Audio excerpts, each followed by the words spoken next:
Oh.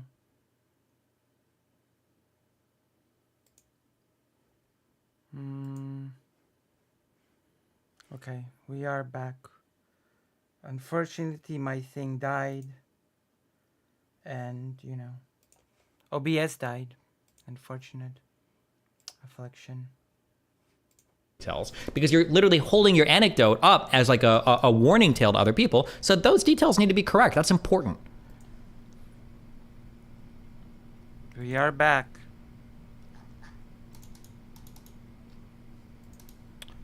OBS died. Okay. Why do these people never bring up scholarships? Like, were they too stupid to qualify? On the contrary, she brags that she was so smart. She was in classes with all white kids and scored very well on her test all the time. She brings it up, I think, in 2 different profile pieces. I see. Okay, I wanted actually to watch an old thing. Like, I have a few things that I wanted to do today. We could be talking about the whole assassination thing. You know, the assassination thing. Assassination, Jesus. The terrorist attack in Moscow, in the theater. The thing that ISIS sort of claimed they did it, but Russia still says nope, nope. We don't accept. We don't accept that ISIS did it. Actually, definitely, positively, Ukraine did it because we need our scapegoat to do more conscription, I guess, mobilization to the front line. That's the only logical explanation why Russia would be so stubborn, so really adamant on saying that the thing that a terrorist group has already claimed that it did, provided videos as proof that it did it, why Russia would just be like, no, no, no, we still say that Ukraine actually did it. They actually tried this whole weird thing um, before the actual organization that did it came out that it did. They actually tried doing this weird thing where there was a photo of a van with censored out registration plate. It was partially censored out. And they tried claiming that it was an old Ukrainian registry sign, even though it was actually apparently Belarusian. So they tried saying, oh, this van that's here and that has vaguely Ukrainian registry signs, that must be related to this terrorist attack, and therefore Ukraine did it. Oh, then they claimed one of the terrorists was Ukrainian. Then they claimed they were trying to run away to Ukraine. This, and then on ISIS org just full stop said, "Oh yeah, we did it. We actually did it, and we can provide evidence that we did it." And Russia's like, "No, no, we will never accept this. We will never accept that. We will never accept that you did it. We know who did it. We know that Ukraine did it. So that is a very, hello, Shakespeare. That's a very bizarre situation that we have found ourselves in.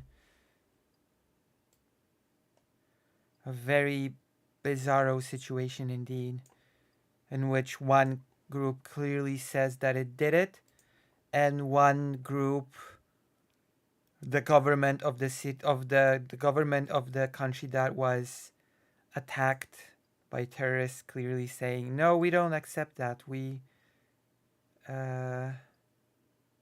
Everyone knows anywhere that is not Russia is Ukraine. True, and that is why Ukraine did it. That is why Ukraine did the terrorist attack, which is okay, I guess.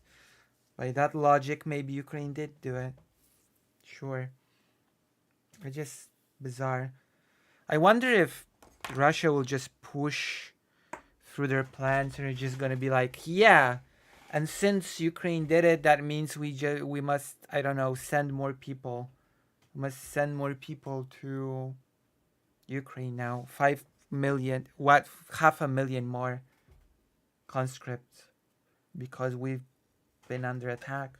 137 people dead. It was updated from 133 to 137.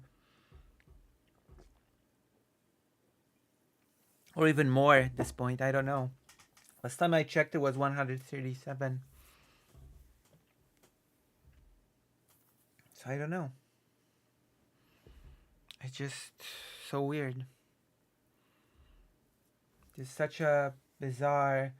And the weirdest thing is that even though there's been plenty of, at this point, pretty aggressively delivered evidence of who did it, including the group that did it just saying outright we did it. Even though all that happened, people still play the thing of, so who did it?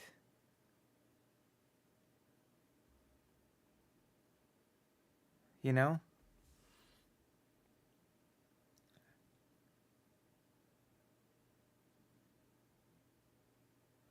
There's still this whole weird thing of, well, who did it?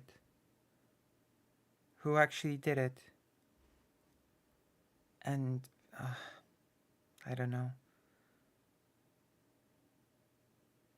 It is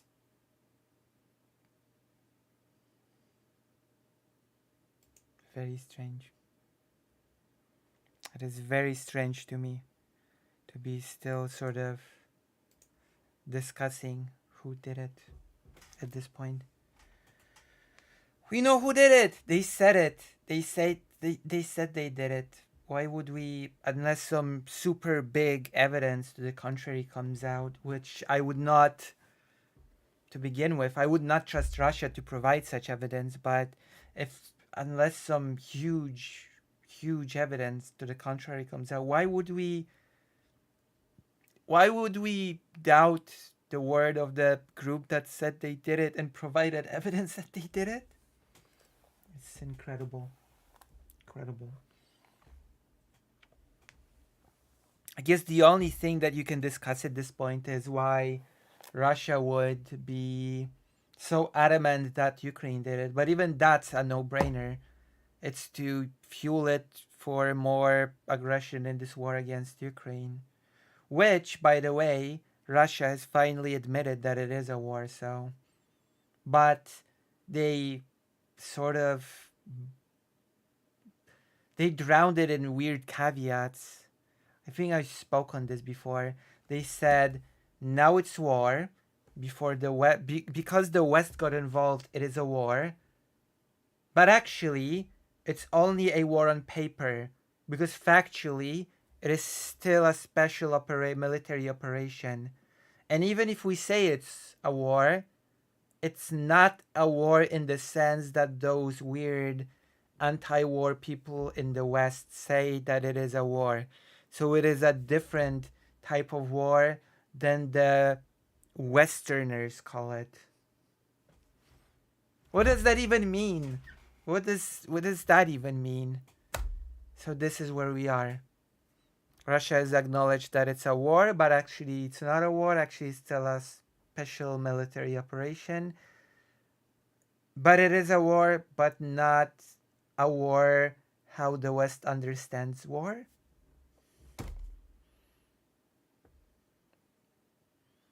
Amazing. Amazingly great. And then soon after the acceptance that it's a war, the attack. Why would ISIS attack Russia? What was the attack? I don't know, because Russia has been messing with the Muslim world a lot. In Africa, in Syria, maybe that's why. That might be a hint as to why ISIS might, I don't know, attack Russia. That might be a hint as to why. You know, we might get some clues as to why it did it in those sort of circumstances. You know, what do I know? I know nothing. I'm just a clueless Eastern European Jewish person. War light, true. War, more like s'more. Am I right? War. How silly. How silly. How ridiculous. So I don't know. I don't know.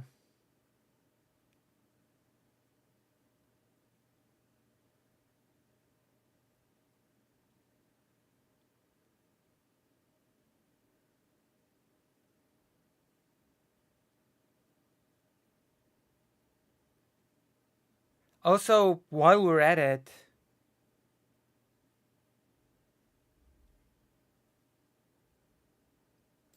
why would Ukraine even do such an attack? It makes no sense to me.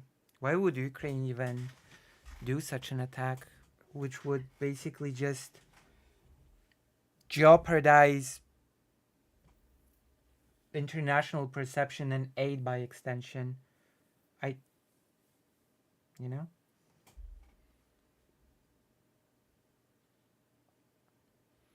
Oh, uh, also, the U.S. apparently wanted to pressure Ukraine to stop it from attacking the oil rigs, the oil refineries, which to me is extremely silly. I just it's the biggest strategy that's working for Ukraine. Like, it's even, I think Ukraine even stated that part of its long-term strategy is to deprive Russia of its economic base to be able to keep waging the war. So, but apparently the US said nope, that will drive up oil prices globally, so you shouldn't do that. You shouldn't attack those oil refineries. To which I say, damn, that's just silly. Ukraine should be able to just to do whatever it wants. That's just ridiculous. I'm pretty sure Ukraine has still attacking them though, so that's good. Like, what is Ukraine to do? Do nothing that will enable it to win? That is, come on. Oh, please don't pursue a strategy that will allow you to actually, win this war. Please, I don't know, handcuff yourself and put your hands behind your back while fighting Russia.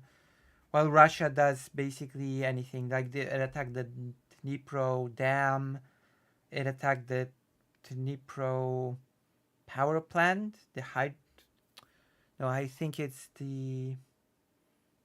attacked a power plant and took away 1/3 of its capability, which caused a lack of electricity in Kharkiv, if I'm not mistaken.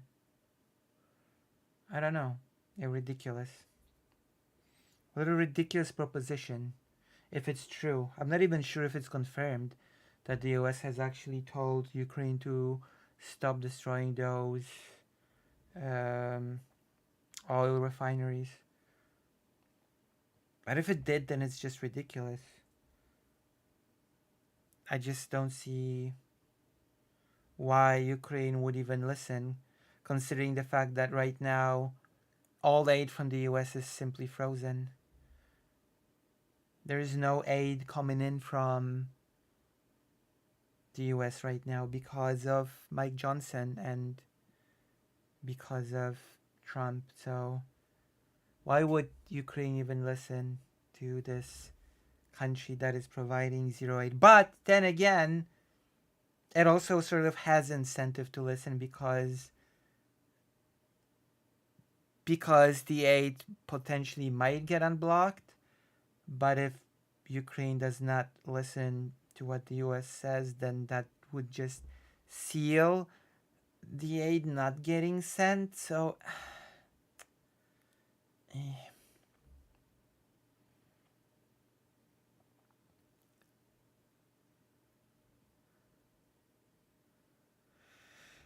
it would make some sense that the US might tell them to stop. It's an election year and higher gas prices hurts income. I mean, sure, but also, I don't know.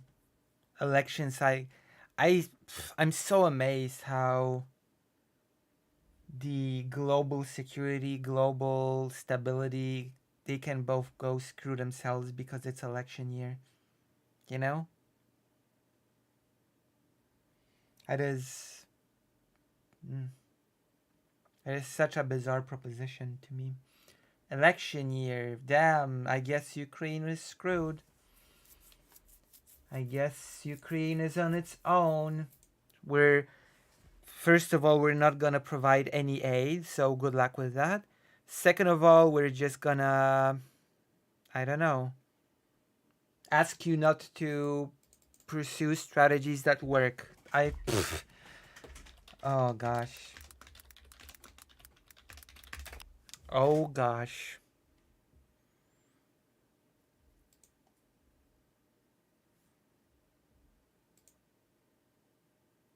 What a double whammy. Oh, it's already.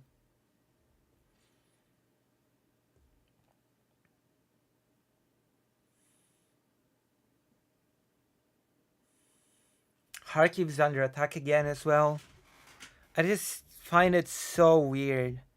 I just find it so bizarre that Ukraine is always expected not to do basically anything against Russia, but Russia has carte blanche to do anything it wants against Ukraine. Attack cities, attack power plants, attack anything it wants. But Ukraine, no, no, don't attack this. Don't attack within Russian territory proper. We're not going to give you long distance missiles because you just might attack Russia, and that would be bad. That would not be good to attack Russia. But, you know, it is a very asymmetrical situation in this sense. I'm not saying it's alright, but the US really cares about oil and its price. I mean, sure. Sure, but still though.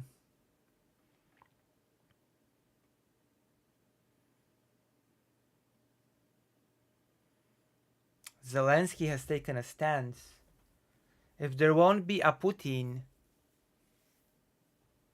the cause for violence and terror will disappear along with him because he is the cause.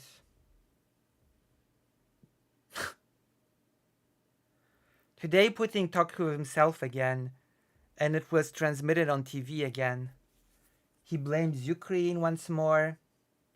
He is a sick and cynical creature. Everyone's a terrorist, according to him, apart from himself, even though he feeds on terror the most.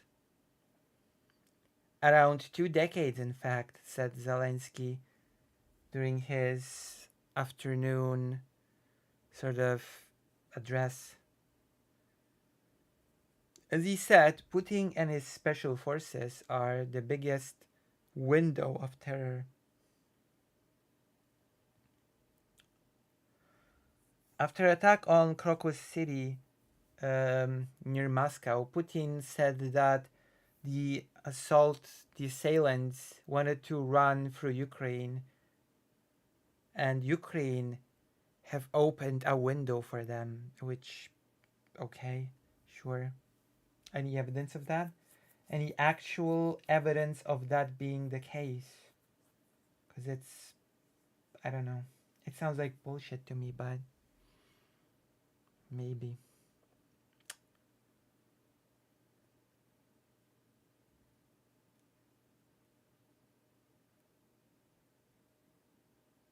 Oh, we're still talking about the election in Ukraine.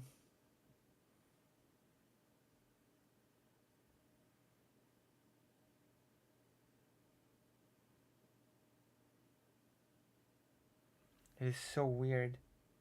The whole election thing has been brought up again. It's being brought up again and again as a supposed example of Ukrainian democracy being suspended when it's written in the constitution. The whole wartime special situation thing.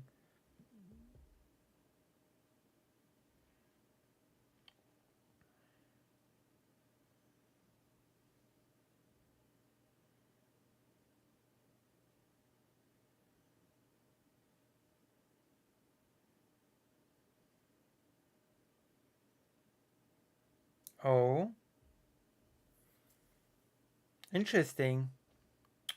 Russia is now not using the Crimea bridge to transport weapons, which is, I guess, big because one of the biggest goals, one of the biggest strategic goals of Ukraine, as stated by many experts and many people, is the destruction of the Crimea bridge, which would sever the connection between Crimea and Russia. And it seems that the bridge has actually been damaged. It has been damaged enough, the support of the bridge has been damaged. Russia is repairing the bridge, but in the meantime, the bridge is unable to be functional and it is unable to facilitate the transport of weapons. And Ukraine apparently states that it has the potential to destroy the bridge completely. Actually, I want to go into this a bit.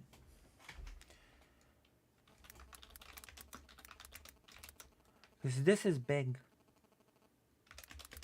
If true, then big. Crimea Bridge appears damaged. Let me see. Last 24 hours. SBU had Russia no longer using Crimean Bridge for weapons supplies after repeated strikes. It seems that the bridge is damaged enough that weapons cannot be transported.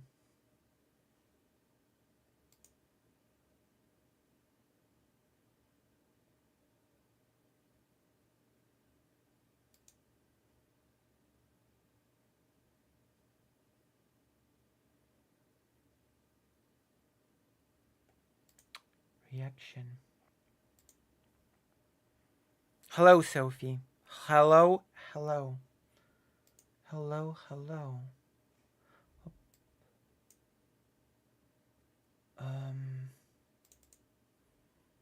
There we go.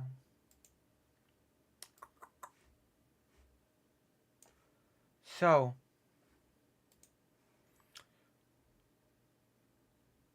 Russia no longer uses the Crimean Bridge to supply weapons to the front line after Ukrainian strikes damaged the crossing.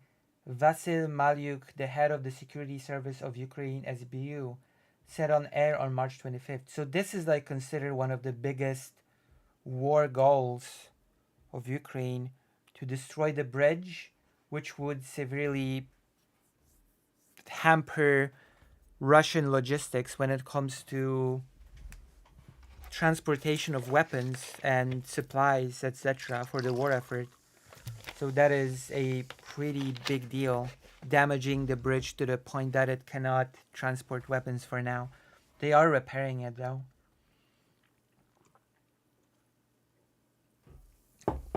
So we are dealing with big news.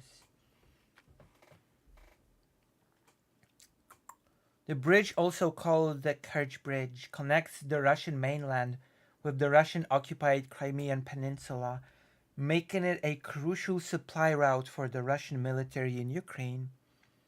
Construction on the 19-kilometer-long bridge began after the illegal 2014 annexation and occupation of Crimea and was completed in 2018. So it took 4 years to complete this bridge. The bridge was heavily damaged in Ukrainian strikes in October 2022 and July 2023.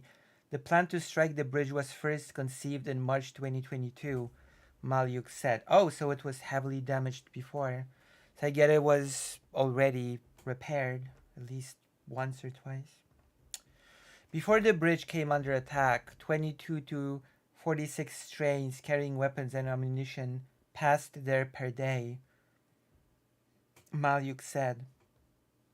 Today, there are 4 or 5 in a day, of which 4 are for passenger traffic and 1 is for consumer goods, Malyuk said. Russian proxy authorities in occupied Crimea regularly shut down traffic on the Crimean bridge amid reports of explosions and drone strikes. When the structure is fully restored, Russia will likely use the bridge once again for weapon supplies, Malyuk said, but implied that Ukraine plans to carry out another attack. Everything has its time, Malyuk said. So they basically say that if they repair it to the point that they will be able to resume transportation, they'll just disable it again. They'll just damage it to the point that it'll be disabled again. But again, that would be... Many people say that disabling the Crimean bridge permanently, aka destroying it, would be one of the things that, and I quote certain experts on it, it would force Russia to basically negotiate, and Ukraine would be negotiating from a position of strength if it would be able to destroy the Crimean bridge, severing that connection between Crimea and Russia. Because that would be a severe blow to the logistics. Was one other goal that sort of was one other thing apart from I think Crimea was a big one. Was one other thing, one other big strategic goal, but for some reason I'm blanking out on it right now.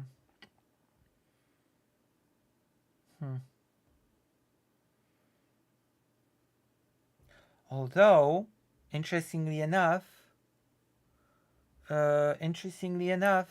many people say that even should this bridge be destroyed, even should this vital supply line be severed, it might not be enough for Ukraine to be able to take back Crimea itself, which is interesting. Although some say that it actually could be a good entry for Ukraine to get Crimea back. So the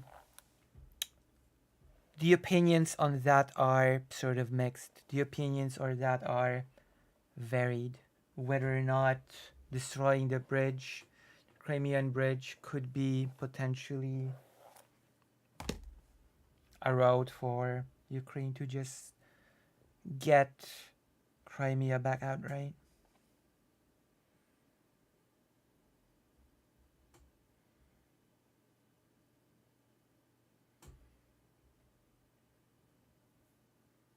Interesting.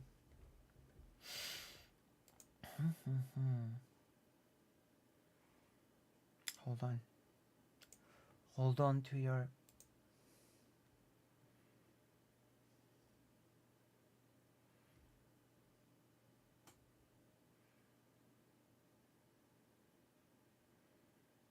Oh! Wait, hold on. There's one thing that is extremely Polish. Okay. We got a Polish topic that I have to talk about. When did it happen? Let me see. Let me consult Google.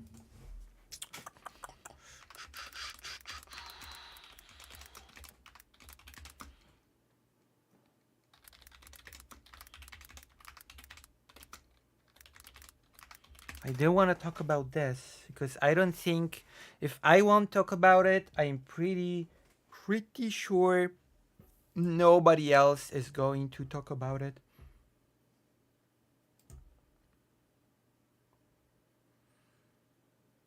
When did it happen exactly?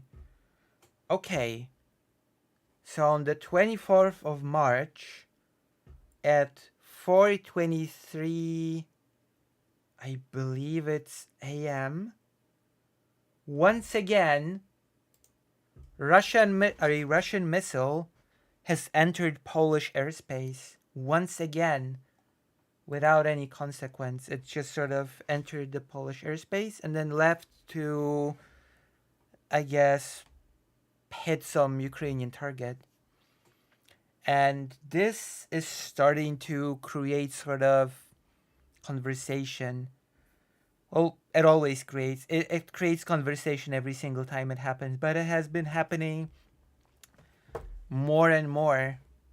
And the question that arises, that sort of becomes pretty, I don't know, prescient is, okay, if there are missiles that are just entering Polish airspace, then why doesn't Poland just shoot them down?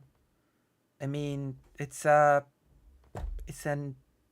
hostile missile entering our airspace. Why don't we just shoot it down? And there are many sort of explanations to this. I read a whole thread of a person explaining that there are complications when it comes to this sort of thing, that in order to shoot down a missile, you actually have to halt all airspace around this sort of area of shooting down the missile, because you don't want to accidentally shoot down any other target like a civilian plane or any other target that is actually not the missile, that the falling debris from the missile could actually kill somebody, and many other reasons, sort of like that it would be sort of because NATO and Poland are supposed to keep their their cards next to their chest, and shooting down the missile would sort of be giving away to Russia what capabilities Poland has, and that is not really what Poland would like to do before any sort of actual confrontation happens. There's many aspects to this apparently that are being considered. But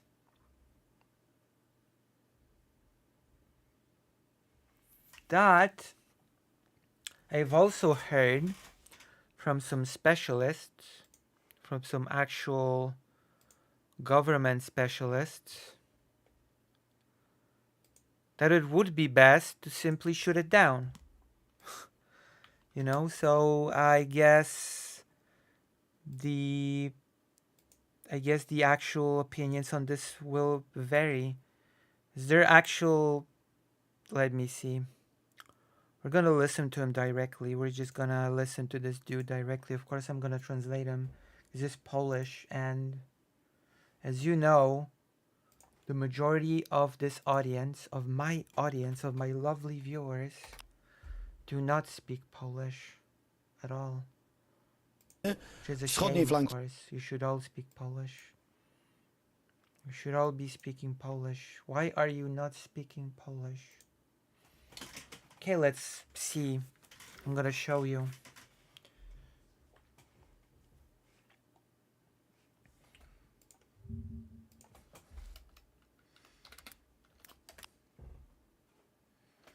So the chief of the Security Bureau, the National Security Bureau. So this is not just some random dude. This is the chief of the National Security Bureau talking about this subject. Let's see what he has to say. Let's see what he has to say about this. Do kwestii obrony wschodniej flanki NATO dojść do kwestii obrony wschodniej flanki NATO.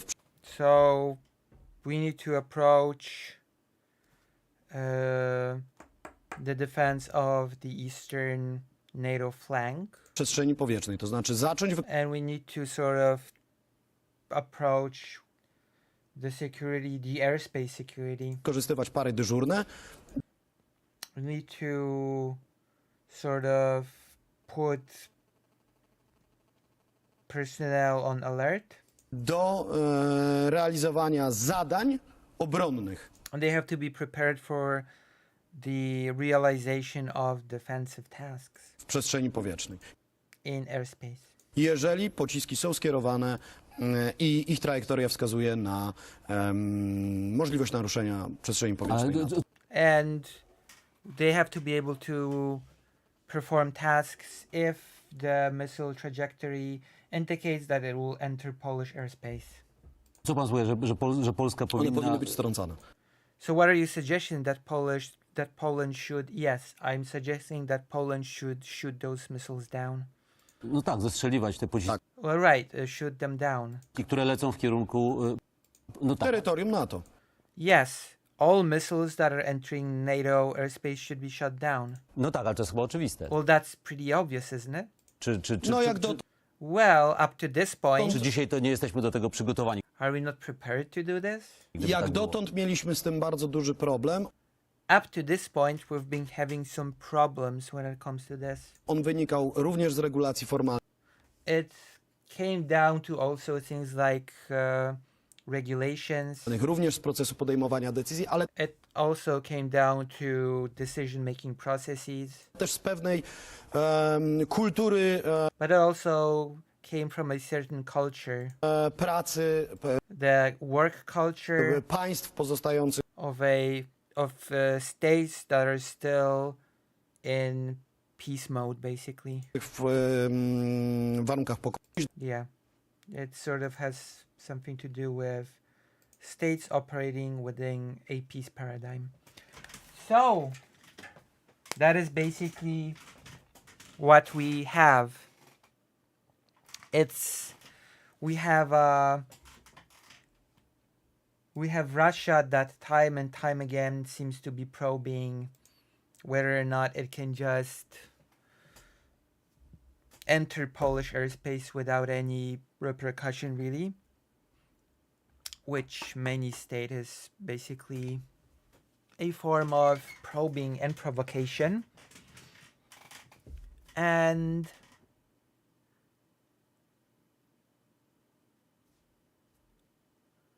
also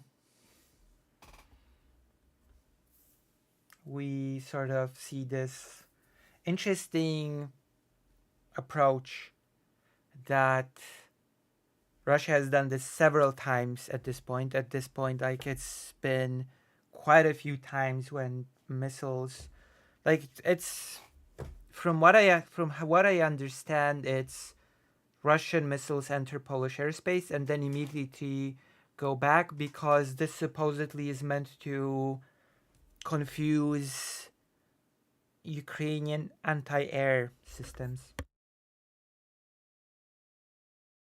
So this is supposed to confuse Ukrainian anti-air somehow and make sure and up the probability of the missile hitting its target somehow. And now finally, people in Poland and people in other places are sort of waking up to the fact, hey, those missiles are sort of entering NATO airspace. They should just be shut down. And some people say, because there's been this argument of, hey, if we shoot it down, the debris of the missiles might actually kill somebody when falling down. And apparently the idea has been floated around that if it's sort of, because even here it's been talked about, like, if we see that the trajectory of the missile indicates that is going to enter Polish airspace, then it could be shut down even still when in Ukraine, you know, it's heading for the Polish airspace, shut it down, even if it's still within Ukrainian airspace. And apparently, um, I'd have to look into this. Apparently, Ukraine has given Poland its okay for stuff like that to be done. That if a missile is sort of, you can track the trajectory, you can sort of see that it's heading for Polish airspace. Bam, you shoot it down before it even reaches the Polish airspace, which it makes perfect sense, right? It's perfectly logical. It would make perfect sense for that to happen. And Ukraine's apparently okay with it. So I'm not sure. Maybe next time we'll. Who knows? I mean, it's too late to do that now, but perhaps, who knows? Perhaps next time there's a missile headed for Polish airspace that is supposed to confuse Ukrainian anti-air. Maybe Poland will just shoot it down because it's a missile headed for NATO airspace. So why not? Keep in mind, that would not really be an escalation on Poland's or NATO's part, because it's a Russian missile entering NATO airspace. If anything, that's an escalation from Russia's part. Like, Poland and NATO, in my opinion, are fully within their rights to just shoot down missiles that enter their airspace. So how would that be escalation? That would make, like, claiming that's escalation would make no sense. It would make no logical sense. Like at that point, why not drive with tanks for a second, like through the Polish border and back, and other armored vehicles, you know? And if Poland would attack them, it would be like, oh, escalation. That makes no sense. It's silly. So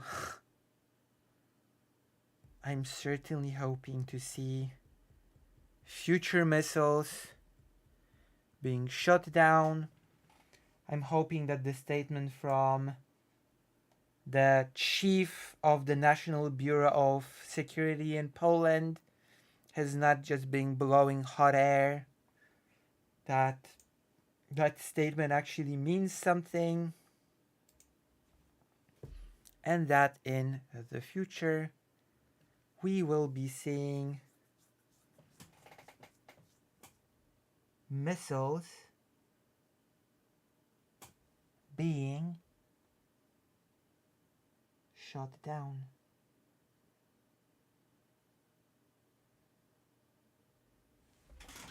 So that's it. That's it when it comes to this topic. How did you like? Do you find this interesting? Do you find Polish-related, Polish-specific news to be interesting? Do you find Poland to be an interesting topic when it comes to this whole debacle? Do you feel educated? It's been happening time and time again. I'm surprised that only after how many missiles have there been in Polish airspace at this point? And one missile has actually flown deep into Poland, into central Poland. One Russian missile just flew deep into central Poland. And it's like crickets.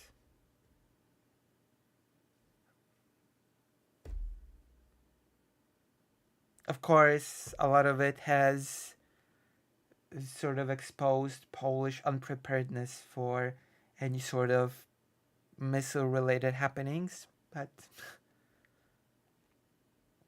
you know, it happens. It happens to the best of us, and Poland's not the best of us, so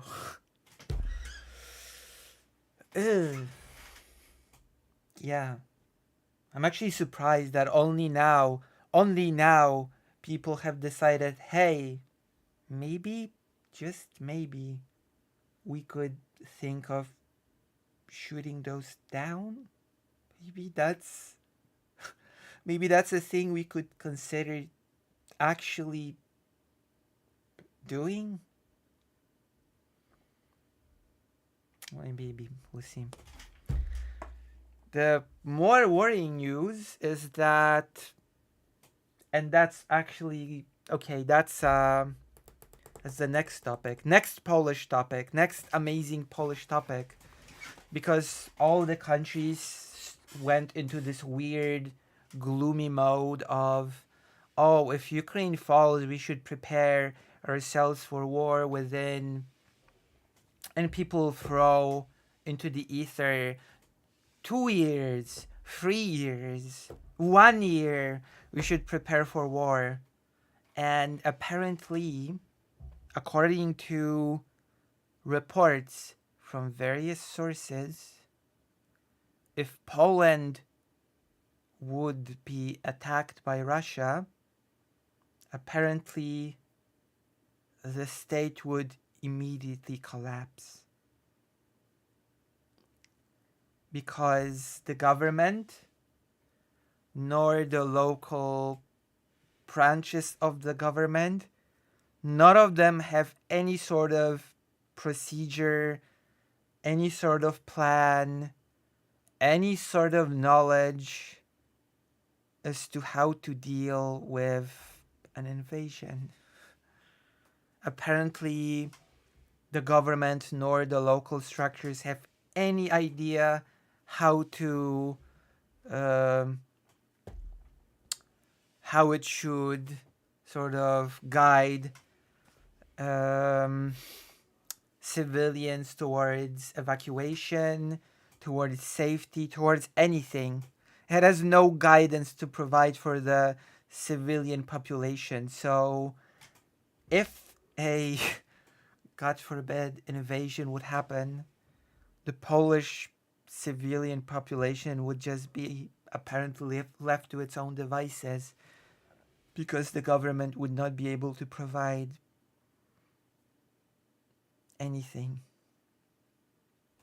So that is great, right? That is amazing news. And now that we've learned this, now that we have sort of been made aware of this amazing revelation that should Poland be attacked, at least as it is now, it would just collapse on itself and devolve into chaos, which is, wow, great. And so now the government is sort of scrambling because the country has to be prepared for the worst of scenarios. The government is now scrambling to create structures that it's lacking now, or rather to instruct the existing structures as to how to help the civilians to deal with an invasion should it happen. I'm really not happy about the fact that many people say that Poland would just fall into chaos should it be attacked. I don't know how to feel about that. I mean, I don't see why, if under the threat of collapse, the rest of NATO might intervene and set up a framework therein, might not directly. I mean, we'll see. I know that apparently none of the government on a macro scale or local level are prepared to help the civilian population with an invasion. So, and I don't know, even if NATO would sort of help, I don't think NATO could just step in and replace the role of the entire government. Jesus. So as I said, the government is now scrambling to sort of make these... Wait, I'm gonna find, and maybe there's an article for us to read about it. Who knows? Like, this is... Jesus. Do kwestii obrony, Yes, we already heard you speak on this. Should Russia attack, Poland would collapse.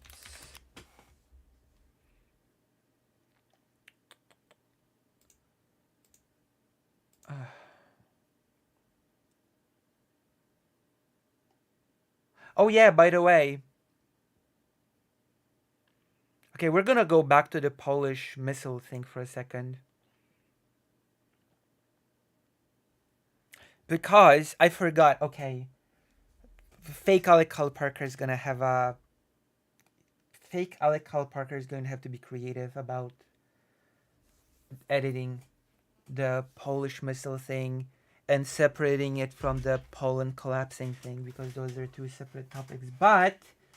But apparently Poland has actually demanded the Russian ambassador to explain himself when it comes to this whole missile business entering Polish airspace, and the Russian ambassador has failed to show himself to explain what's up with the missile. And hence, once again, the missile entering the airspace is believed to be a deliberate move by Russia, which, surprise, surprise, right? What a shocking revelation that Russia would ever do such a thing on purpose. How unexpected, right? I don't think they would be able to replace it, but it wouldn't be surprised if they would be capable of setting up local infrastructure on a needs basis. It's done in Iraq with... We'll see. I mean, I hope we won't see.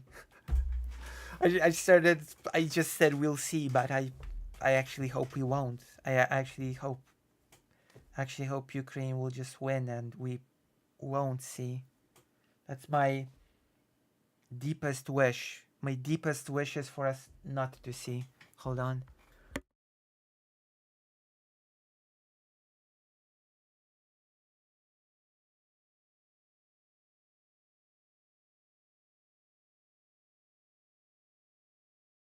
I don't want to see. I don't. That is a one thing that I don't want to see.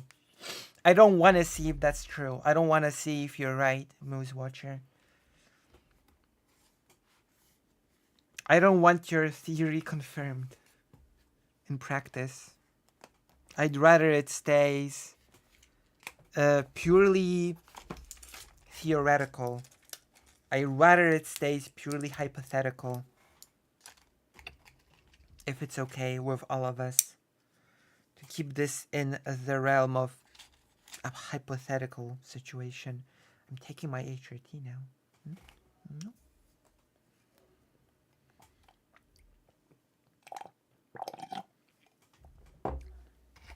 There we go. I have found an article, so we're gonna be reading about it. I'm gonna be reading about the Polish missile.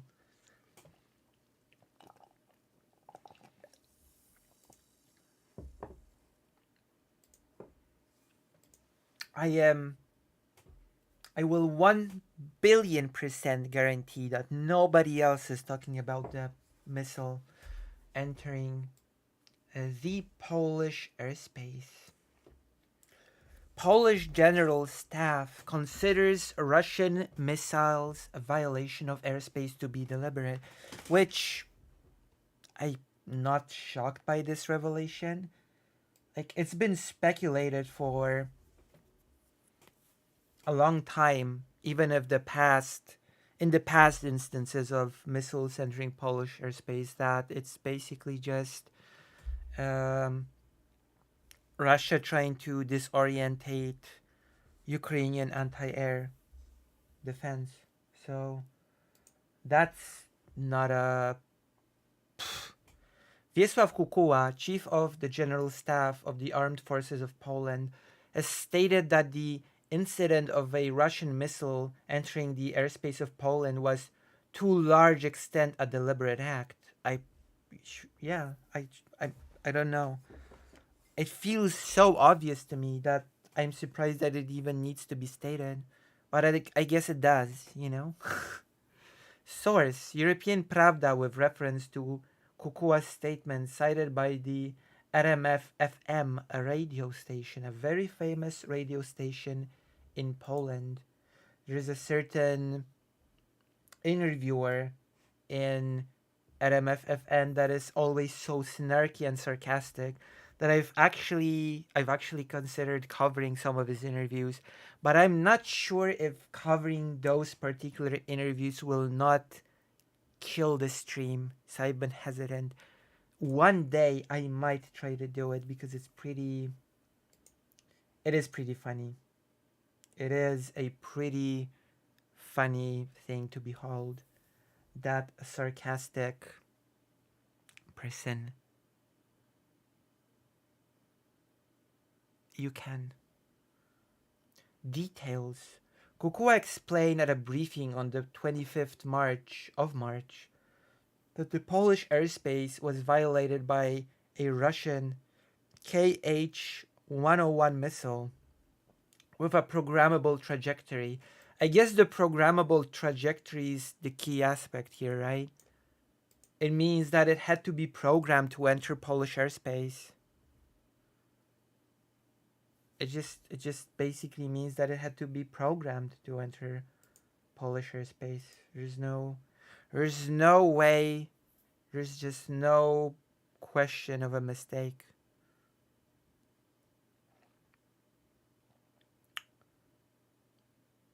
Russian missiles have a relatively low precision, so either circumstance is possible.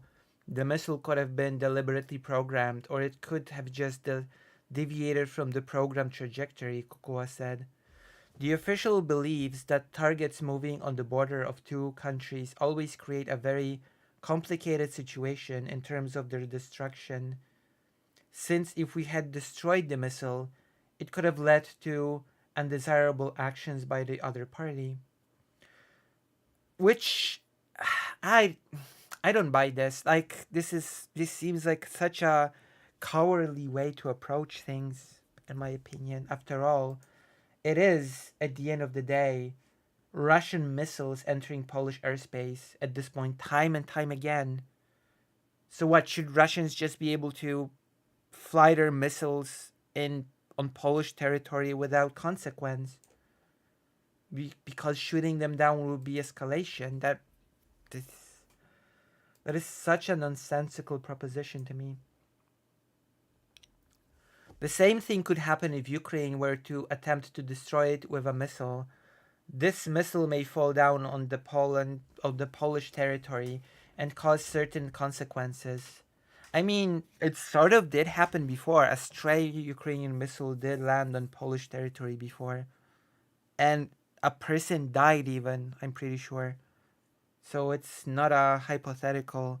And we didn't really see much in terms of consequences then. Apart from the whole world holding its breath and thinking that Poland is a wild country that will totally surely use Article 5, that it would happen, and to everybody's shock, Poland responded by saying, calm down, let's not jump to conclusions, let's not get crazy, let's keep our calm. This was one of those rare situations in which both the then ruling Law and Justice Party and the opposition united in this message of saying, let's all calm down, let's not jump to any hasty conclusions, let's not make any rushed decisions. We don't know what happened exactly, we don't have all the facts, we have to do more, we have to wait for things to clarify, and then we'll be able to make a decision on what to do. And then it turned out to be sort of like a stray Ukrainian anti-air missile that sort of entered Polish territory and killed a person or something. Right, so continuing the article. That was a long time ago. Now we have a new situation. So our current approach to this situation is we choose to believe that it was to a large extent a deliberate act on Russia's part, Kukua said. He added separately that Poland had informed NATO representatives about the incident, and in a few hours I was informed that our reaction was exemplary, like our allies expected it to be. Damn. Praise. Poland has been praised by NATO. I still think Poland should just be shooting them down, but background at 4:23 on in the morning of 24th of March, a Russian missile violated Polish airspace during a Russian missile attack on Ukraine. The missile reportedly entered Polish airspace near the village of Osierdów in the Lublin voivodeship. It was there for 39 seconds. Władysław Kosiniak-Kamysz, Minister of National Defense of Poland, stated that Poland would have downed the Russian missile if there had been signs it was headed to a target in the Polish territory.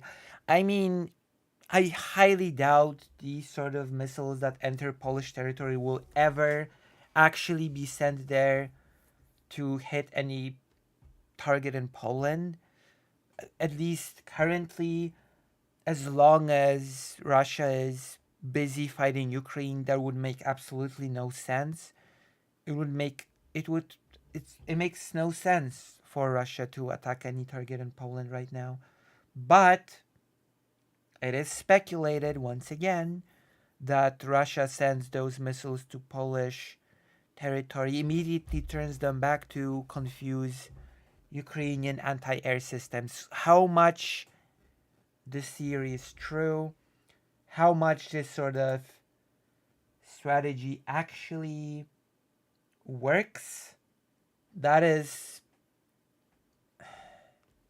no idea. That is one hypothesis as to what's happening. That is one possible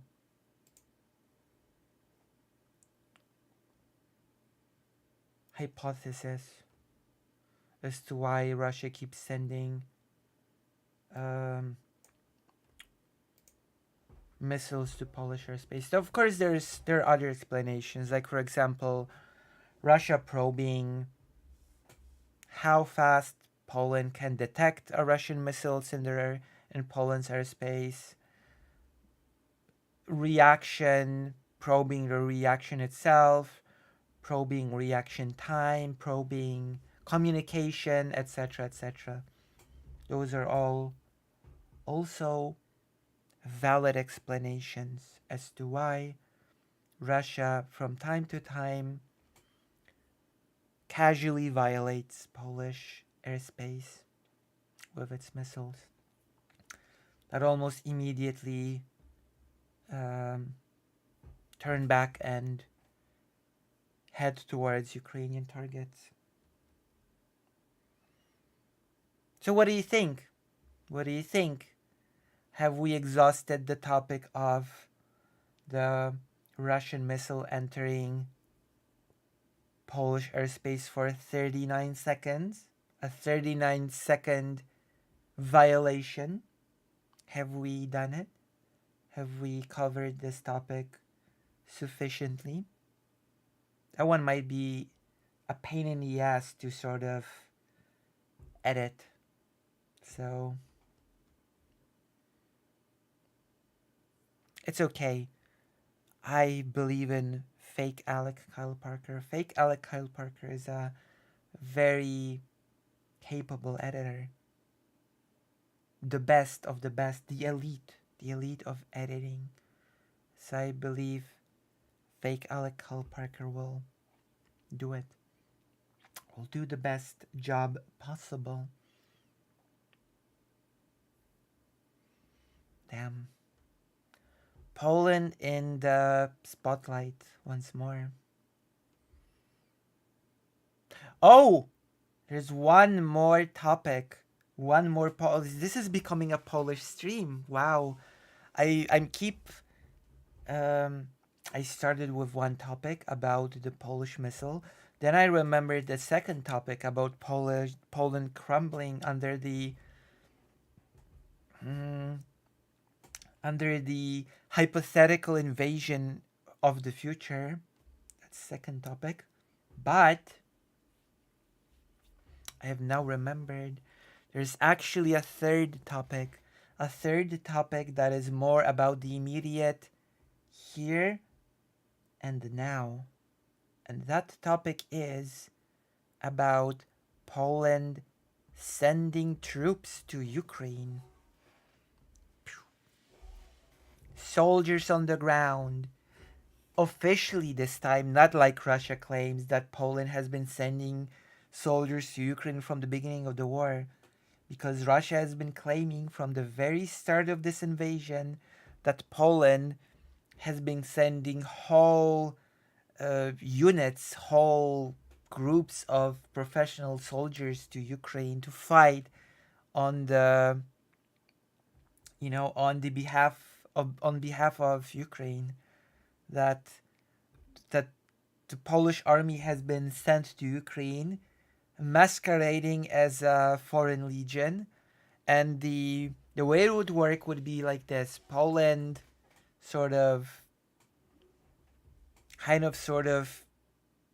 strips the Polish army of its army status, then dresses it up as a foreign legion, sends it to Ukraine under the pretense of it not being really the Polish army, and then the Polish soldiers die on the Ukrainian front, and then to sort of bring it all together, to bring the whole conspiracy theory together, Poland is apparently, well, has been from the beginning of the war, has been creating secret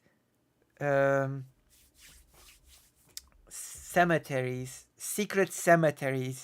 on which all the foreign legionnaires would be buried with full honors as soldiers, not as legionnaires. And to cover the whole thing up, that Poland has not been sending an army to fight against Russia, that's why Poland has been building those military cemeteries in top secret. Does that make sense? Does that theory make sense to you? Isn't it perfectly sound, perfectly logical? So to recap, Poland has been sending, since the beginning of the war, its regular army to Ukraine to fight against Russia, and pretended that it's a foreign legion. And then, if any of the legionnaires die, they get buried at one of those secret cemeteries with full honors as soldiers. Makes perfect sense to me. It makes perfect sense to me. I think it ranks with two. It's up there with two other theories that Russia has been sort of floating around since the very beginning of the war. One of them is that Poland is just preparing to invade Ukraine at any moment now, and to just take Western Ukraine for itself. That's been a thing that has been just flatly stated by Russia from the very beginning of the war, that Poland is any moment now, Poland will enter Ukrainian territory and take it. Any moment now. Oh, that's one other theory that is basically up there with. That is also very interesting because Poland in this at the same time as simultaneously Poland is actually sending its army to support Ukraine, but also Poland at the same time is secretly preparing still to invade Ukraine. Keep that in mind. Poland is simultaneously supporting Ukraine with its full military might and also preparing to invade. Now that's now that's that's some 4D chess stuff happening. But also there's a third theory. And the third theory is about the refugees. The third theory is about Ukrainian refugees. And that third theory that has also been around since the very beginning of the war is that on one hand, Ukrainians are Nazis that need to be denazified, hence the whole point of the special military operation, you know, a denazification effort. But on the other hand, the Ukrainian refugees are horrified of Polish people. The Ukrainian refugees in Poland are more terrified of Polish people than they were of Nazis during World War II. Polish people are more scary to Ukrainian refugees than the Nazis during World War II. That is the theory number 3. Even though Russia simultaneously claims that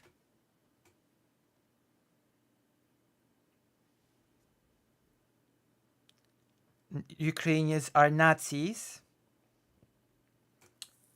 That is a thing that Russia holds sort of in its an opinion that Russia holds simultaneously in its sort of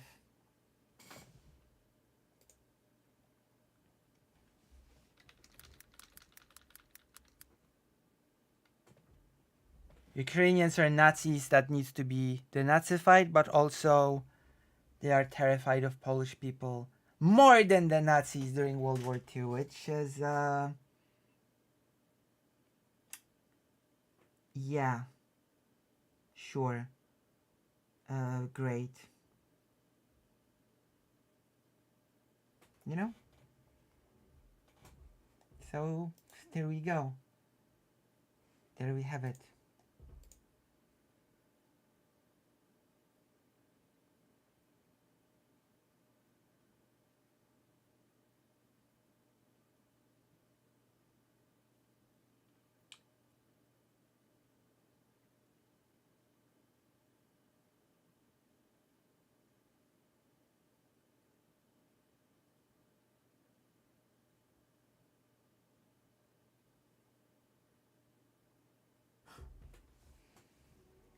So yeah.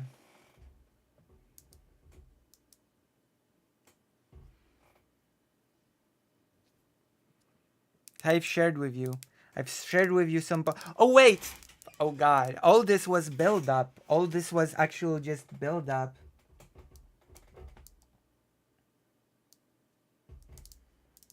All this was just build up for. I wanted for them. Oh yes, yes. So there's talk about actual, real, not conspiratorial sending troops, Polish troops to Ukraine. Okay, that's this time for real, officially, not as part of some bizarre conspiracy theory. And it seems that as time goes on, the Polish public is actually more and more on board with the idea. Because apparently the public has been polled. I have not been polled. I have not been part of the public that has been polled on this at all. So apparently the public has been polled as to whether or not it wants Poland to send troops to Ukraine. And I think, I'm not sure if it was a year ago. I'm not sure if it was more than a year ago. But back then, there was basically zero support of sending troops to Ukraine. But now, it went from 0 to 10%. 10% of Polish people are right now for sending troops to Ukraine. So it just went up to 10%. I wonder if there is again an article that we can read about this. Polish people are getting more and more on board.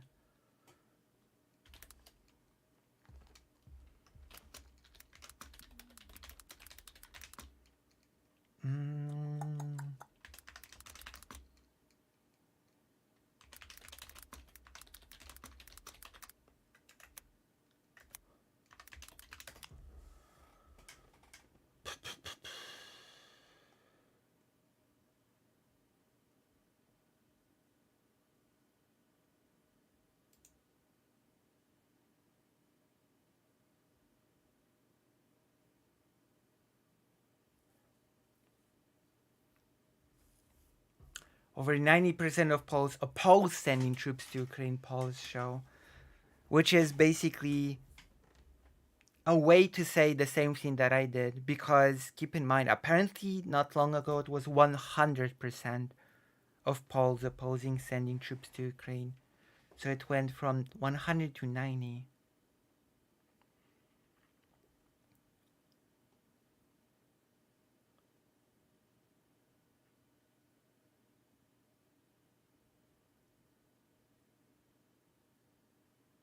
Moscow. Oh, I see. I see. This article is from the Russian news agency. I see. I understand. I now understand why it was 90% of people oppose sending troops to Ukraine, as opposed to it went from 0 to 10% of people wanting to send. Okay. The Russian news agency. I see.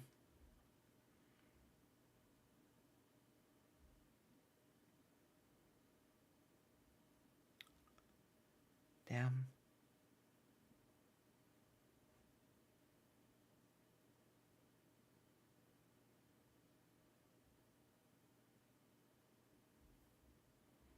That is such a small...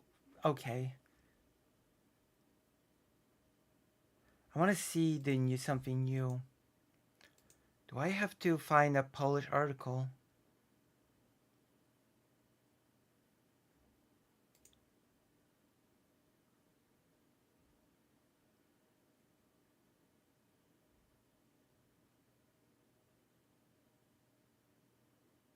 Okay, we're not getting back to the missile thing. We're not going back to the missile thing.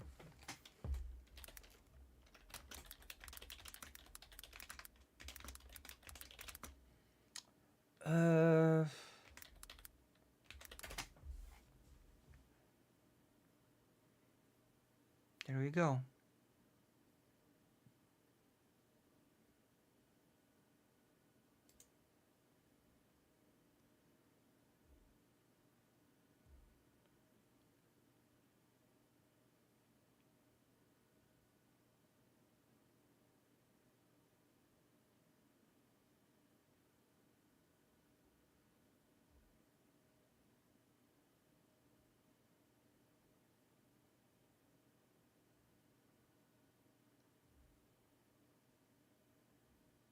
Interesting.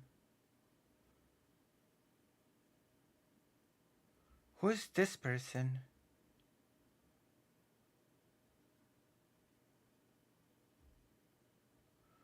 Uh-huh.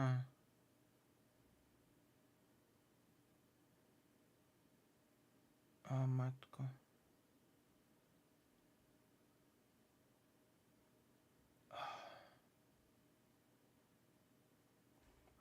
Okay.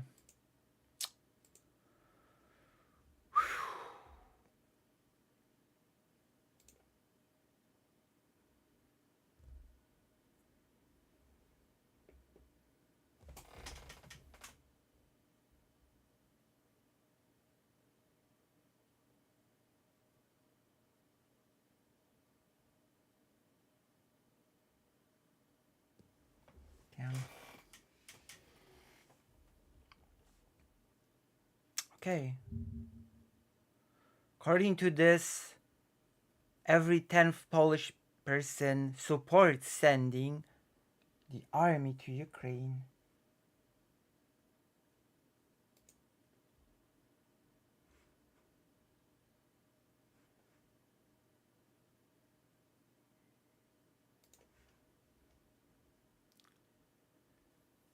Nine point five. Okay.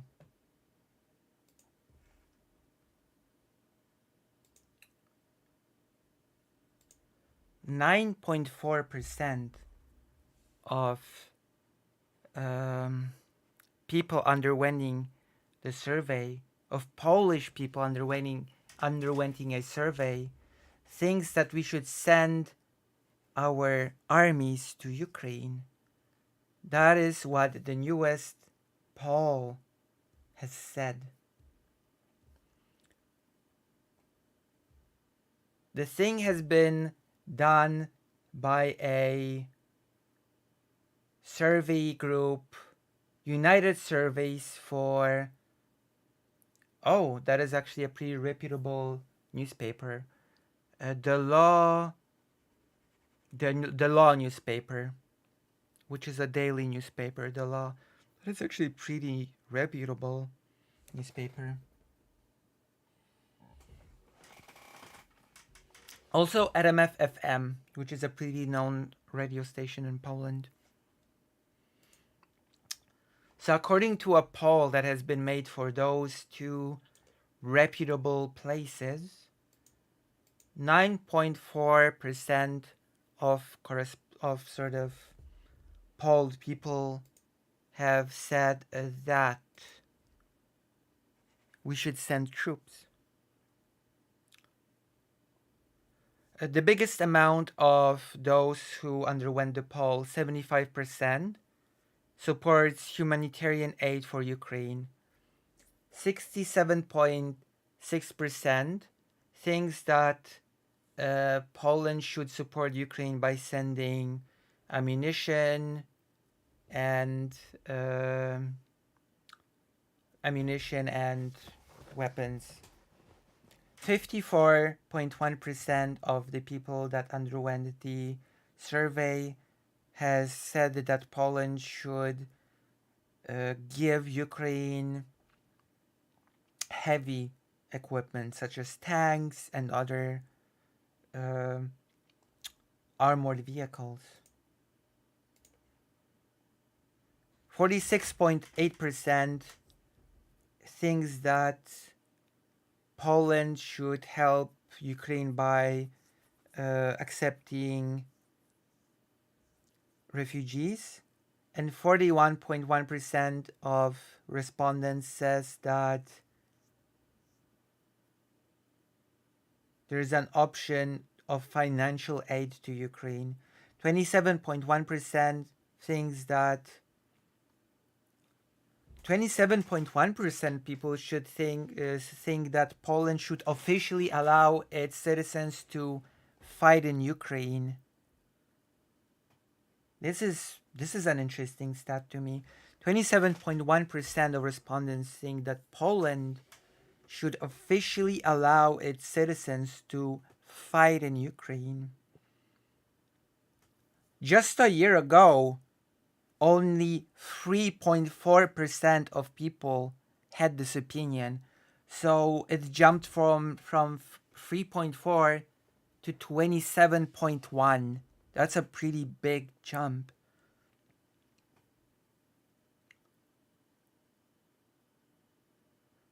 Interestingly enough, 9.4% of respondents say that Poland should actually send its army to Ukraine, And just a year ago, nobody supported such a, nobody supported it just a year ago, which logically speaking means that the support for straight up sending an army just jumped from 0 to 10%, 9.4% to be precise. 3.8% of respondents said that they don't know how Poland should help Ukraine.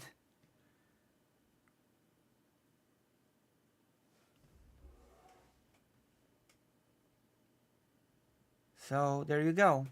We've just listened to the will of the Polish people, and the will of the Polish people is that most people think that Ukraine should be at least supported with weapons, ammunition. Over half of respondents think that Ukraine should be supported with heavy weaponry. 27.1% shockingly think that Poland should just officially say, if you're a Polish citizen, you are perfectly allowed to fight for Ukraine, which is very interesting. And again, it jumped from 3.1% to 27.1%, which is, in my opinion, a huge jump. And then we're seeing the jump from 0% to 9.4% of respondents saying, no, we should just send our army. We should just send the troops. Troops on the ground. Solidarity with our Ukrainian brethren. Let's get them. Let's get those Russians. Get them. I really wonder now if those numbers will just keep growing as time goes on, because it went from 3.1 to 27.1. That is a pretty major jump. I would say that a jump from 0 to 9.4 is also pretty significant. No? I don't know. Well, we'll see. Maybe the public will hit the streets and say, send troops. The inverse of the usual, no war. Poland's gonna be full of based chuds who are gonna enter the streets, and you're gonna be like, send troops, send the army in.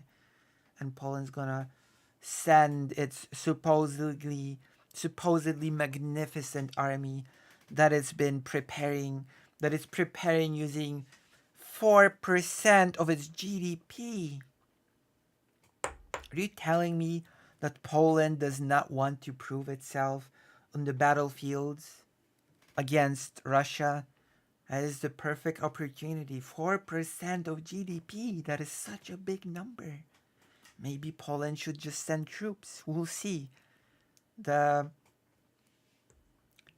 population seems to want it more and more as time goes on.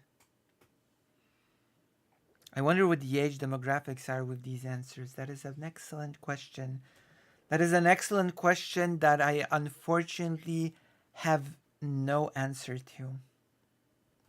Listen, I'm just gonna say this because I'm a war hawk. I'm a hawkish person. So if I were to say, should Polish citizens be officially allowed to fight in Ukraine, I would say yes. And then if I were asked, because if the people that supposedly polled society, if they would care enough to ask me for my opinion, then I would about sending the army to Ukraine, then I would say, of course, yes. You see? So, there you go. That is, you have heard my opinion on the matter. You have heard my my opinion has been made known to you. What do you think? Exciting? Isn't this an exciting Polish stream? I didn't even plan for this. I did not plan for this to become a Polish stream.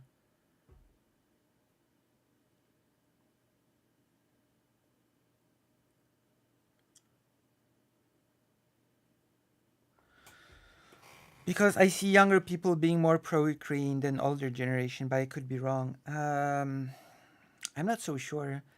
Like, my mom is an older generation, and my mom is super pro-Ukraine, so... And my mom is the perfect representation of her entire generation. You know? I believe so. My mom is super ultra pro-Ukraine. So, you know, maybe I'm biased. I don't see much anti-Ukrainian sentiment apart from lunatics, quite frankly. Like, to be anti-Ukraine outright, you have to be like a lunatic in Poland. You have to be some sort of like ultra-conservative fan of the Confederacy Party. So, as I said, you need to be a lunatic, basically. You need to be like those lunatics in the US that say that Euromaidan was a CIA operation, which, okay, sure. I love how in Polish news mock the... this is the best thing. That is the best thing about sort of seeing how Poland covers Ukraine. When it was not long ago when I watched Polish news covering, sort of doing this recap about, I think it was because of the second year commemoration of the invasion itself, that the Polish news sort of said, yeah, Russia basically completely fumbled and lost the information war.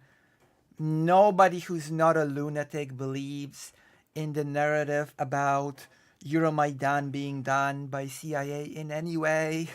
Nobody believes in this denazification bullshit. Nobody believes these things when, meanwhile, lunatics in English-speaking countries spend a whole lot of time debating that it actually was a CIA operation, that actually there's so many Nazis in Ukraine that needs to be denazified. You know? Like, I don't know. I don't want to name names, but I will. Like, what's this guy's name? Second Thought? Second Thought? He makes... Oh god. Second Thought's videos are just... Do you know What If Alt Hist? Do you know a YouTuber called What If Alt History? Do you know What If Alt History?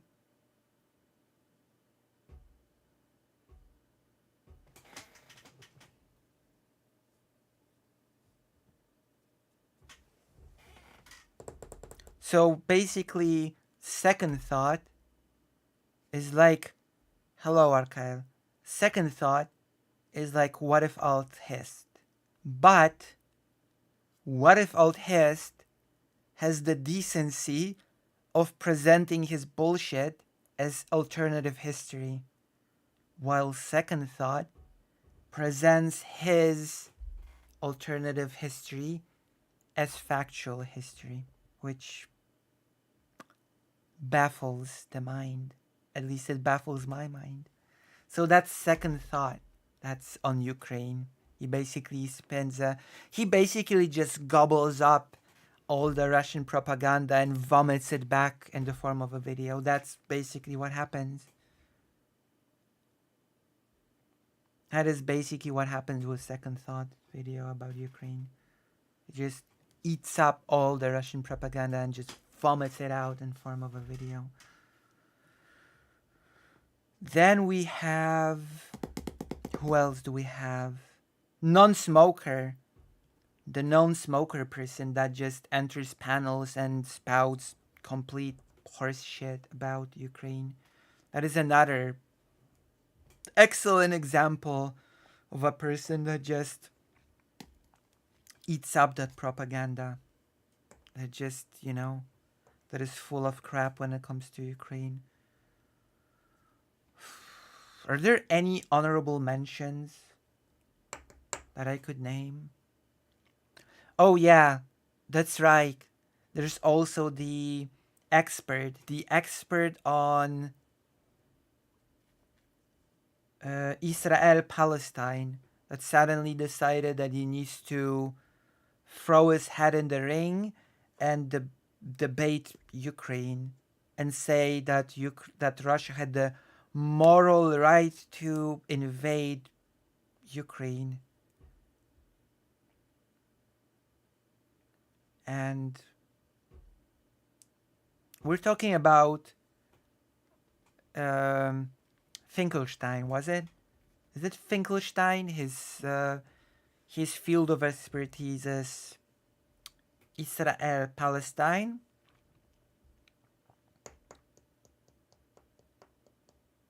But for some reason he decided that nope, I'm just gonna say why Russia attacking the Ukraine was perfectly fine actually, because it was all NATO provocation and NATO encroachment.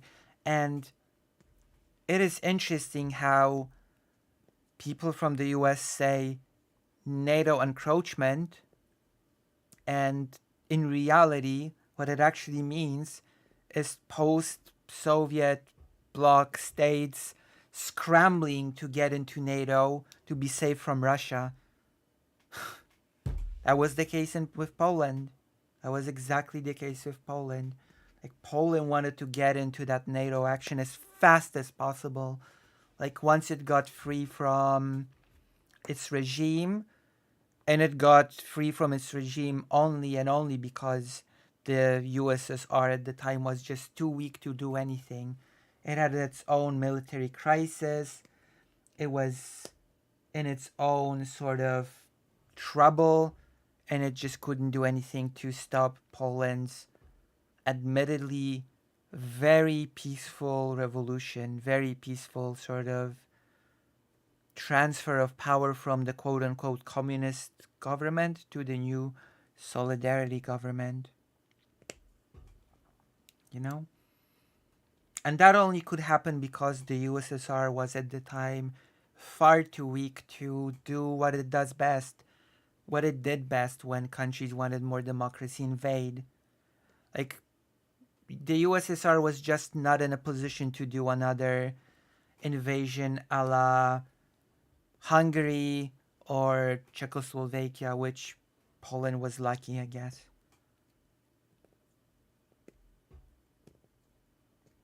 Right? So, once Poland was sort of free and independent, which historically speaking, Poland does not consider the Eastern Bloc period as a period of Poland being a sovereign country. So, Poland considers itself from 89 forward to be free for the first time since 39, basically. Like, between 39 and 1989, Poland does not consider that whole period as Poland being a sovereign country. And you can understand why, right? You could certainly understand why.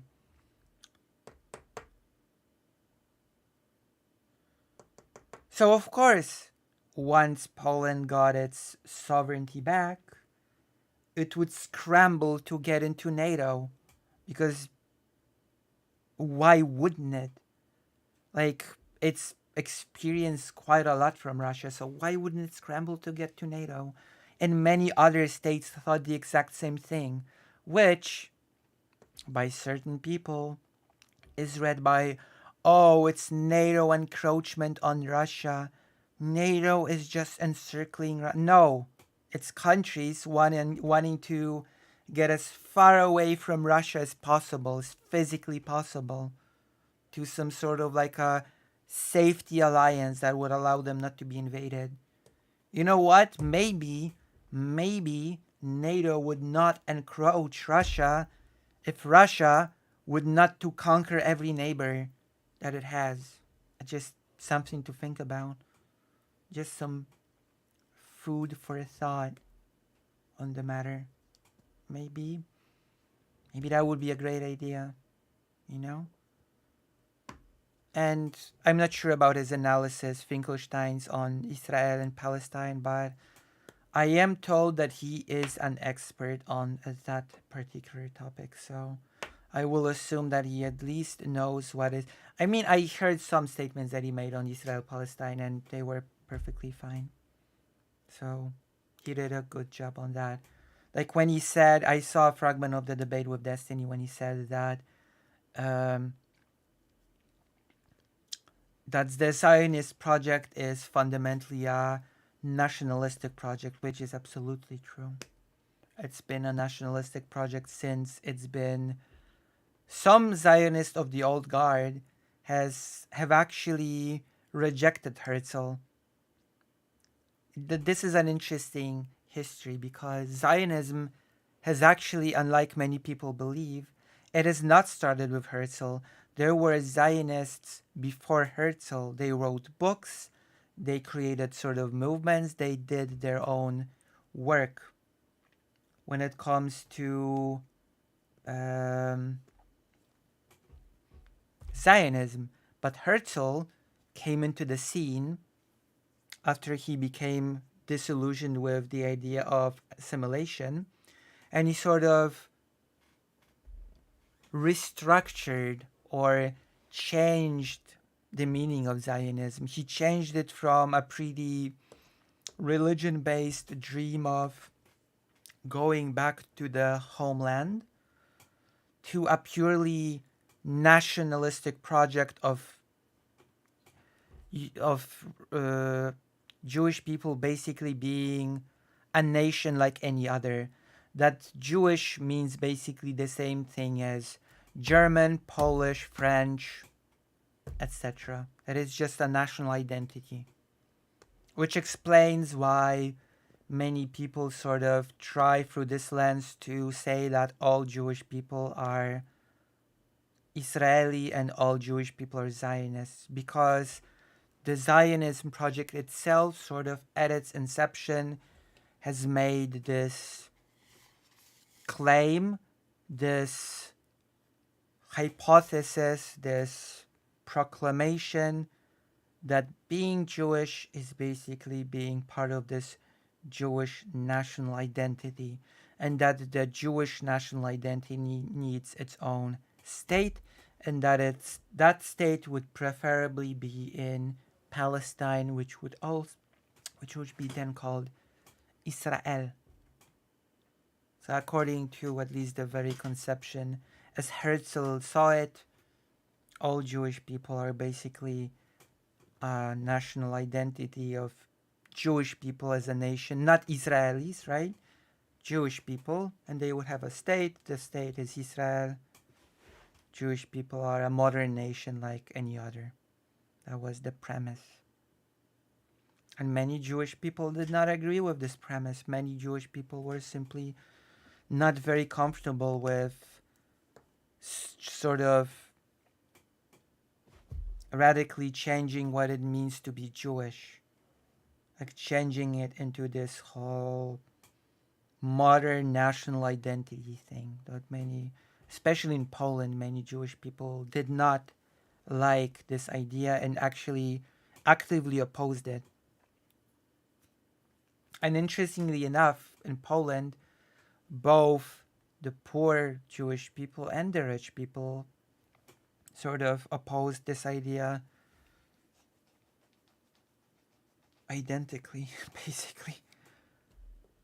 There were different kinds of Zionism before Herzl, but he popularized the concept in the Western world and specifically wanted it to model that of European settler colonialism.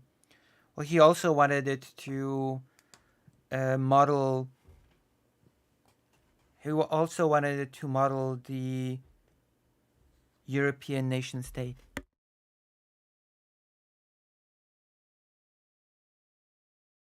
He wanted it to be a European type nation state. That is also an important sort of.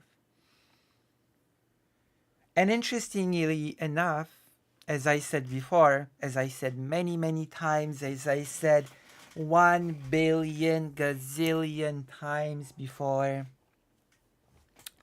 Herzl died thinking that Zionism was a failed idea. And Herzl also died saying that Jewish people are ingrates that do not deserve Zionism. Also, Herzl visited Palestine once in his entire lifetime, didn't like it, and never visited again. He just went once and never again because he sort of didn't like it. So, make of that what you will. Make of that what you will of Herzl's conviction to the Zionist project.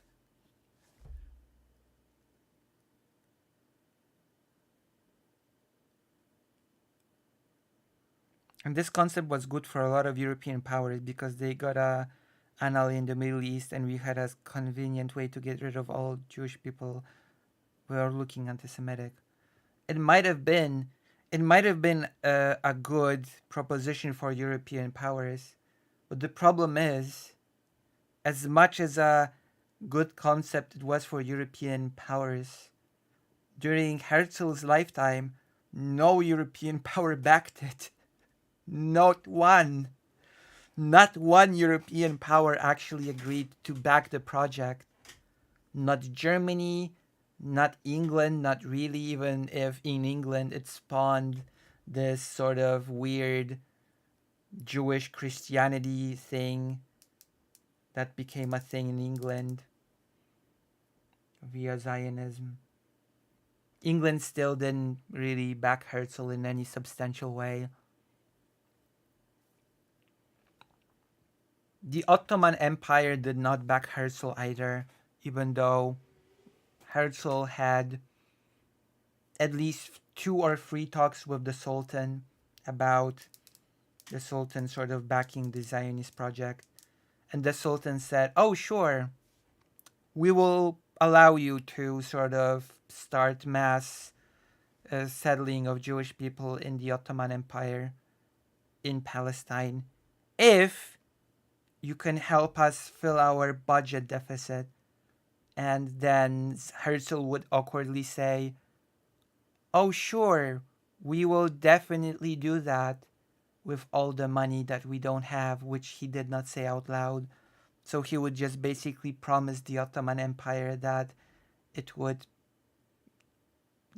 totally give all that money that the Ottoman Empire wants and leave the talk, and then nothing would come of it. In fact, rich Western European Jewish people also did not want to back the Zionist project of Herzl because the potential rich Jewish sponsors of the Zionist project said that it would feel like a weird, because all rich Jewish people in Western Europe wanted to assimilate at that point. So they said, wait, if we sponsor your weird project of creating a state for Jewish people somewhere, isn't that basically us saying that we're not really citizens of the countries that we live in? Isn't that basically us saying like we're like foreigners and not of the countries that we're not backing your project? No, No. We're not, no. Please don't count on us. No. So that was basically the situation that Herzl had to contest with when he was alive. And it was a very wide belief. It was a very wide belief that Zionism basically would die with Herzl. At the time of his death, everybody just believed that Zionism failed and it would just die with Herzl. I still firmly believe that if the Holocaust would not have happened, that Zionism would never have gained nearly the traction that it did. Like, I don't think so. Especially since the second biggest Jewish community in the world, which was the Polish one at the time, was firmly against the idea of Zionism for the most part.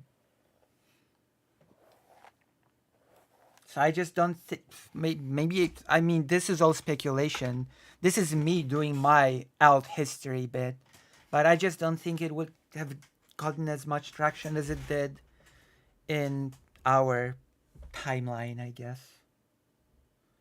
I just don't believe so.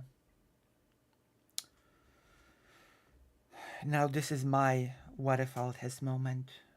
This is my little what if alt has bit about Zionism.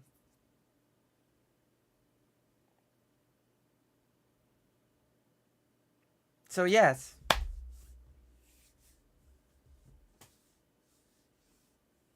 Isn't that exciting?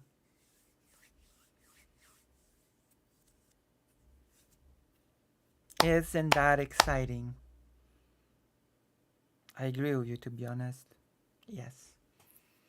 Because unlike what if alt history, my alt hist is not total bullshit. It is, my alt hist is actually rooted in, I mean, it was, what I'm predicting is just a continuation of the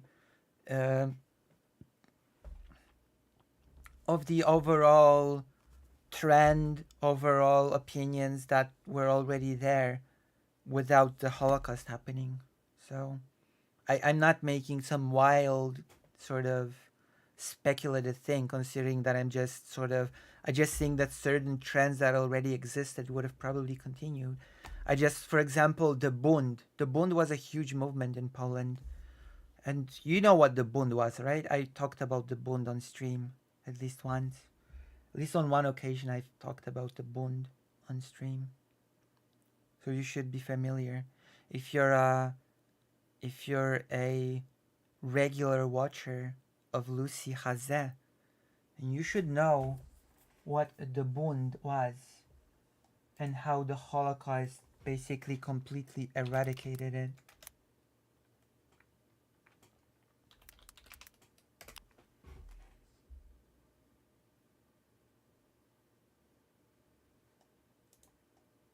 Do you know?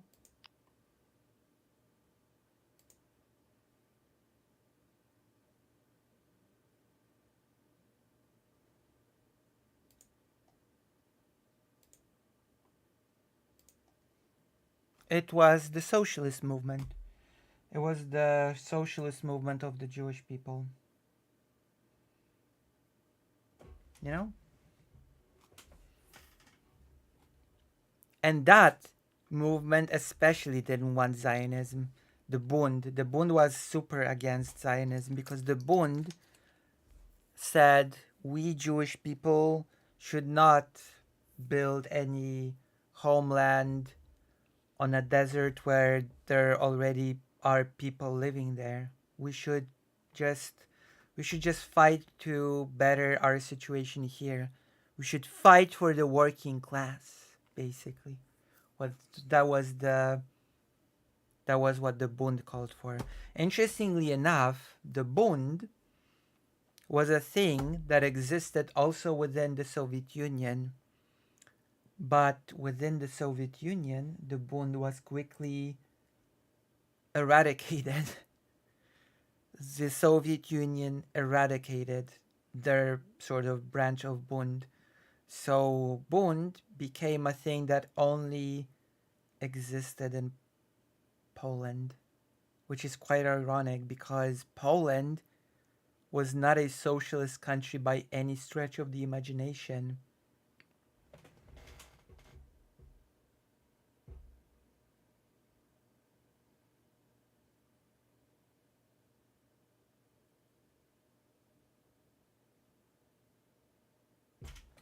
And yet Bund could just exist freely in Poland, but in the country that was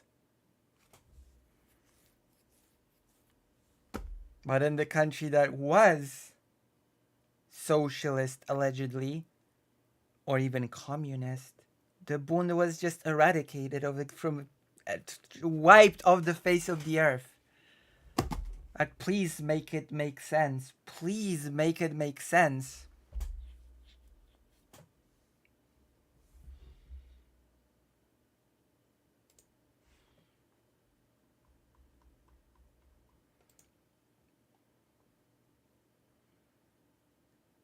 Hmm?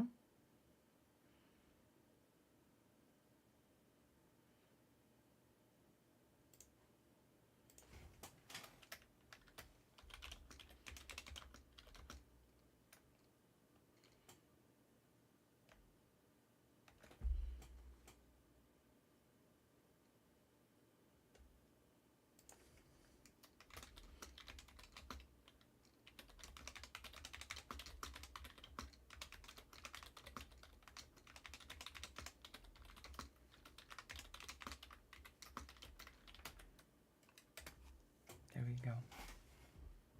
Send a message to our good friend Yankee Tanky about a debate that was supposed to happen but never did. Am I such an imposing figure? Am I so scared to debate? First Chud Logic, then now the ex Yankee Tanky. United States of the West. People are just scared. People are just afraid to debate me. Very disappointing. Very, very sad.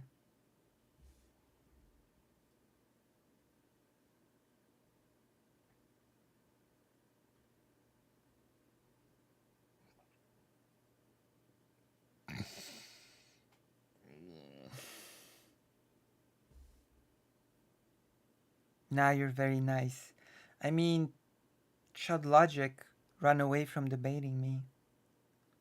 And now Yankee Tanky, who said, because I said, oh, we need to postpone our debate, because I was in, oh gosh, what was the name of the city? I'm trying to remember.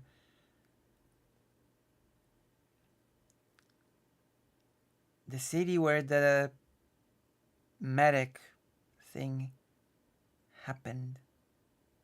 The lecture. Bydgoszcz.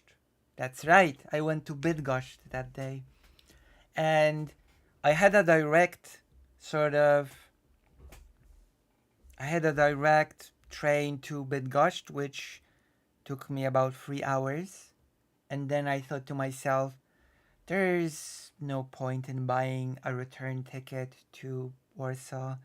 I'll just, when I went to Bydgoszcz, I just got a direct train right away. So it should be no big deal on the way back, right? Maybe I'll even make it back for that debate with ex Yankee Tanky. And so I went to the ticket thing in Bydgoszcz and was like, I would like a direct ticket to Warsaw, please. And the lady looked at me. No. You kidding? At this hour? No. So what you're gonna do is this. You're gonna wait 2 hours now for your train from here. Then you're gonna go to a place, and at that place, you're gonna wait another 2 hours. And then from there, the train will take you to Warsaw. That's your route to Warsaw that you're gonna take because you don't really have any alternatives. You don't have any alternative. You don't have a choice. So I was like, okay. I guess I'll take the ticket, please. And so my journey home started at about 7-8 p.m. when I was at Bydgoszcz. I spent some of that time at a McDonald's eating a nice set and reading a new magazine. And just guess at what time I got home. 8 p.m. I'm going to be generous. I'm not even going to say 7 p.m. 8 p.m. The countdown starts for me getting home. 8 p.m. What time did I get home? Extra points for people that are able to guess what time I got home.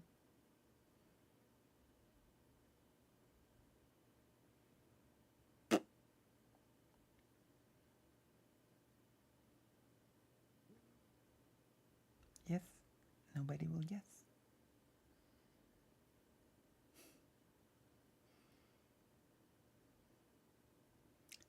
6 a.m. I got home at 6 a.m.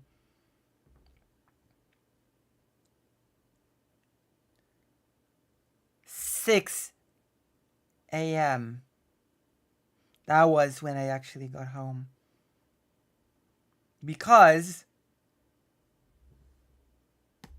the train that arrived at Warsaw actually arrived at a place, at a station that was super far away from my home. So I needed to wait for over an hour for the night bus.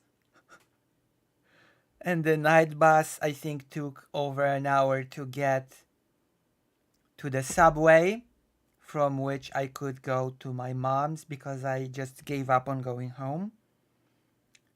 And at the subway station, I needed to wait 40 minutes for the last subway, or even for the first. It wasn't the last, it was the first one of the day. So I had to wait 40 minutes for the first subway thing for the day. Then it took me to the subway station that I needed to go to. Then I think from there on it takes me about 10 minutes, give or take, to go on foot from the station to my mom's. So I ended up reaching home at, give or take, 6 a.m.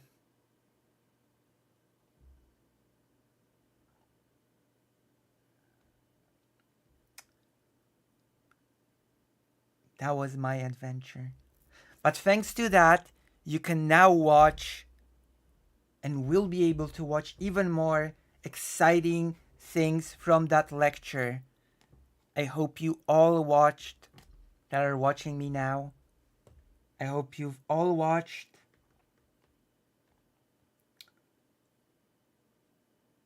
Oh God. I hope you've all watched the thing about barotrauma.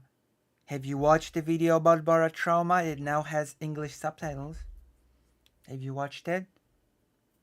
I hope you watched it. I hope you watched it. I hope you've commented.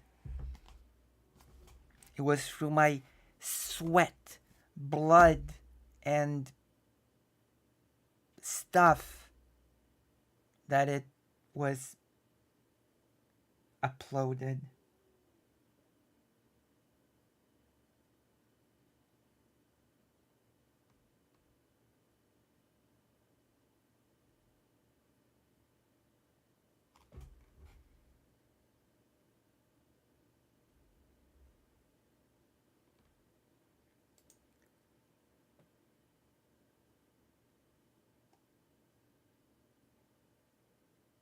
So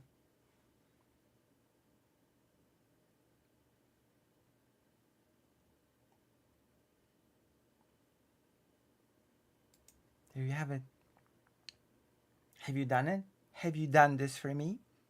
Have you done this big a favor? I certainly hope so. I'm not sure. Should I cover a debate? Let me see. There's a destiny debate that I can cover. There are two debates that we can cover. One of them is a destiny debate. One of them is a FinkleStein debate. So my question is,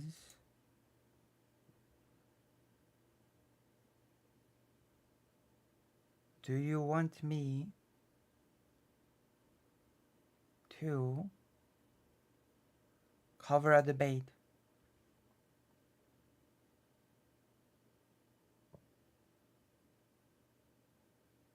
Think on that. Write in the chat as I go to the toilet, because you need it badly. I need the toilet super badly. I need it more than you can even possibly imagine.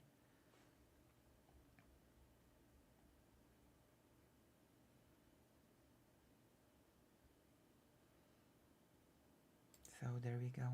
There we have it. What are the topics? With FinkleStein, it's Ukraine, so it's gonna be a mad debate. With Destiny, it's Israel-Palestine, so pick your poison. Israel-Palestine or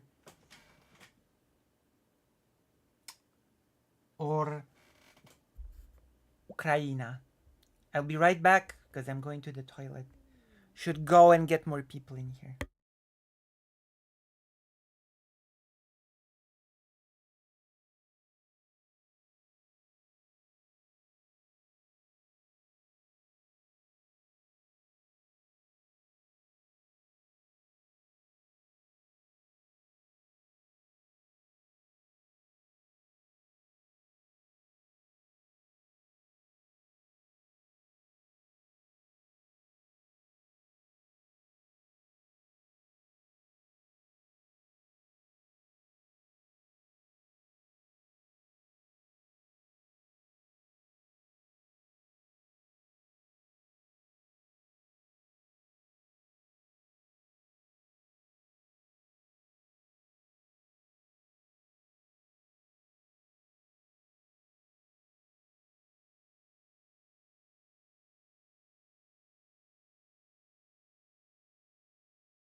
I am back. I'm so back. We're so back.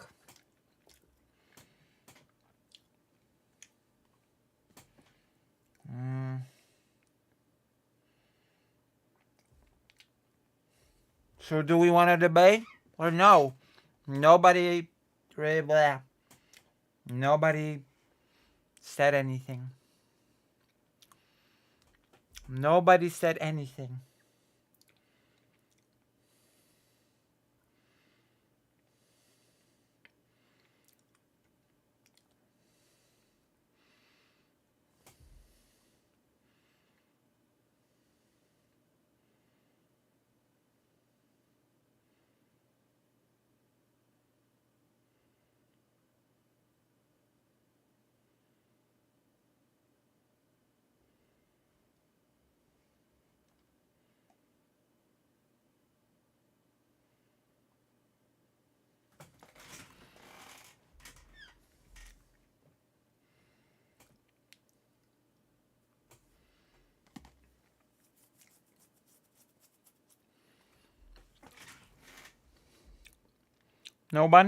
Nobody wants to tell me if they want me to cover a debate.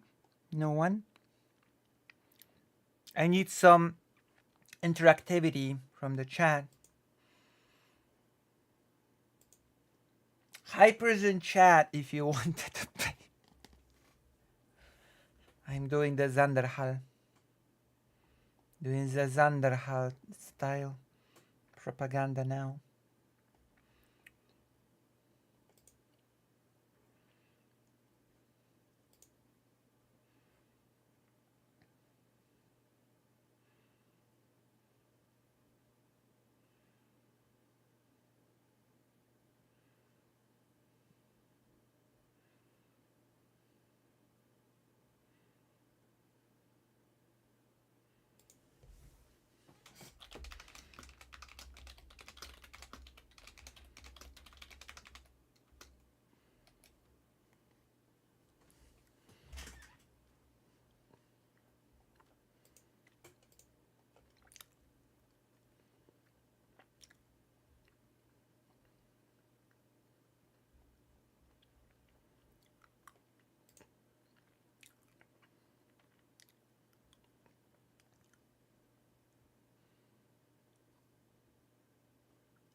No? Damn it. Damn it.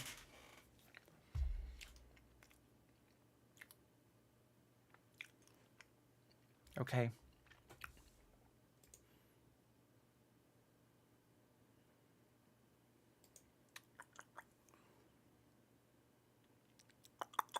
Four people on Twitch. Hello, Twitch viewers. Oh my gosh. What brings you to my abode? I want to cover a debate, but it's a long debate. It's a long debate, so I had to think. Those are long debates, I mean.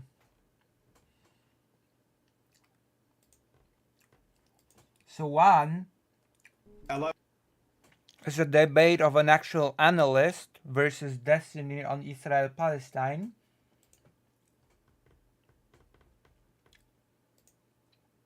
And one is a debate between FinkleStein and some guy. So I have to ask.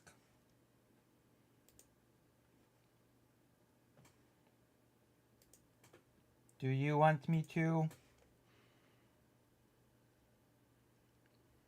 watch it? Or no?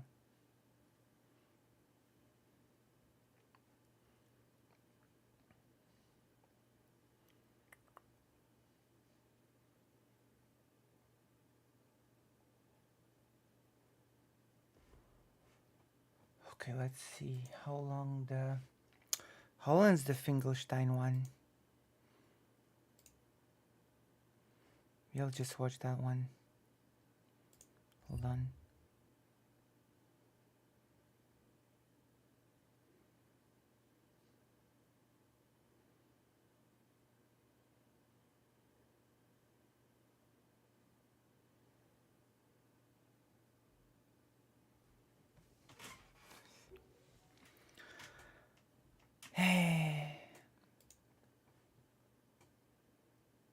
Oh, 51 minutes. Never mind. Okay, let's watch this one. Watching the Ukraine debate. Ukraine debate. Hold on. Hold on, please. Don't shout at me.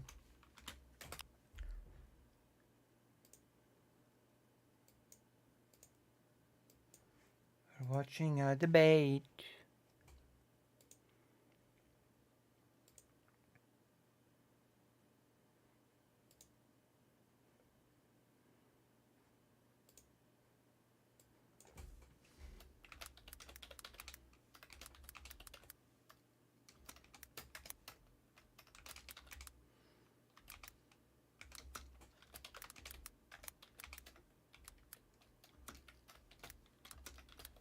Oh no.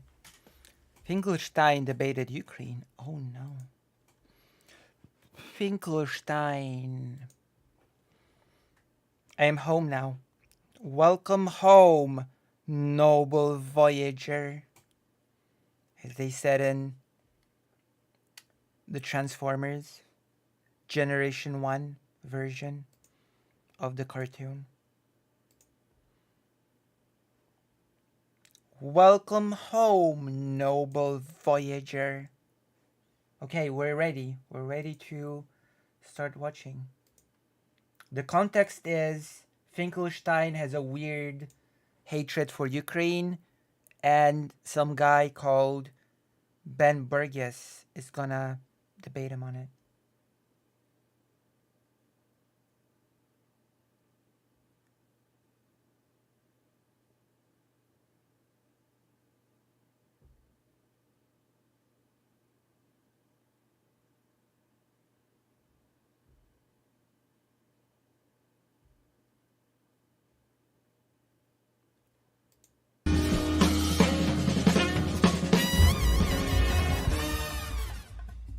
I've heard comments from you about, the war in Ukraine.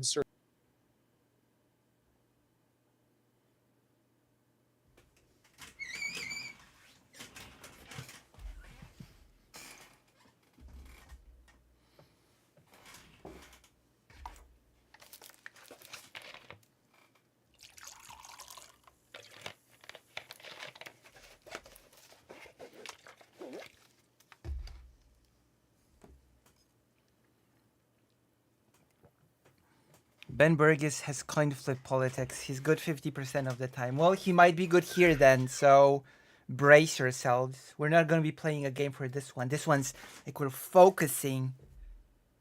We're focusing. Why are your bones on fire? I don't get it.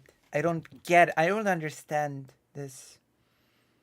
I don't understand what you're trying to say. Amazing. Trigger warning. The Ukraine is going to be invoked. As in calling Ukraine the Ukraine. Heard comments from you about, the war in Ukraine, certainly that, that make me wonder what your perspective is on that, right? Like, in other words, like, is it possible or desirable for the left to sort of keep an independent perspective that is opposed to escalating U.S. intervention in the world with all the horrible things that that's going to lead to and so often has led to, but does so without sort of falling into, sort of falling into support for whoever the U.S. happens to be. Can I just say that Norman FinkleStein sounds weirdly like Jordan Peterson? Because he's just Kermit-like voice as well.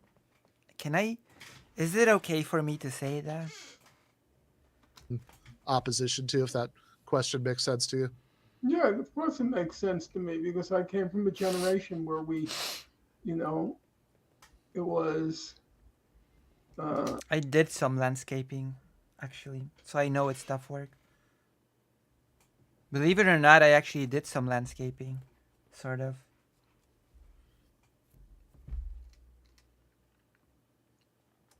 U.S. imperialism was the enemy of humankind, and you support anyone against U.S. imperialism wasn't really even a tough question there were a couple of exceptions in my generation. One exception was, of course, Israel, which was a U.S. ally, and the Arab world is part of the third world. Yet many people on the Their names both have 5 syllables. That's right, Glitch Master. That's right. left were going to support the U.S. in regard to the state of Israel. That's changed quite a lot. But that was one exception. But in general, if you're a person of the left, you were going to be hypercritical of what was called, accurately in my opinion, U.S. imperialism. Now things have changed. Yes, US imperialism is when you help Ukraine defending itself against Russian genocidal war. Perfect summary, Mr. Peter FinkleStein. Thank you. Changed very dramatically. I would say this is the first time in my lifetime that there is no left critical of U.S. policy towards Ukraine, towards in the context of Oh gosh, what a Freudian slip. I want to hear it again. the war in Ukraine. When I say I want to hear that again. critical context of the war in Ukraine of U.S. policy towards time, that there is no left critical of U.S. policy towards Ukraine, towards Wow. It's the first time in my lifetime that there's no left that's critical towards US policy in Ukraine. Oh, oops. Jesus. What a slip. I wonder if in this guy's mind, the left should have been critical of, I don't know, because you know how people say that Euromaidan was a project of the CIA? Well, I've had people coming into this stream, into my stream, and telling me that actually the entirety of the Polish Solidarity movement was just a CIA project, a pet project of the CIA, and it had nothing to do with Polish people or what they wanted. No, it was just a CIA psyop or something, the whole Solidarity movement. So there you go. Everything is CIA, and no Slavic countries have any autonomy or anything at all. There you have it. It's just all CIA pet projects, I guess. in the context of the war in Ukraine. When I say critical, I'm not saying necessarily condemnatory. Oh, I'm saying there is no criticism at all. There's not even amazing. Amazing coming from the guy that said that Russia had the moral right to invade Ukraine. No, that is such critical analysis to say that Russia had the not even geopolitical or anything. No, moral. It's moral. How critical of FinkleStein. been on the large parts of the left, actually virtually the whole left, there are marginal exceptions. There is not even a willingness to hear out criticism. Yeah, So I to mean, take the most if the criticism will be basic bullshit like, oh, it's all about NATO, it's all about the CIA coup, then no, at this point, no, I'm not even gonna hear it out. Yeah, correct. Well, then again, I'm not even the target sort of described person by FinkleStein. FinkleStein is describing the left in the US, and he doesn't care about me. I'm a Polish person. I'm a Slav. I'm just a pawn between Russia and Ukraine. Not Ukraine, or between Russia and the US. No, I had a slip. I'm just a pawn. And so are the Ukrainians, for that matter. Maybe because a lot of the left probably agrees that Ukraine has the right to defend itself. Obvious example, there would, of course, even among liberals, Even among them. there would have been Damn. some congressional hearings Damn. in which a variety of witnesses would speak to the conflict at hand. So you would, What are you saying? why hasn't the so-called left in Congress just called for a hearing on Ukraine? You don't Okay. have to agree with John Mearsheimer. You No. don't have to agree Wait, what? with Uh-oh. John Mearsheimer on Ukraine. You don't have to agree with John Mearsheimer. Oh no. Mearsheimer mentioned. Okay. You don't have to agree with Jeffrey Sachs. Oh gosh, Jeffrey Sachs. You don't have to agree with these eminently mainstream people. We're not talking about wild leftists in the wings. Okay. Mearsheimer, the leftist in the mainstream. We're talking about solid mainstream people. Just a hearing. Just a hearing. No hearings. I heard them, and what they said was Mearsheimer. Oh yes, the realism, this realism. It's really, I never experienced something like this. I never thought was even I never could conceive it. Nowadays, when I want to hear the latest dissenting opinions on Okay. Ukraine, I turn into this guy, Colonel McGregor, who's, I think, a pretty right-wing person, but very critical of the war in Ukraine. Why do you? Interesting. Why do you seek out voices that are critical of the war in Ukraine? I'm sorry. At this point, it's basically like saying, oh, it's like turning back to the 40s, or yeah, 40s basically, and saying, yeah, I don't really see many voices that are allowed to sort of be critical of the Allies fighting Hitler. I don't know. I seek out those sort of voices that are critical. Not many, not many. How unfortunate. How we've fallen that I cannot even find many voices that get a hearing that are against the Allies fighting Hitler. Sure. I listened to John Mearsheimer, who I count as a friend, but he would be the first to say he's quite conservative in his politics. He's a graduate of West Point. He's an advocate of what he calls realism in politics. Exactly. In international relations theory. This is not a wild-eyed leftist. He's a very nice guy, and he's been very kind and generous to me. But leftist, he's not. No. Not with his theories.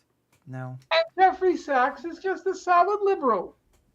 He has on his conscience that he destroyed the Soviet Union during the Yeltsin years, and probably has maybe 40 million corpses in his skeletons in his closet because of the advice he gave to Yeltsin, which Yeltsin dutifully followed. But he's a solid scholar for sure. He was a wunderkind at Harvard at age 28, I guess.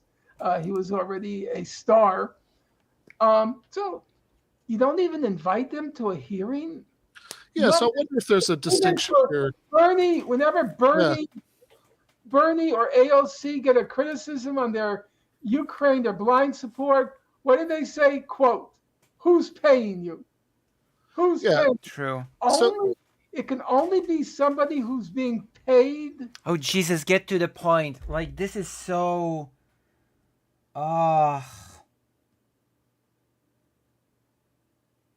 This is so meandering. That might have questions about sending $100 billion to the Ukraine with not even a congressional hearing. So I wonder if there's a distinction to be made here about the left in the sense of uh, elected politicians who are somewhat aligned with the left, although often very disappointing, and the left. I wish I would just be sent. I wish it would not be stuck. This is from 11 months ago, so of course the situation was a little bit different. The aid was actually flowing back then. Good old times when aid was actually flowing. Take me back. Take me back. Left in the sense of like, you know, Jacobin magazine or. Hello, holy lazy duck. Hello. What brings you to the stream apart from the fact that I'm a duck-themed streamer? Or current affairs or like DSA even, as an organization, that they have a like because I do see a lot more criticism of Ukraine policy from those quarters, right? From people like Branko Marcetic, who writes all the time about it in Jacobin. We could also add people like obviously Noam Chomsky, leftists don't get much more prominent than that, who's been, extremely critical of American and Ukraine policy. So it does seem like it does seem like there are a lot of those fanatics that are just principally against the US and whatever it does, even if it means that you just put blindfolders and don't notice Russia trying to rebuild an empire and quite literally waging a genocidal war against its neighbor. But who cares about that? The US is so bad. Let's not lose our sights of what's important. Very critical voices on the left. But what I do agree with is that those voices do not have an echo in the halls of Congress. Good. I think there's overwhelming pressure for people to shut up about that. And good. Zero tolerance for bullshit. Good. I'm happy about this. Good. I'm happy that was the case 11 months ago. Fortunately, I don't know that the left, such as it is in the United States, is so weak. I don't know that it's in much position to impose pressure. If this is what the left is supposed to represent in the US, then it should stay weak. It should stay as weak as possible if this is the principle that it basically represents. Criticizing a country defending itself against a genocidal aggressor. That's just great. Pressure in the other direction. Well, first of all, I would have to quarrel with you a little bit, a quibble rather than quarrel. Yeah. Quibble with you. Quibble. You named Branko Markovic and you mentioned Noam Chomsky. I would add Aaron Mate, and I would still say you can count them all on the fingers of one hand. I still think you can count them all on the fingers of one hand. That's not a great showing. The second point is, I'm not forcing people, coercing people, demanding of people that they agree with me. Mm-hmm. I recognize that people can agree to disagree on a certain range of issues. Mm-hmm. I do not think it's within reasonable grounds to quarrel with the fact that Russia for 30 years, since the era of Gorbachev. Again, that we're going to get into this because this is an argument that just boils my blood as a Polish person. Has constantly been stating, stop this NATO expansion. Well, maybe if Russia did not invade all of its neighbors again, maybe if Russia did not have its endless empire-like ambitions, maybe then the expansion would end. Alas, countries like Poland, I can speak for the country that I live in, sort of like their independence, sort of like their sovereignty that is being just taken away. It's just a thing that Polish people sort of are fond of after having lost it so many times. And so, a pretty good bet of sort of keeping the sovereignty after a pretty long time of not having it before 1989, Poland decided, hey, let's join NATO to sort of make sure that Russia, when it gets back on its feet, will not just be able to, get a grip on us once again and this time not let go. It's pretty logical if you ask me. And there were several other countries that came to this very same conclusion. And you can call it NATO expansion all you want. You can call it sort of provoking Russia, whatever that means at this point. Like, yeah, sure. Like, Russia gets provoked by anything. Russia gets provoked by countries wanting to feel safe from Russia. That is the reality of it. Oh, our neighbors want to have tools to defend themselves against us. That's basically tantamount to provocation, isn't it?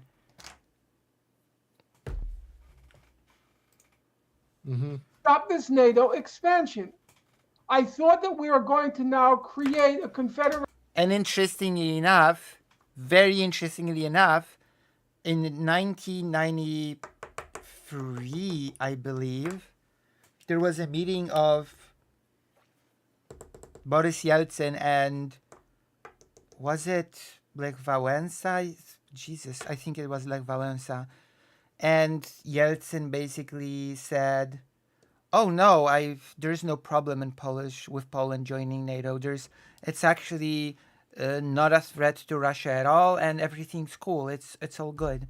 And then Russian politicians pressured him, and he sort of just walked it all back and said, "Oh, actually, yeah, it is a problem. Don't join NATO, Poland. We're warning you." Cool. So yeah. Of Europe. What is with this NATO expansion? I don't know. I think I can put some names on it. Chechnya, Georgia, Ukraine. Makes you think. Why would people want to join NATO? Which, yeah, you have to voluntarily join NATO. NATO doesn't expand in that sense, that it just expands and gobbles up countries into it. That was the modus operandi of the Soviet Union, expanding and just gobbling up countries and taking away their freedom. That was the Soviet Union. You have to want to be in NATO, you have to apply to be in NATO, and NATO has to agree to accept you. If countries near Russia felt safe enough not to have the need to join NATO, then they would not join NATO. There would be no expansion happening. But the reality of the situation is that Russia is a pretty aggressive country. And so, pretty, dare I say, expansionistic country, and therefore Poland and many other countries were basically left with not many other options than to just join NATO. And that Russia has, for 30 years, tried to find a reasonable diplomatic resolution. Yes, by attacking Chechnya, Georgia, and Ukraine. That is what we call finding a reasonable diplomatic solution. I'm so impressed. I'm so impressed by the efforts of Russia to find a reasonable diplomatic solution to all of this. Of the problems in Ukraine. Oh yeah, for sure. Those diplomatic and sensible solutions to problems in Ukraine were You're basically gonna be our vassal states, much like Belarus, and you're gonna like it. This is reasonable and diplomatic on our side. Sure, if you, I mean, technically speaking, you could call that diplomatic, but reasonable. I mean, that also, again, depends reasonable for whom. I bet it's very reasonable for Russia, but is it reasonable for Ukraine? But then again, who cares about Ukraine? Ukraine is just a pawn between the US and Russia, much like Poland, so who cares? Who cares really what is it reasonable for Ukraine, right? Nobody cares. Nobody cares. Where people differ is whether Russia, having been systematically and methodically rebuffed for 30 years. What does that even mean? Rebuffed for 30 years. There was so much investing in Russia by Western. It's not even funny. There was so much trying to normalize relations with Russia. Also not even funny. Like, don't give me that bullshit. Rebuffed. And as facts were changing on the ground towards fully integrating Ukraine de facto into NATO. That's also actually pretty bullshit statement. Ukraine wasn't even on the road to becoming part of NATO as far as I know. There is one huge bullshit excuse. And even if it were, it would be perfectly in its right to, considering, the situation that we're finding ourselves in right now. There would be no invasion if Ukraine was in NATO. Like, come on. Or maybe if Russia would be stupid enough to do it, then there would be, but we'd be having a totally different war then, right now. Whether a threshold had been crossed such that Russia had the right to attack, versus those who say, yes, it's true, Russia was provoked. No, it wasn't. I'm sorry. Like, it's not provocation for countries around Russia to be rightfully wary of Russia's imperial ambitions and to wish to join an alliance that will deter Russia from invading. That is not a provocation. It can only be a provocation from the perspective of a person that has no clue about this region of the world and its history. That is the reality of it.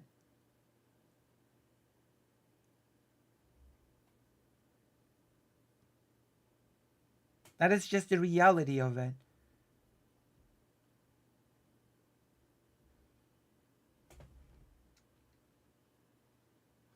Provoked, but the provocations weren't of a significant enough magnitude as to I reject this whole provoked thing. It's bullshit. A Russian invasion. So there, I would say, between their position and my own, which is they had the right to attack, yes, I could say reasonable. I'm sorry, Russia has this talent of basically pushing countries into the arms of NATO. In fact, there are a few new additions to NATO now, thanks to Russia's invasion of Ukraine. So what are we even talking about? Russia has just this charm that makes everybody in the vicinity want to join NATO. It's a superpower. And then Russia calls it provocation. People can disagree. I have not written any of them off. However, you use the expression whether the people in Congress had sufficient heft, power, whatever you want to. You said Russia had the moral right to invade Ukraine. You have no leg to stand on this topic. Absolutely none. say, sorry, Norm. I just want to interrupt you because that's not quite what I said. What I said was that the grassroots left isn't in a position to exert much much pressure. Thank God, if the grassroots left represents supporting Russia in its invasion of Ukraine, then I don't care for grassroots left very much. On politicians. So in other words, it's that I think that I just don't care much for this sort of grassroots left. It can stay weak. Politicians, I think, are often buffeted from different directions. Ideally, they're tools that they that like we can get them to do things that we want. I agree with that, but nothing prevented them from calling for hearings. No, look. Nothing prevented If the question is, hearings. would it have been better if they the had politicians? congressional hearings on Twitter? Sure, they could have had hearings. So if the question is, would it have been better if there were hearings? Then I agree with you. No, if I just don't. No, I don't have patience for bullshit. No. Where I would, I think, maybe not just quibble, but perhaps even quarrel, is on two questions I'd like to separate, right? Because I think there's one of them that we agree on and one of them we disagree on. All right. So I think the one that we agree on is there a very big problem with like United States policy toward the war in Ukraine? Was NATO expansion? Yes, there is a very big problem of U.S. policy towards Ukraine, especially now freezing aid. But the big problem till now was the very slow giving of aid and it being spread out. But I bet that's not exactly what this person's talking about, is it? A bad idea? Is current U.S. policy not doing anything to? Yes, it is a totally horrible idea to allow countries to keep themselves safe from Russia. Oh yes, absolutely a horrible idea. Poland should have absolutely been folded back into Mother Russia. True and real. To do peace. Russification did not go far enough during the Russian Empire period. Yes. Negotiations, but instead just pouring more and more money into the conflict. And sabotage. Does that make? Oh yeah, totally. Because the thing that sabotaged the negotiations, the Bucha massacre, that was obviously done by the U.S., right? That was obviously done by the United... Oh, wait, no, it wasn't. It was done by Russia. At which point the negotiations were basically dead in the water. Oh, no. Oh, crap. Damn.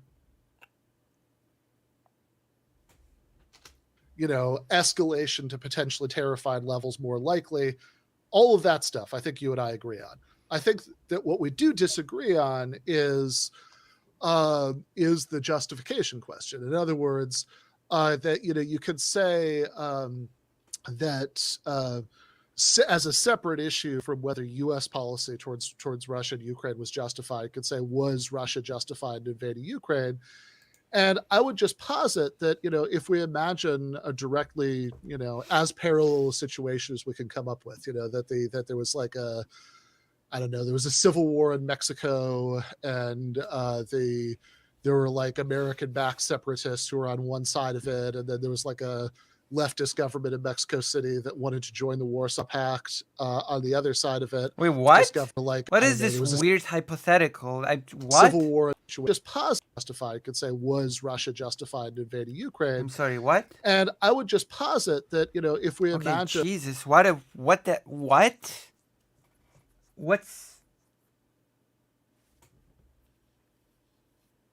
I listening to right now? A directly, as parallel situation as we can come up with. Okay. That there was like there was a civil war in Mexico. Civil war in Mexico. There's no what civil war? And there were like American-backed separatists who were on one side of it, and then there was what? Like a leftist government in Mexico City that wanted to join the Warsaw Pact. Warsaw Pact? On the other side of it. And that, even though it hadn't officially joined, it seemed like it might one day, and it was becoming more integrated with the Eastern Bloc.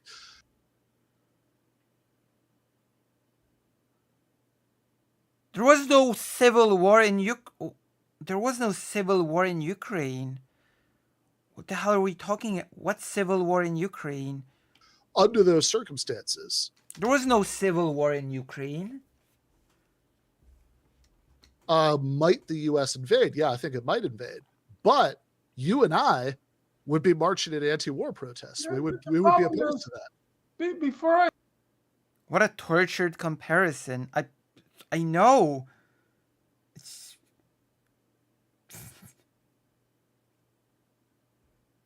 Jesus. spoke with you this evening, I spoke with Glenn Greenwald.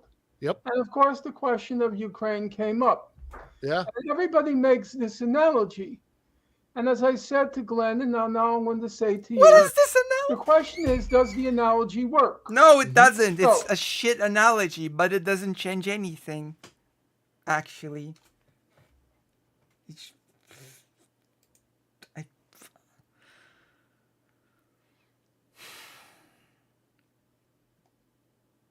Ben Burgess wrote a book on logic. I see. You should send it to me. I could read it. God. Let's take the case of Mexico or the comparable case of Canada. Either of the Sure. Let's follow this. Let's follow this twisted logic train. Wow. Oh my goodness. I wasn't even shown the premise. There was no civil war in Ukraine. countries in our border. Mhm. Has the United States ever had to deal with an invasion from Mexico? Has Mexico ever invaded the United States? So if it had, Wait, hold on. Okay, let's see where this is going. Because I don't know what is supposed to be what in this comparison. What has Ukraine ever invaded Russia? I guess would be my what? would that be sufficient to justify Let's it? just go through the basic questions to see whether the analogy holds up. Did Okay. Mexico ever invade the United States? So given that it hasn't, Okay. you think And that's Canada, enough Canada to show? hasn't. Okay. Yeah, Now- I mean it hasn't, but they have Let's telescope the whole question. Let's Okay. turn to Russian historical memory. Okay, has Ukraine ever invaded Russia? Russian historical memory. Russian historical memory. What a phrase. What a turn of phrase if I've ever heard one. I want to say, what does that even mean? Russian whatever. Of the 19th century. You take Tolstoy. He's writing a novel at the end of the He 19th sounds so much like Peterson. I just can't. Oh yeah, the 19th century Russia. The good old nostalgic days when Poland was basically just part of the Russian Empire. Good old days of Russification in Poland. century. It comes FinkleStein would say Ukraine is invading Russia by acting sus or something. True. to be called War and Peace. Mhm. He wants to conjure the soul of the Russian people. Okay. What does he choose for the subject matter of his novel, his great novel? He chooses the War of 1812, Okay. the French invasion of Russia. All right. That's what weighs most on the historic memory of the Russian people. That is great. Last time I checked, Ukrainians were not French. I never thought I'd have to point this out. I never thought that would be a thing that I would have to say. But Ukrainians are in fact not the French. I don't know where this is going. From the 19th century. Let's go to the 20th century. Okay, who invaded Russia in the 20th? Oh, the Nazis, of course. What's the great memory of the Russian people of the 20th The Barbarossa. Sure. century? The Great Patriotic War. What's the Great Patriotic Operation Barbarossa, in which Ukrainians were used as Soviet soldiers, as Soviet citizens to fight against the Nazis, which of course I don't think Mr. FinkleStein here will acknowledge even. War? The Nazi invasion that wiped Yeah, the Nazi invasion of the Soviet Union, which included Soviet Ukraine, but I guess we're just gonna gloss over that point, right? It wasn't an invasion of Russia, it was the invasion of the entirety of the Soviet Union, Ukrainian part included. wipes out at minimum 27 million Russian people. Russian people. 27 million Russian people. 27 at minimum, the Nazi invasion that wipes out at minimum 27 million Russian people.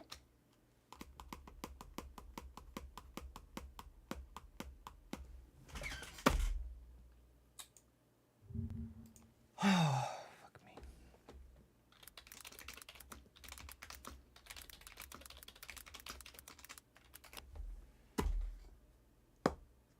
Oh wait! What do you know? The Soviet Union lost around 27 million people, which means it included Ukrainians.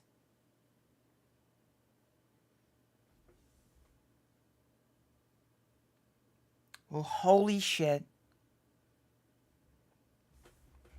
But according to FinkleStein here, it was at minimum 27 million Russian people. Sure. Sure.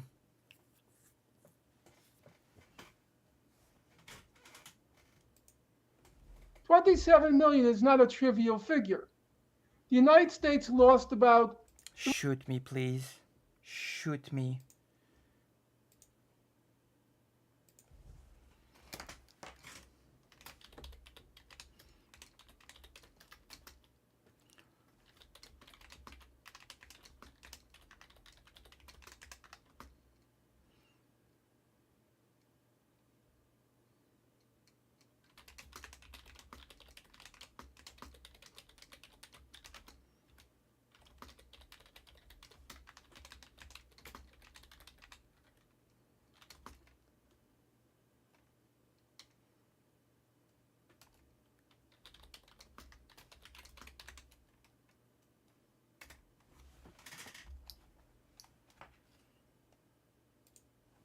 $300,000, 400,000 soldiers in World War II.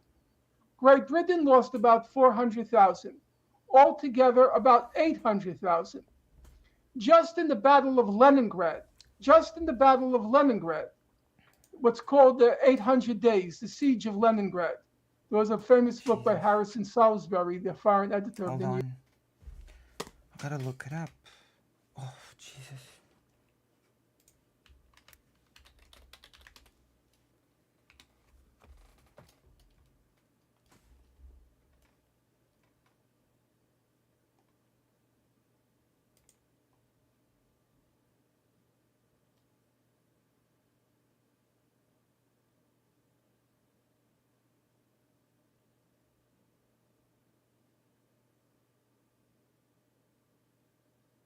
Here we go.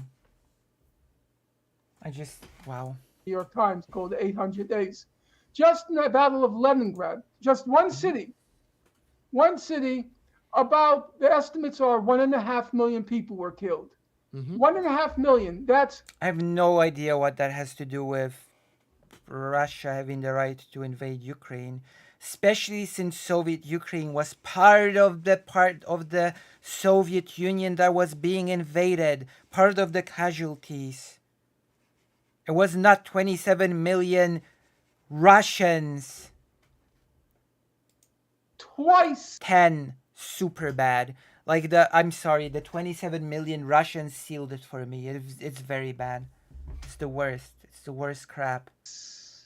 This guy, I'm sorry, Eastern Europe might not be this guy's sort of field, but as an academic that is supposedly good on Israel Palestine, if you're gonna talk about any topic, as an academic, you should know to do your due diligence before opening your mouth. Because otherwise, you're just gonna spout bullshit like what we're getting here. Like, what am I supposed to make of this? I might as well end the thing here. Like, once I hear that 27 million Russians died during the Great Patriotic War, I might as well just not believe anything else that he says. It's all bullshit. He doesn't know anything. He didn't look into anything. He didn't bother. He just has his belief about NATO and then just creates a very convenient narrative going back in history. It's very nice, very nice. I have no idea what Napoleon's France has to do with NATO, by the way. Because guess what? Guess what? Apart from wanting to conquer Russia, Napoleon's France also did some other things. You know, conquering the entire rest of Europe, which the entire rest of Europe also didn't quite enjoy. You know, Germany, etc. Those places that the French Empire under Napoleon conquered. Do those not count? Oh, no, yeah, of course. Napoleon was basically a proto-NATO thing. This is such bullshit. This whole narrative that it goes back to Napoleon having a boner for Russia in particular, which it didn't. Actually, France had a big thing against England, but the total casualties of the US and UK during World War II. That's the memory that weighs on the Russian people. I'm sorry. World War were killed. Mm-hmm. One city, about twice the total casualties of the US and UK during World War II. Oh, okay. That's the memory that weighs on the Russian people. What about the memory that weighs on the Ukrainian people? What about the memory that weighs on Polish people? You know, Poland that was just sold out after the war to be a satellite state of the USSR. You know, the Polish memory of the Warsaw Uprising where the Soviet army just stayed on the other part of the river and allowed Polish civilians to be massacred by the Nazis without lifting a finger to help. What about that meme? Oh, wait, I forgot. I almost forgot. Poland and Ukraine are just pawns in a big chess game between the US and Russia. I forgot my place. I'm sorry. I apologize. Sorry. Now you might say, what do you know? The Russian people, what do you know? I'll tell you how I know. I'm pushing 70. Vladimir Putin. Oh, shit. Have I considered that this guy is pushing 70? Have I considered... Oh, damn. Wow. That's a strong... I have to admit, I've not considered that. Okay. That changes everything. You're pushing 70.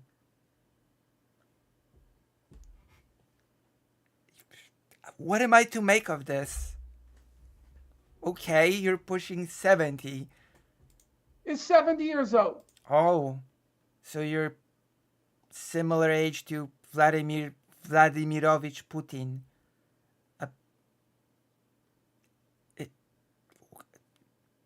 What?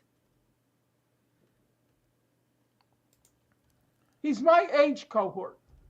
if time allows you, I mean, this guy is supposedly pretty good on Israel Palestine, so I'm not gonna comment on that. I'm not, like, I don't know. I just don't know. I know that he's crap on Ukraine, but I have no idea. He's supposedly a pretty good academic when it comes to Israel Palestine, but here, no. and if you want to, use it later in the broadcast, because I don't want to detain you now, you go to Wikipedia. You enter the name Vladimir Putin, and then they have it broken up into sections, and one section is called childhood. Oh, damn. The poor childhood of Vladimir Vladimirovich Putin. Okay? The whole childhood. Look at it yourself. Fortunately, your viewers can just check me after they hear my remarks. The whole childhood is about one thing. One thing. Relatives killed during World War II. Oh, shit. Oh, no. Because that totally is not the case for Ukrainian people, or for Polish people, for that matter. Totally not. Yes. Absolutely not. We all know that of the entirety of the Soviet Union, only Russian people lost close ones due to Operation Barbarossa. Yeah, of course.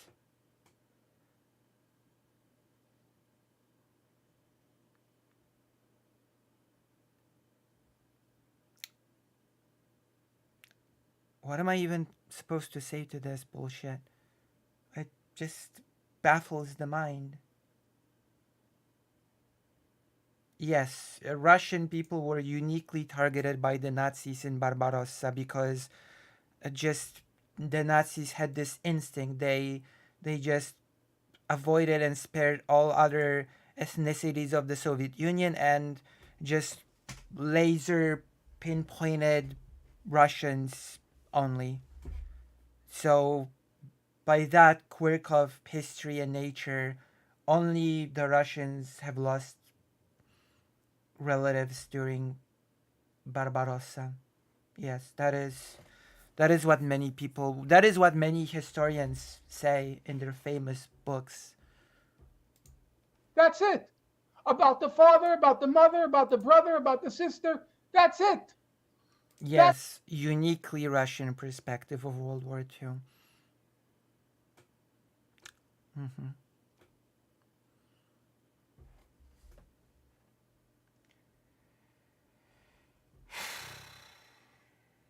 This guy's from the US, right?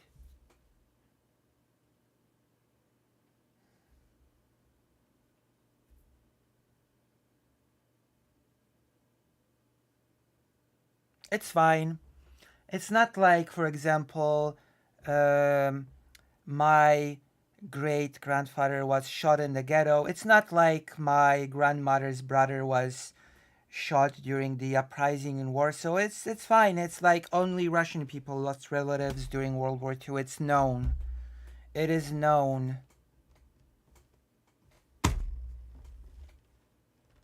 That's how they remember. That's how Putin remembers. And guess what? That's how I remember World War II. Because that's all, as I said to you already a half hour ago.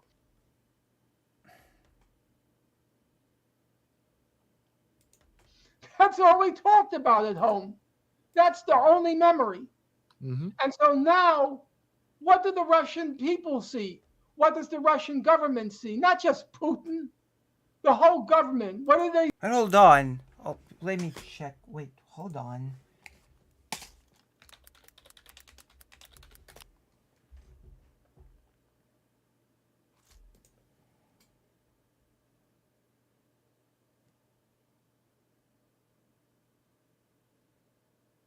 FinkleStein is Jewish. Born in New York City to Jewish Holocaust survivor parents.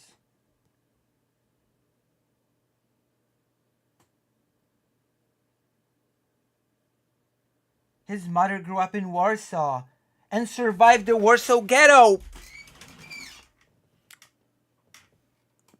Now my mind is just boggled. Well, my great-grandfather did not survive the ghetto. There we go. I just... Hello, Gabriel Things. I'm dumbfounded. After all that bullshit about the unique perspective, the unique experience, the unique historical memory of Russians losing relatives in the war, Holocaust survivor parents, mother survived the Warsaw Ghetto because his mother grew up in Warsaw.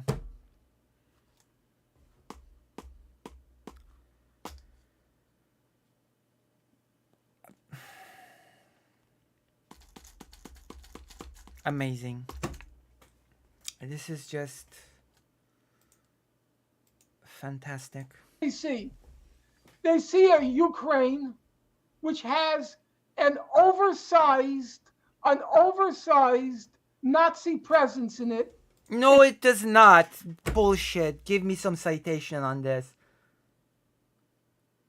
Soviet Ukraine was invaded by the Nazis in the Barbarossa project. May I remind you that Ukraine was at that time divided into Soviet Ukraine, which was part of the Soviet Union, and also Western Ukraine, which was part of the so-called Second Polish Republic. It was in the Second Polish Republic that OUN was formed, and its military branch UPA was formed. It was there when Bandera came to sort of prominence. This is all bullshit.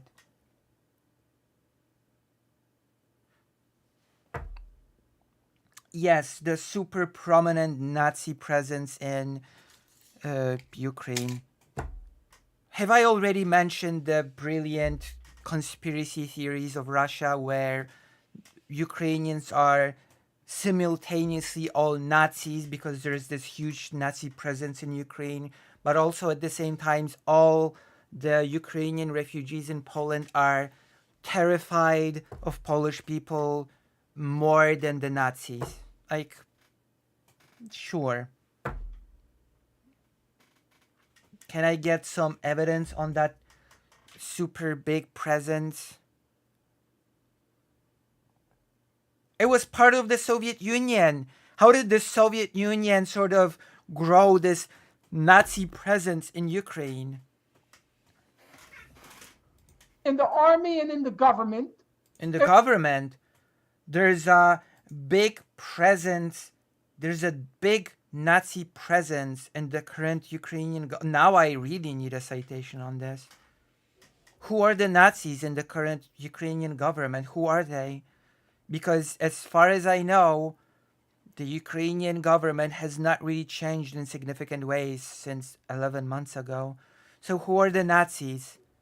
Where is the Nazi presence in the current Ukrainian government? They like to call neo-Nazi. I don't know what neo-Nazi is. I don't know Nazi.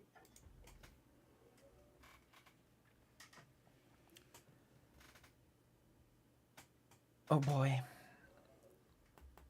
A famous scholar doesn't know what a neo-Nazi is. A neo-Nazi,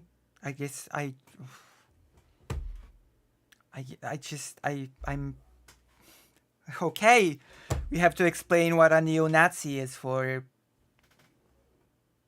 Mr. FinkleStein. So neo-Nazi is a person that in the post-World War II era takes upon themselves Nazi beliefs. They basically take on the whole ideology, the whole thing of being a Nazi without actually being part of the German Nazi Party. There we go. I've solved it for you. That's a neo-Nazi. What the fuck?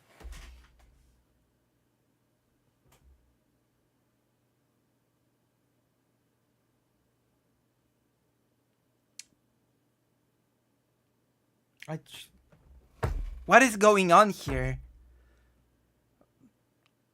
That is just neo-Nazi is not just some fancy, smancy new term. It's been in circulations for decades now. Actually, neo-Nazi has been in circulation.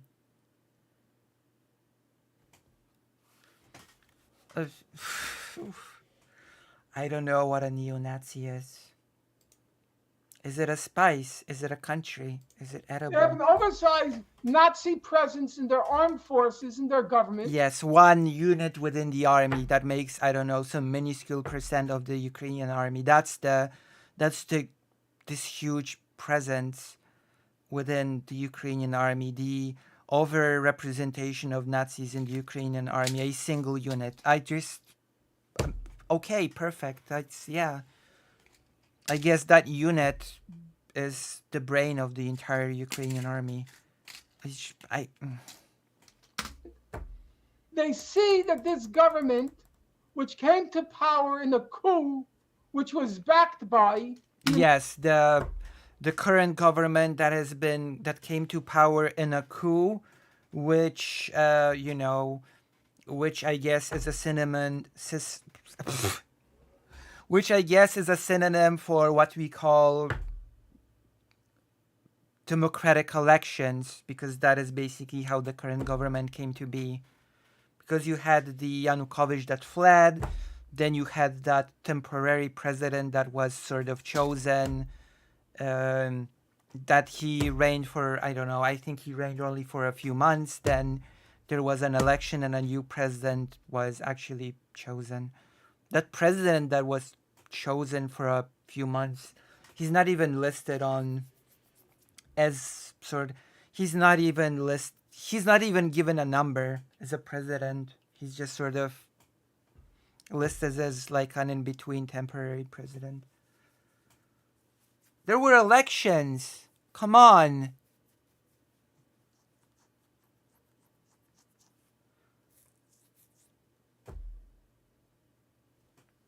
That is... But of course, we have the same conspiracy bullshit over and over and over again from the so-called US leftists. United States, they see that government allied with a hostile military bloc. Yes, of course. The only part that's missing is FinkleStein just saying outright that Euromaidan was a CIA operation. That would be like the strawberry on the shortcake of bullshit that we usually get.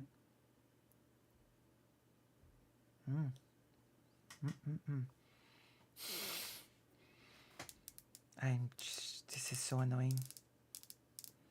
But unfortunately, it is not something unexpected.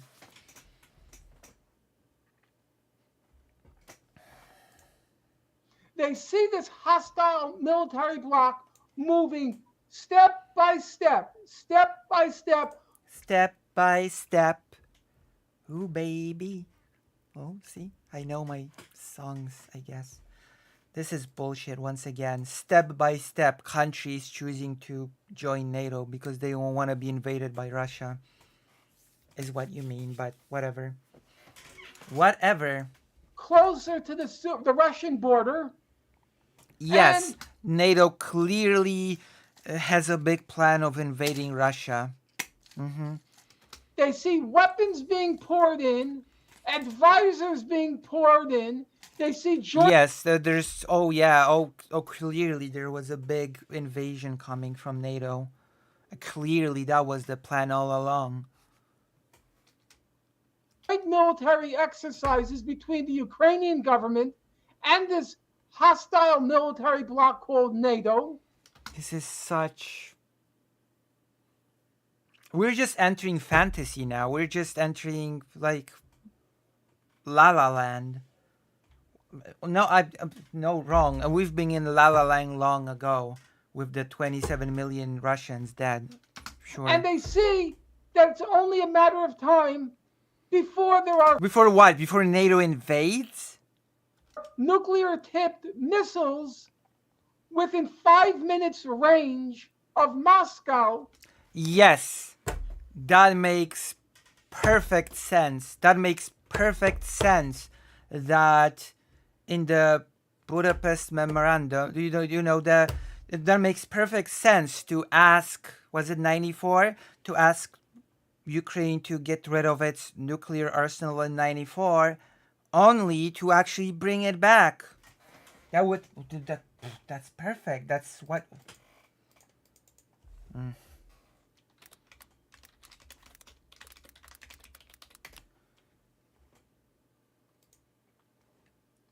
Yes, that makes actually perfect sense.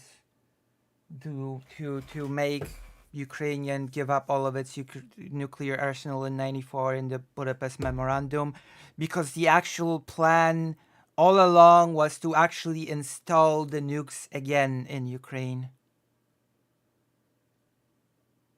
Yes.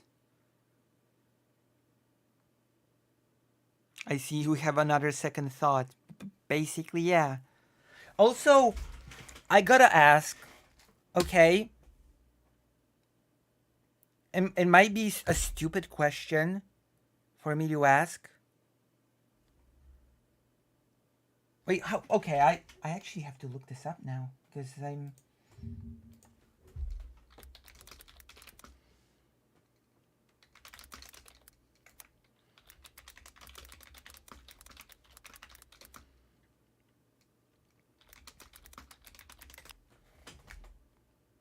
$30.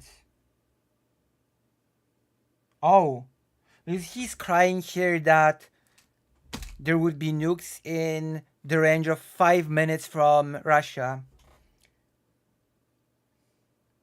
It would take a land-based missile about 30 minutes to fly between Russia and United States. A submarine-based missile could strike in as little as 10 to 15 minutes after launch. Nuclear missiles are fast and have range. There's no need to... the US has zero need to install nukes in Ukraine to be able to strike Russia fast. Like that's nonsense. That's absolute...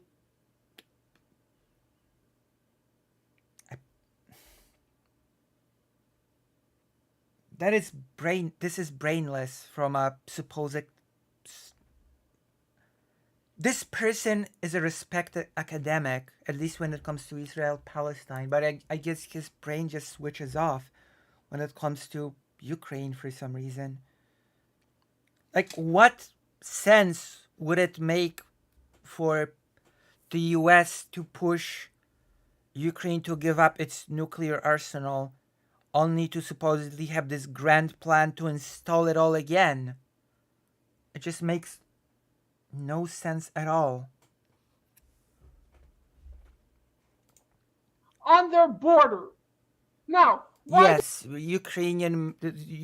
Yes, nuclear missiles on the border. Like, okay, classic. Classic. Why do I go through all this? Because I began by classic. saying, I don't think your analogy with Mexico works. Because I don't see any comparison between what the Russian people experienced in the 19th and then the 20th century. Oh, you want to talk about what the Russian people experienced in the 19th and 20th century? What about what the Ukrainian people experienced in the 19th and the 20th century? Or does it not matter? Or does it not sort of factor in your calculus? Oh wait, again, I keep forgetting myself. Ukrainian people, as well as all other people that were enslaved by the Russian Empire, they're just pawns. They are just pawns between players. It feels like Norman FinkleStein has been sort of inspired, heavenly inspired, by great thinkers such as Alexander Dugin. Like, literally, this is Dugin logic. Dugin tier.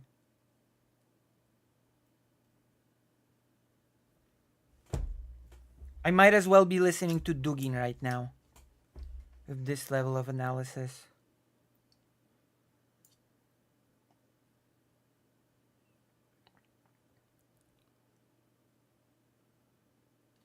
I guess. I might as well be listening to Dugin. At least Dugin does not pretend to be some cool leftist that fights for rights right.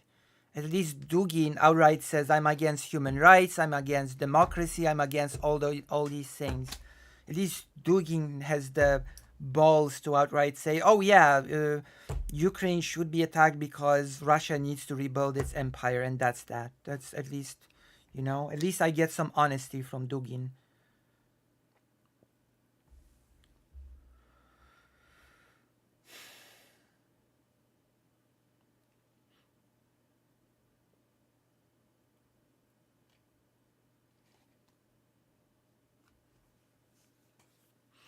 I mean, I don't know. I just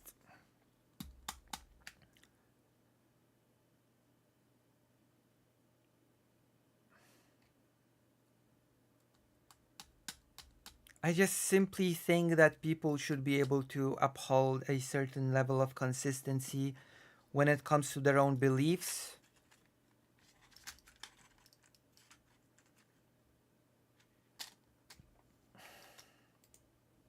And what Mexico experienced, yes, once in a while the United States has invaded Mexico. That's true.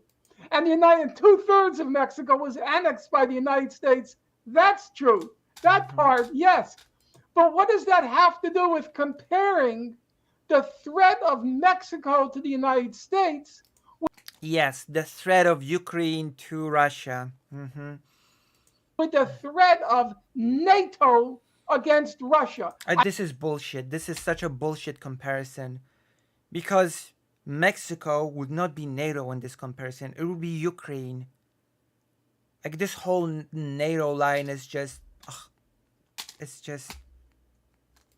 I don't Well, think I mean, I think if that's a disqualified disanalogy, I think that the fact that Ukraine has never invaded Russia. Here we go.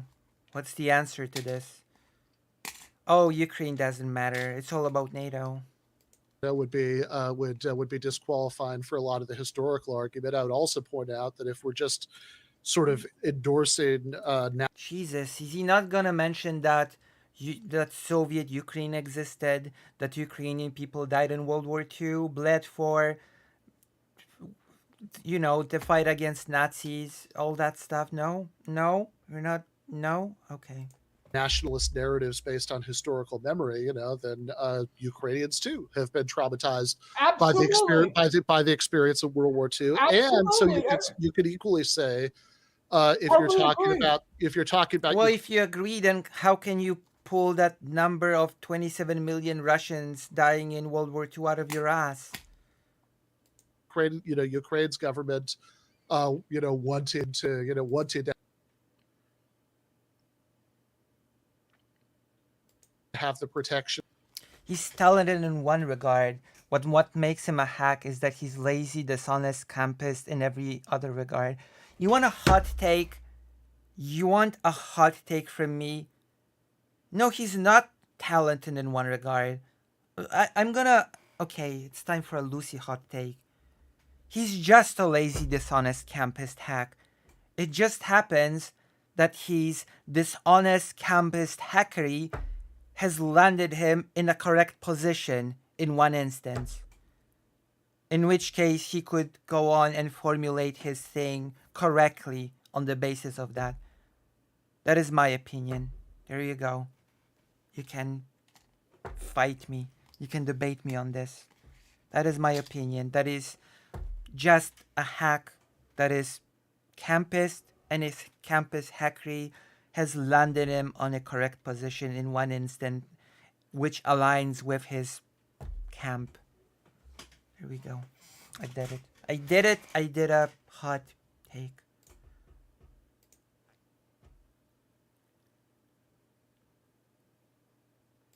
Of a larger military bloc, having that. He doesn't have some special insight. It just happens to align with his already campus beliefs. Here we go. I've done it. active memory of invasion by a hostile power, I think, has, is I going think to if you, is going to feed into that also. okay, Ben, first of all, I have to shut up and let you speak. So I have to be careful about that. So I want you to complete your thought. It's totally unfair for me to dominate.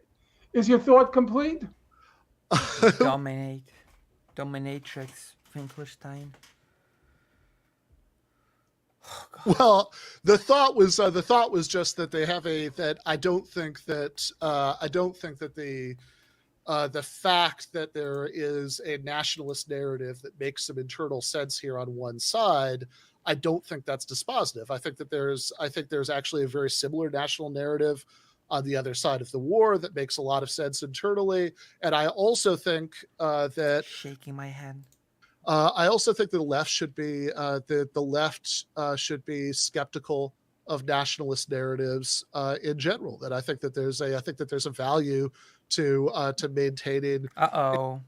an independent perspective, and especially when we're talking about a war that is, let's remember, launched by the handpicked successor of the people who destroyed the Soviet Union and imposed all of that shock therapy that you're talking about, that involves massive death by working class Russians who are drafted, in many cases tried to flee to other countries to avoid being drafted to fight in the war.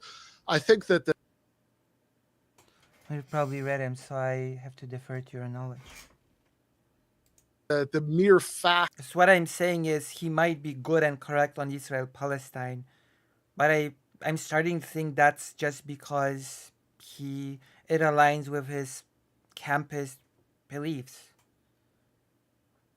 Like if somehow by some miracle Ukraine would also align with his campus beliefs of US bad, NATO bad, then he'd probably be good on that too.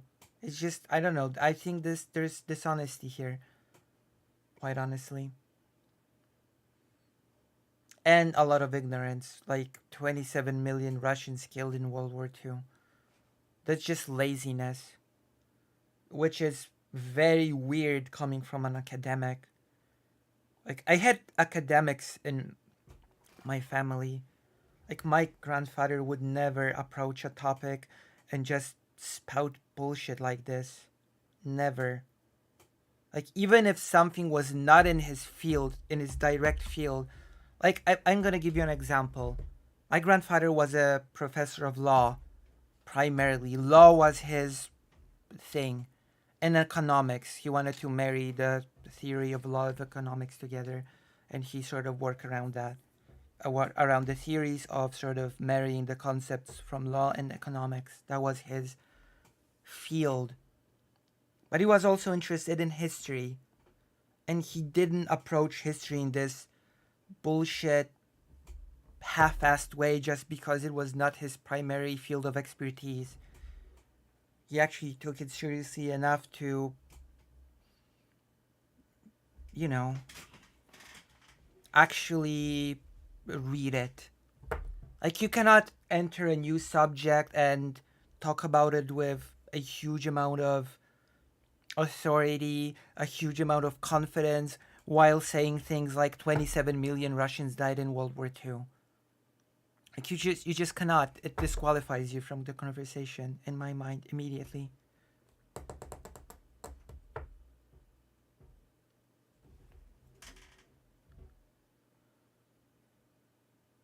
Fact that there's a sort of internally coherent nationalist narrative that on some level is historically understandable. I mean, I think that's true of a lot of national wars, oftentimes on multiple sides. I don't think, and this is the last thing I'll say on this and throw to you to kind of have the last word, and then I want to touch on a couple of other subjects before our time together ends, right? Yes, my grandfather was 85. Was that pushing 70? Don't think that that's enough to justify, to think that launching the war is justified. Okay, Ben. First of all, I recoil at the word narrative. I've never liked that word because it's as if to say, well, there's a Jewish narrative Yeah, to because I'm sorry, because you don't understand the word.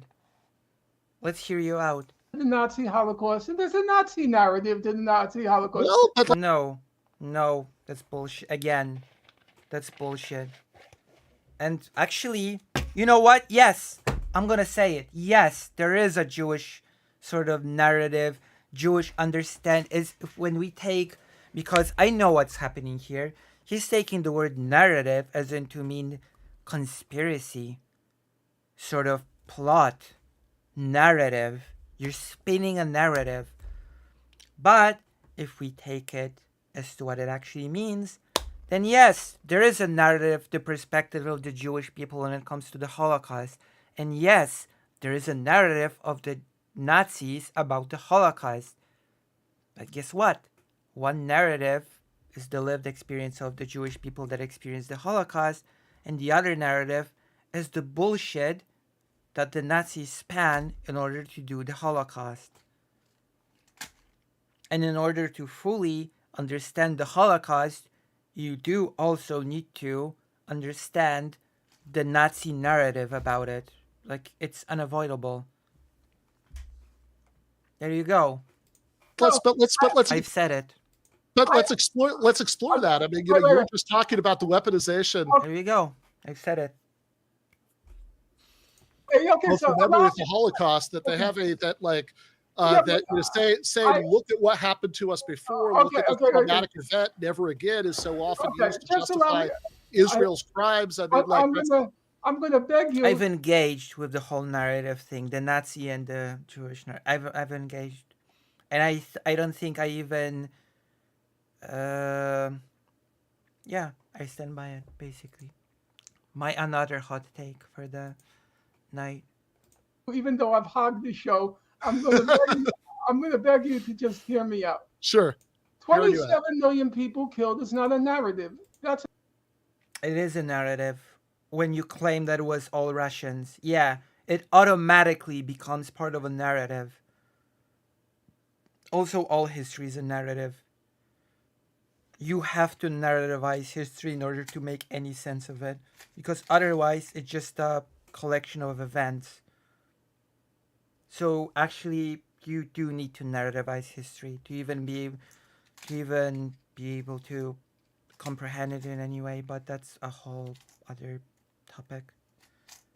There is no history without narrativization. a historical fact. Now the number may be a little more, it may be a little less, it may be a little more. Who are But the people killed? FinkleStein.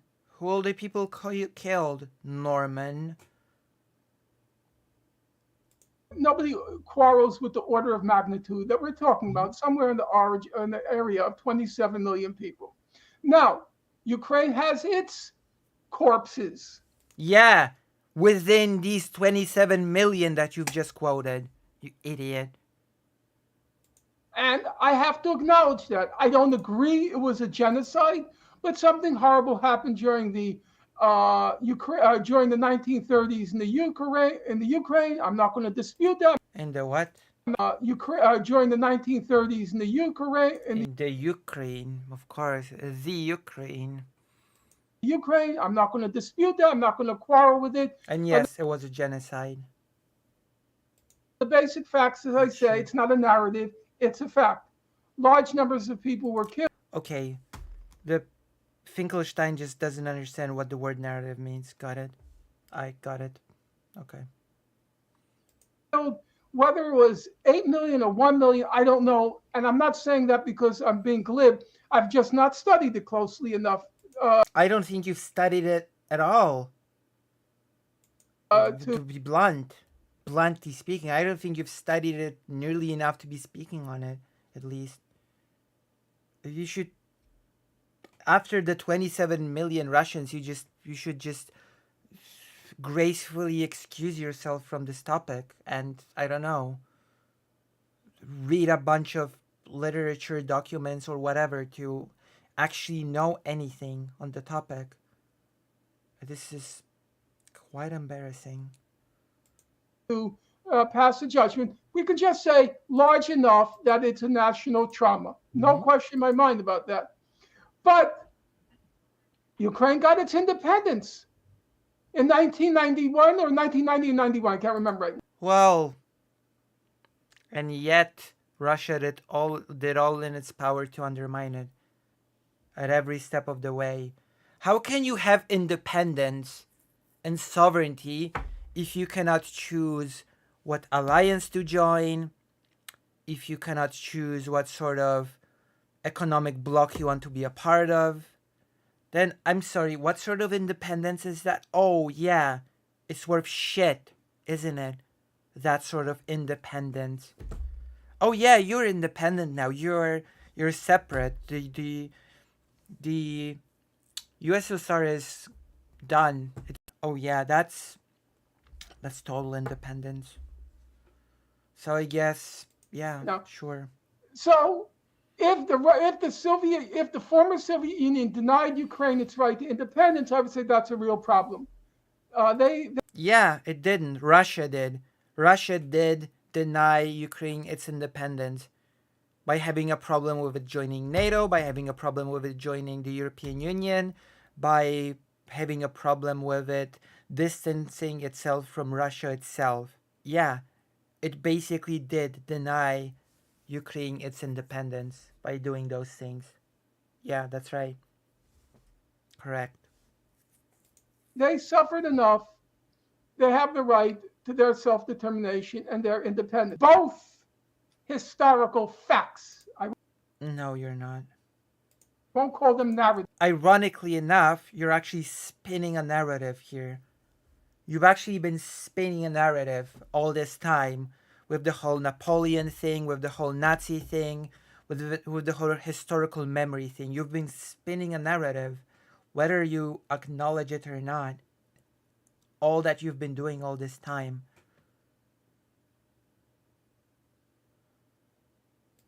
I detest that word. I'm respecting, honoring. I'm sorry, what? I won't call them narratives. I detest that word. Well, you are spinning narrative, so you can deny it all you want. That is what you're doing.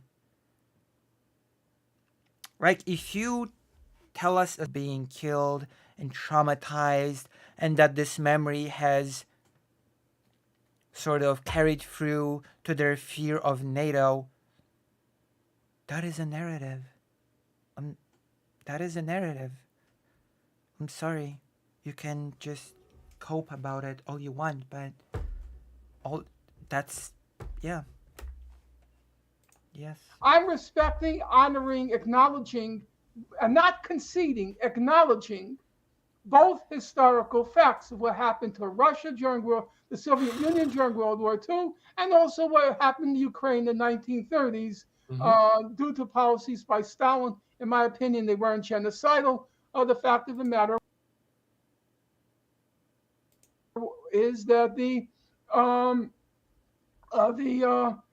Ukraine had all the grain, and for Russia What? to industrialize, they need the grain to export it for industrial goods. How it was done, totally unacceptable. I recognize that, but whether it was a determination to exterminate the Ukrainian people as a people, no, that's just not correct. Yeah, okay, just oh god. I'm not even gonna here to have a bullshit take on the Holodomor as well. Oh yeah, it's not that Stalin it's not that Stalin wanted to genocide the Ukrainian people. It's just that the Ukrainians had all the grain and Stalin wanted to export all the grain. So Stalin was basically forced to deprive Ukrainians of any food that would allow them to live. That is such solid logic. That is. I wonder if you would say that same thing about the Israel-Palestine situation, though.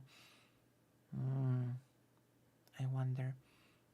Incredible, in my opinion. But to some extent, it's a semantic question. large numbers of colossal numbers of Ukrainians. No, it's not a semantic question, you idiot. No, it's not. It's a very serious legal question.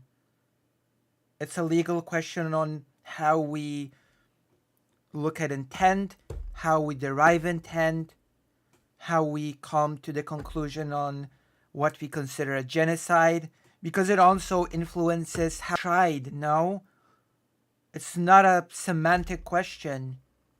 That is such a stupid thing to say.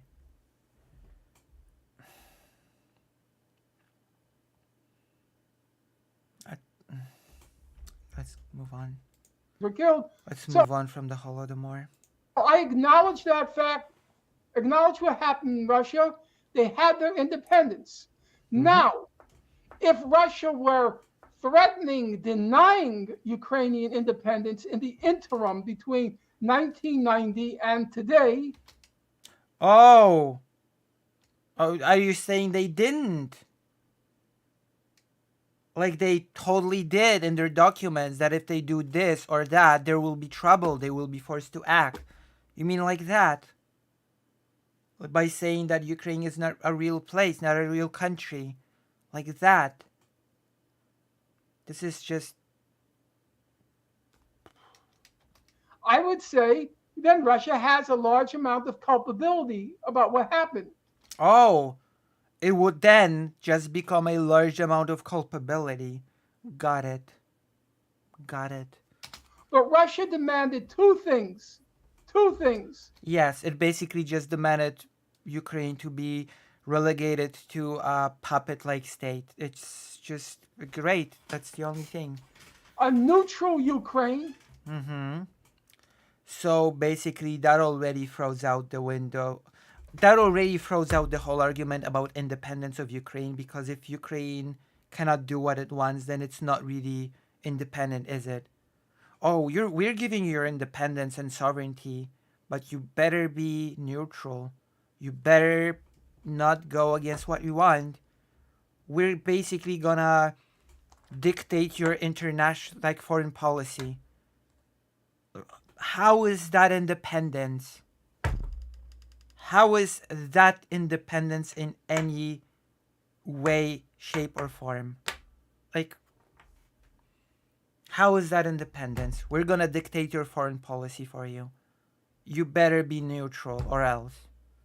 Sure. That's a really interesting way to view independence. Aligned with neither a Western military bloc nor an Eastern military bloc. We're gonna choose for you who your allies will be, by the way. Enjoy your independence and sovereignty. Because everybody knows that a sovereign nation, that a sovereign state is a state whose policies are dictated by a third party. That's the very definition of the independence and sovereignty, as we all know. And some kind of autonomy rights for the Russian-speaking people in the Donbass. Yes, of course. Because, as we all know, Russian speakers had zero autonomy in Ukraine. It is known. Neither of those demands in any way, shape, manner, or form in any way impinged on Ukrainian sovereignty. Excuse me? Can I hear that again?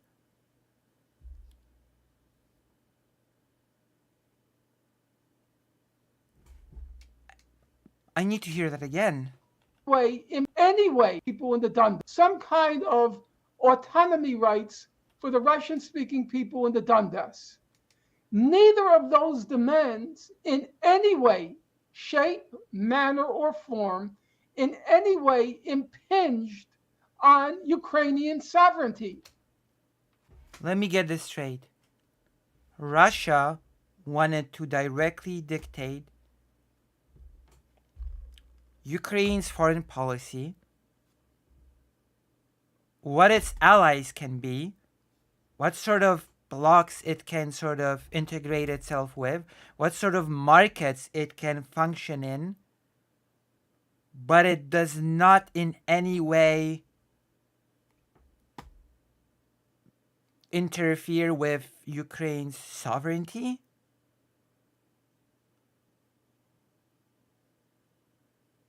What does sovereignty mean to this guy? I don't think we understand sovereignty in the same way. By that logic, the Polish People's Republic was a sovereign country, which we all know it wasn't.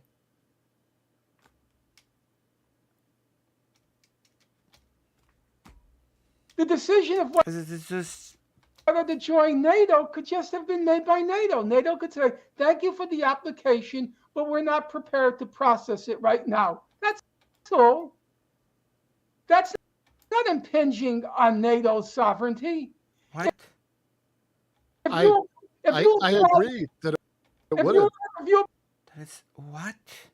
apply to Rutgers University and they deny you entry because you didn't meet their entry criteria, you can't say that my because you didn't What? you NATO's sovereignty. Now that's a thank you for the application, but we're NATO What are could you- just have sovereignty.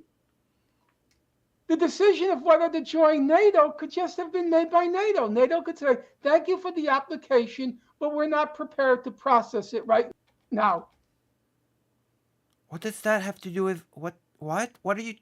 I really don't know what the point is here. I don't even know what the point is here. That's all. What is the point being made here? That's not impinging on NATO's sovereignty.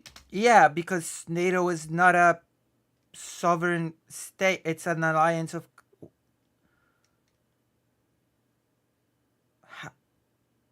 NATO sovereignty?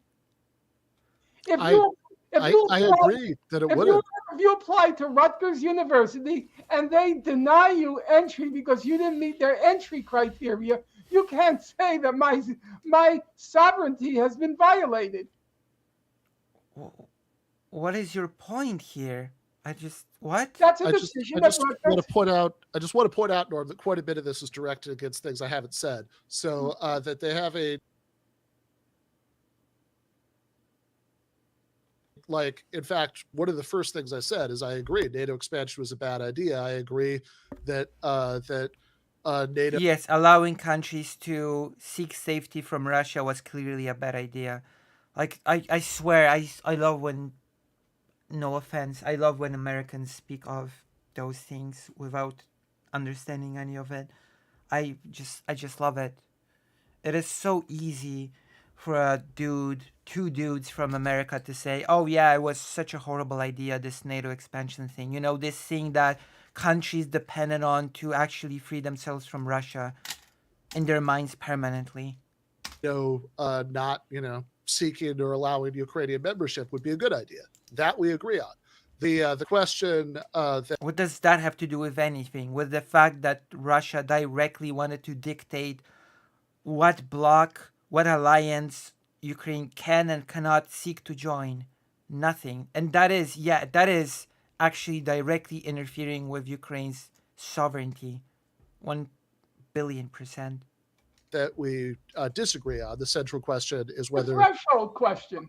is whether the Russian invasion is justified. I'd also point out that I called out the what I was threat. saying about Ukrainian corpses was not actually about the famine. It was about the experience of the Nazi invasion. That just as that's part of the collective memory of Russians, that's part of the collective memory of Look, Ukrainians. And they have and last Oh, does Mr. FinkleStein not know about the existence of Soviet Ukraine? point I just wanted to make is what I'm calling a narrative is not the devastation of World War II. What I'm calling a narrative is the linking of the devastation of World War II to the justification for present Russian foreign policy. True. Thank you. That is indeed narrativizing history. Thank you. That is indeed unironically narrativizing history. FinkleStein seems to be unavoidable these days, and I despise him so much. He's the most confident liar I have ever witnessed. Oh, welcome to my personal hell. And also, welcome to the stream. Is it your first time being here? If it is, then I hope you are enjoying yourself as much as it's possible, considering the circumstances. Much the same way that the Holocaust is not a narrative, but I think what you're correctly critiquing in the Holocaust industry is what I would call a narrative, which is the linking of the Holocaust to the justification for what Israel does. Oh, never again. Look at what happened to us before. We could never allow this to happen again. So never again. Sad. It is sad what a empty slogan never again became. It is such an empty slogan at this point that sarcastic people have said that never again actually means never again will Nazi Germany exterminate Jewish people during the 1940s. That is how the most cynical of people interpret the never again mantra. Therefore, we need to stay strong. Therefore, we need to do all of these things. That is a nationalist narrative. And similarly, I think that the linking of the trauma of World War II to the justification for the present kind of oligarchic gangster capitalist government of Russia doing what it does in Ukraine, that's a narrative that's worth questioning. And I guess I'm very like I guess I wonder what it adds to saying American foreign policy has been wrong. Yes, it's all about the American foreign policy, by the way. Ukraine, as always, has nothing to say about anything.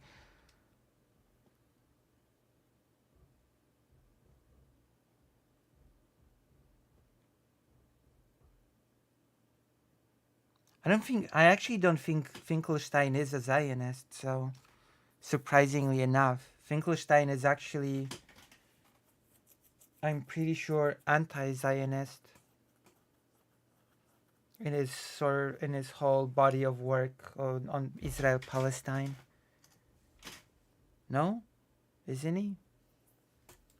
That we shouldn't have sought NATO expansion. That it's that right now, for the sake of both Russians and Ukrainians, we should be promoting de-escalation. No, he's revisionist, pro-Palestinian, from what I've read. Okay. And peace negotiations, all of that stuff that we agree on, right? I'm wondering what it adds to that to say, and also launching this war was, and again, FinkleStein has said, maybe not here, but I know that he said in some different thing, in some different group panel thing, he said that Russia had the moral right to attack Ukraine. Not just because of geopolitics or whatever. He said that Russia had the moral right to attack Ukraine, which is a laughable proposition. Was justified. I mean, what's the... You could say, listen, you could say as a tactical consideration, and also to remain within the spectrum of, at the extremes of respectable opinion, whereby you... I think I'm outside of the extremes of respectable opinion. I mean, I've spent the last year having people call me a Putin apologist because I want negotiations, but I do wonder if it makes it easier to discredit that perspective. Because in my opinion, you can't apply in most situations. I should say you can apply. What have you considered that he's pushing 70? In most situations, a fairly hard and fast rule. So, for example, under international law, in particular, Article 51 of the United Nations Charter, Chapter 51 of the United Nations Charter, that you're only allowed to engage in war of self-defense if there is an imminent, basically an imminent irreversible threat of attack. Either you are actually attacked or the attack is imminent, irreversible, and so forth. He's gonna claim that Russia is not such a case. Those criteria. So by that criteria, Russia fails. Was the rule that What? Charles What? Russia fails by that criteria when it launched its full-scale invasion and just went for Kyiv. It fails. Oh. So Ukraine is not fighting a war of self-defense. This is just... de Gaulle, the head of state of France, he invoked in 1967 during the Arab-Israeli War. He says, I'm sorry, I have to listen to this again. Russia, and either you are actually a war of nations charter, that you're only allowed to engage in a war of self-defense if there is an imminent, basically an imminent, irreversible threat of attack. Either you are actually attacked or the attack is imminent, irreversible, and so forth, those criteria. So by that criteria, Russia fails. By that criteria, Nazi Germany fails when it attacked Poland. Absolutely it does. If we are to take this sort of criteria, then sure, Nazi Germany fails. Was the rule that Charles de Gaulle, the head of state of France, he invoked in 1967 during the Arab-Israeli War. He says, the party that's guilty of aggression is the one that fires the first shot. Mm-hmm. If you Oh God, again, he talks about this again. He talked about this in his other thing when he said that Russia had the moral right to attack Ukraine. The first shot, you're guilty of aggression. And so by that standard, Russia is guilty of aggression. My view, however... Okay. It didn't just fire the first shot. It also breached Ukraine's borders and it entered Ukraine. It invaded Ukraine. It didn't just whatever. Is these kinds of hard and fast legal rules do not work in all situations. And it is my belief that if you factor in the lived experience of many Russian people and the desperate efforts of the Russian leadership to reach a reasonable diplomatic resolution of the conflict. That is such bullshit. I was just joking, but by that logic, Nazi Germany does fail. Have you considered the lived experience of the many Germans? You know that Germans were supposedly treated really badly in Poland, right? You know, the German minority in Poland. Have you considered that Germany did everything in its power to resolve the situation diplomatically and peacefully by asking Poland to basically accept Gdańsk not as a free city anymore, but as a German city, and to allow Germany to build a neutral highway through the territory of Poland to East Prussia?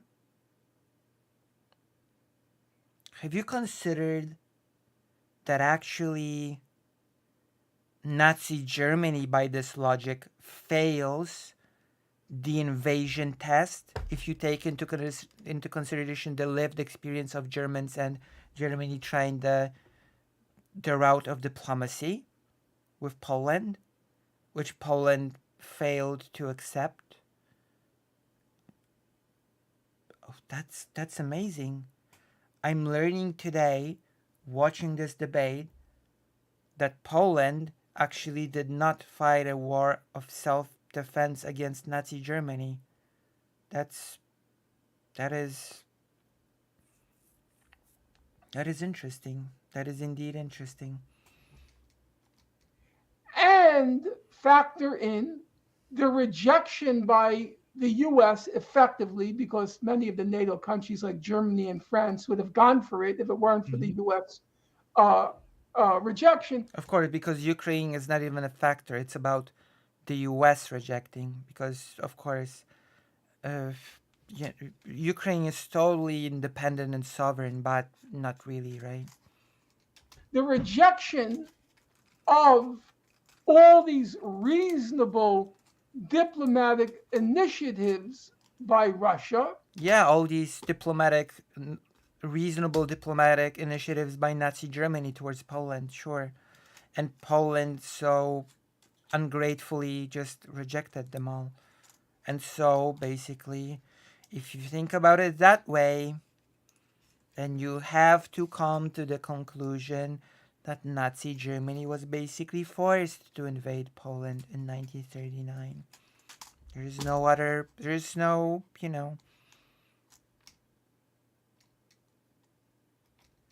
And if you factor in that the facts on the ground were not stable, but This guy knows nothing about this topic but speaks with such confidence. It's amazing. It's amazing to behold.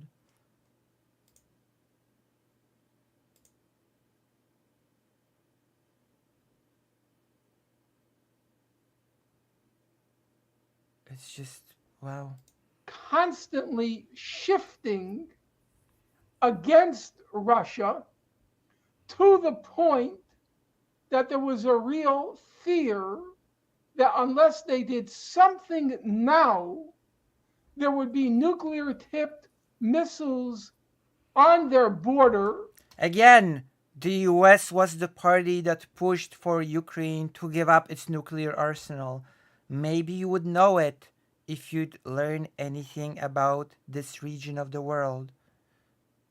The little known event called the Budapest Memorandum.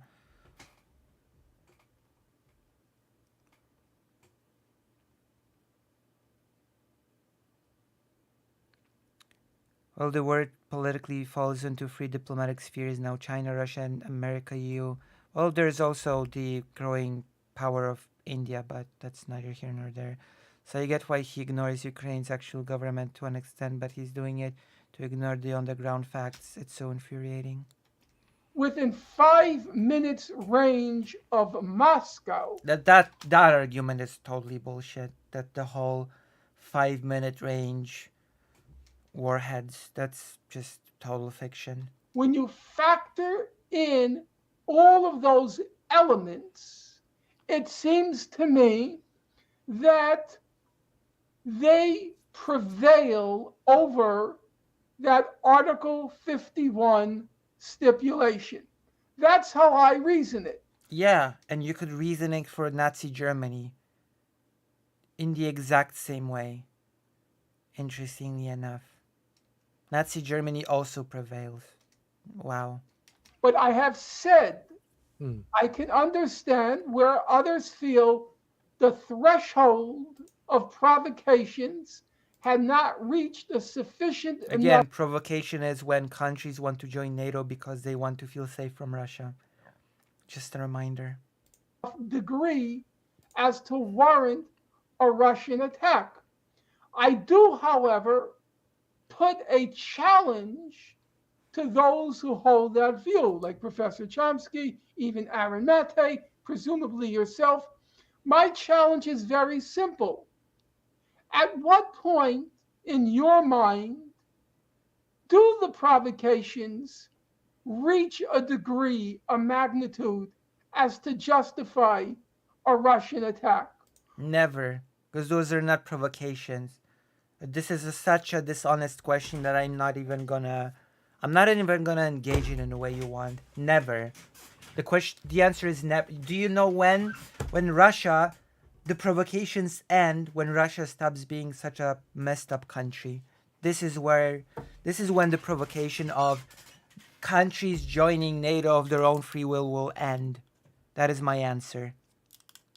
This is just dishonest. This is just dishonest. A highly dishonest challenge.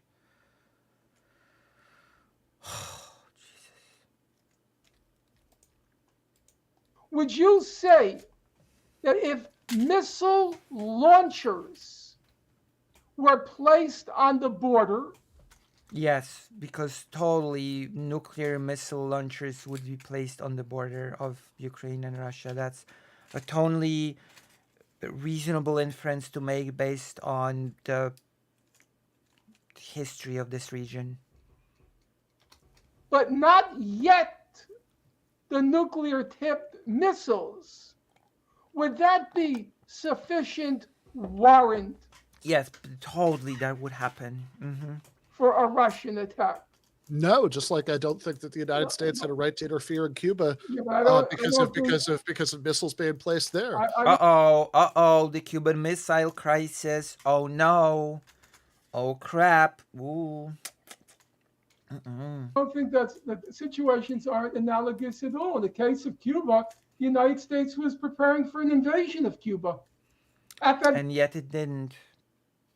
What do you know? very moment, the U.S. was preparing for invasion of Cuba. And yet it didn't. What do you know? Preparing schmeparing. It didn't invade. Like preparation is worth nothing if it's not followed by action.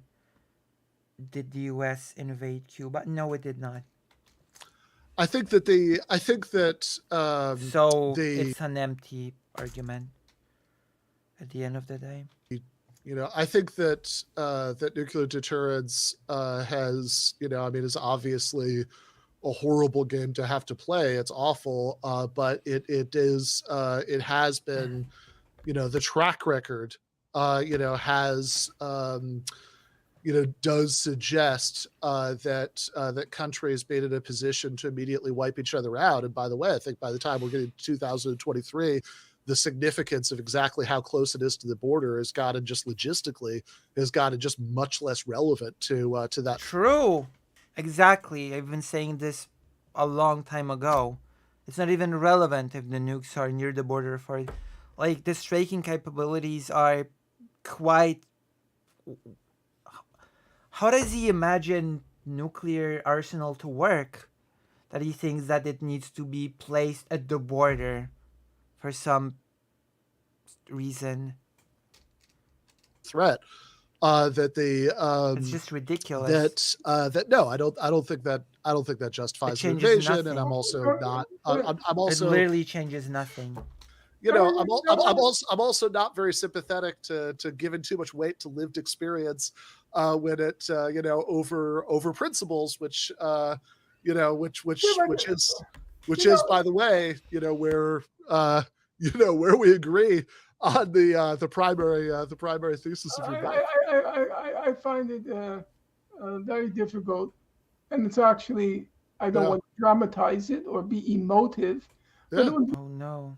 be a complete betrayal of my parents' life experience to say that the lived experience of people like myself. I said Putin is my age, and Oh shit. Oh, that is so relevant that Putin is your age. Oh, oh yeah. Oh yes. That changes everything. That. Ooh.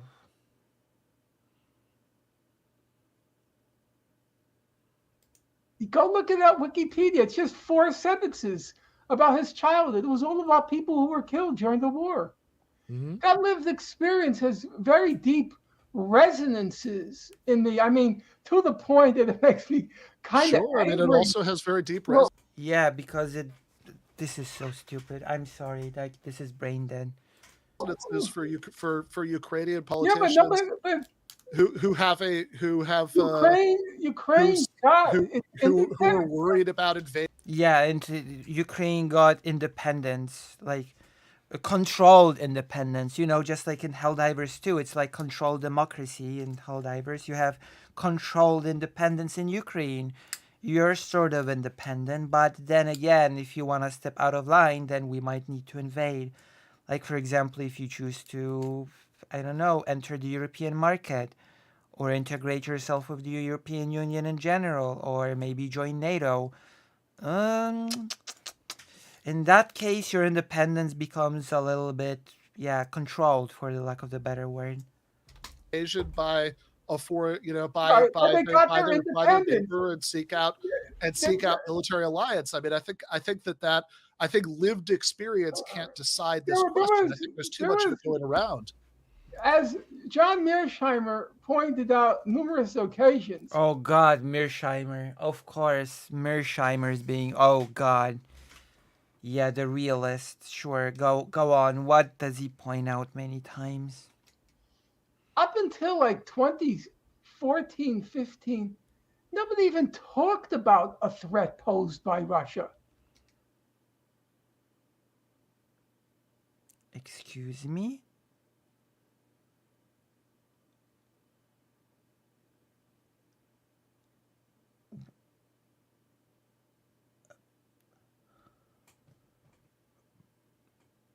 Sure, Poland just joined NATO for the shits and giggles of it. Sure. That was not even a subject of conversation. Sure, of course.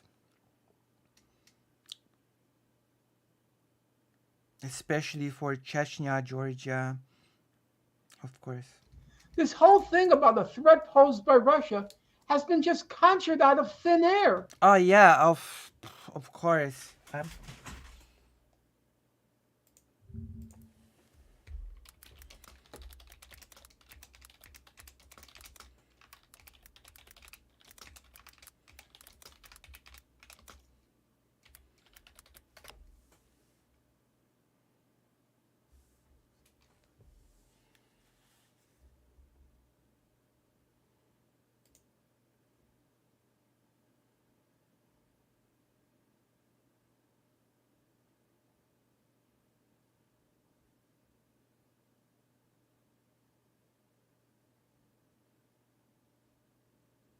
That is such bullshit.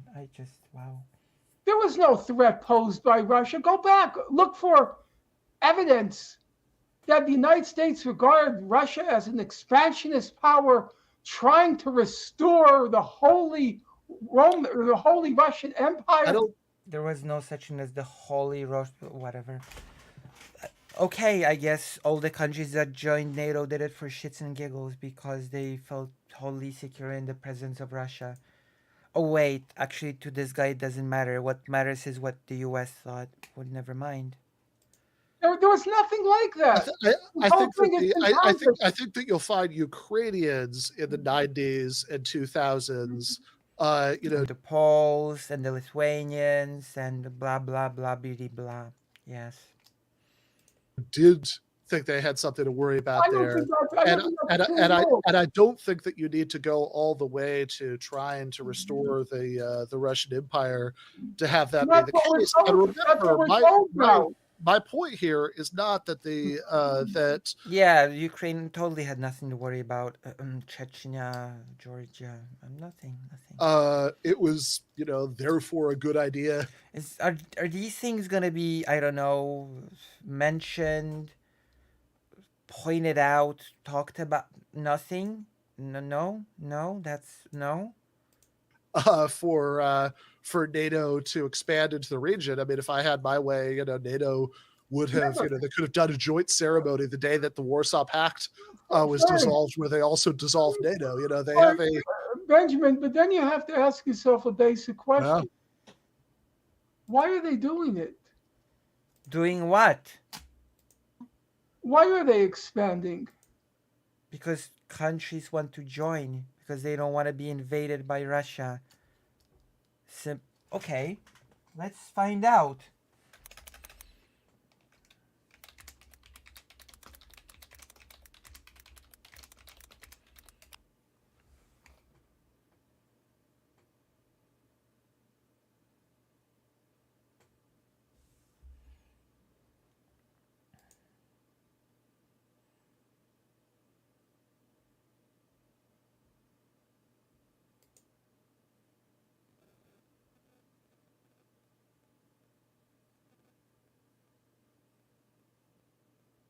Oh, damn.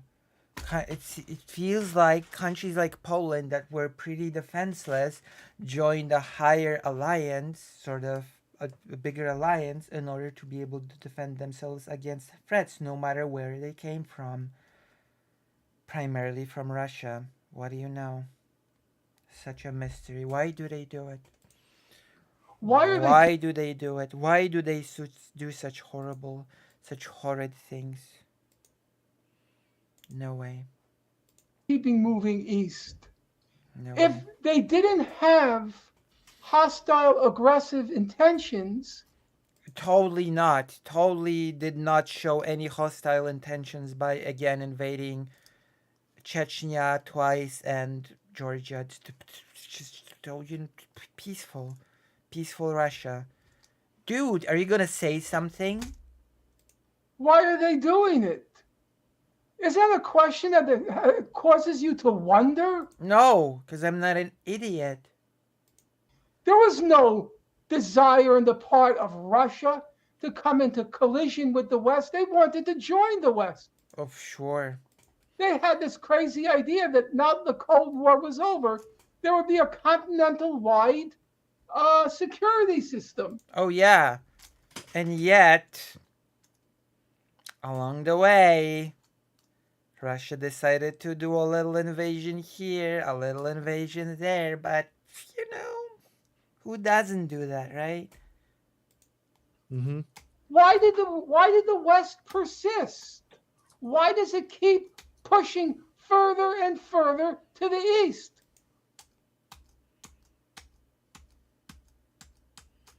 Why does it get Romania, Poland? Forget about the Baltic states. Get Poland. Because, again, it's not like Poland wanted to join because of certain security concerns. Which I can kind of get that point with the Baltic states. But then Russia said, But you don't get it with Poland somehow, the ex-satellite state of the USSR? Are you serious?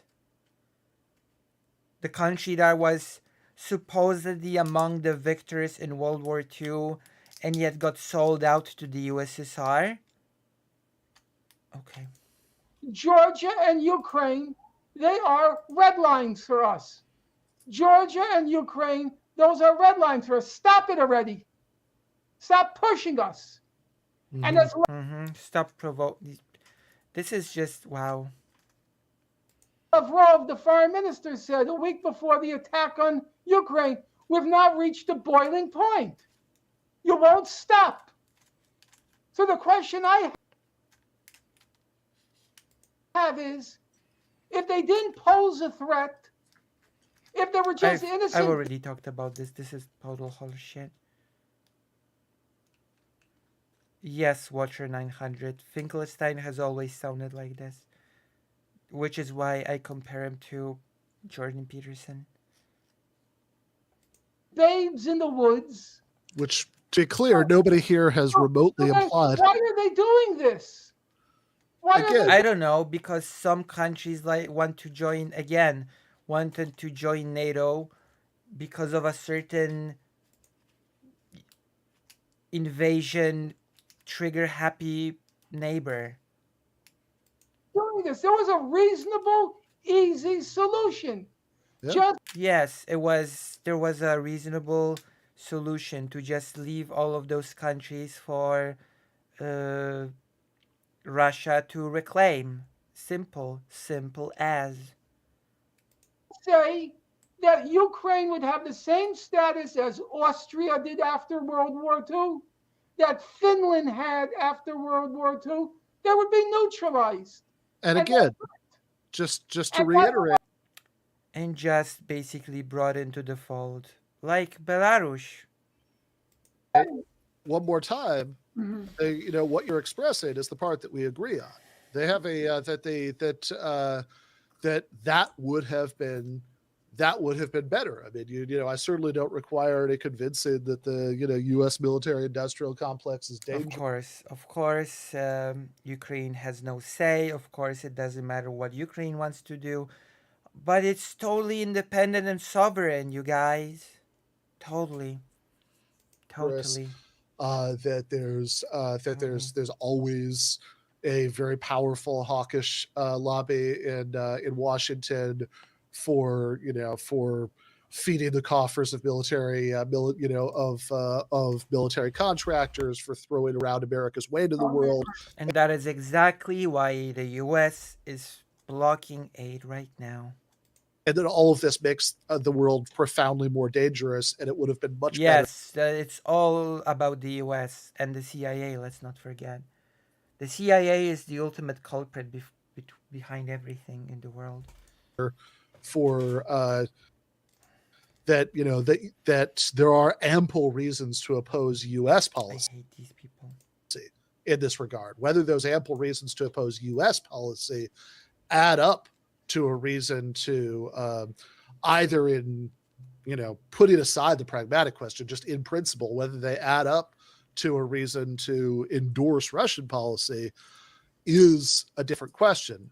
But I do want to just say this, Norm, this has been so we're going a little bit overtime here because we're having such an interesting conversation. No, it's a bullshit conversation. Like how I don't. I would really like it Great. if you came back on the show, because there are things that I would really like to talk about with you that we've barely touched on today. Because God. because we got. I'm very happy with all the conversation we had, but there's a lot that we didn't get to, and I would very much like it if there was a part two. I'm hate afraid it. my publisher is going to string me up from a lamppost because every interview I do, I end up talking about Ukraine, and we never get to the book. Well, I promise if you come back, we will get to the book, because I think that the sort of core subjects of the book about identity politics and the conflict between identity and class-based politics, about academic freedom, about sort of unhelpful moralism on the left, are all ones that are very close to my heart, and I think we could have an interesting follow-up that really is focused on those questions. But I also want to happened on Glenn's program, by the way. Except what's that? The same thing happened on Glenn's program an hour ago. Is it over? Except we also went down It's a little bit close. the last comment. And Yeah, then please. Yep. The last comment is, I recently read an article that was sent to me on the Ukraine issue, Yeah. and it was very striking how it ended. The article.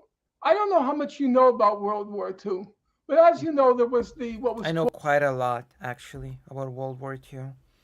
I forgot a lot about it, but I know quite a lot. called the Stalin Hitler or the Ribbentrop.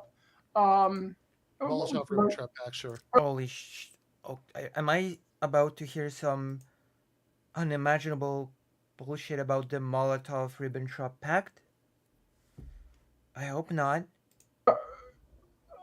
Say it again. Molotov-Ribbentrop Pact. Yeah, Yeah. Molotov-Ribbentrop, they called the Hitler-Stalin, whatever. Molotov. Oh, how educated you are on World War II, Norman. Ribbentrop Pact. And Seriously? for reasons which have always perplexed me, Stalin really believed that this pact was going to hold up. So when the Russians launched Operation Barbarossa to attack the Soviet Union was completely unprepared. And the first months were utterly devastating. That's actually not true. That's technically speaking not exactly true.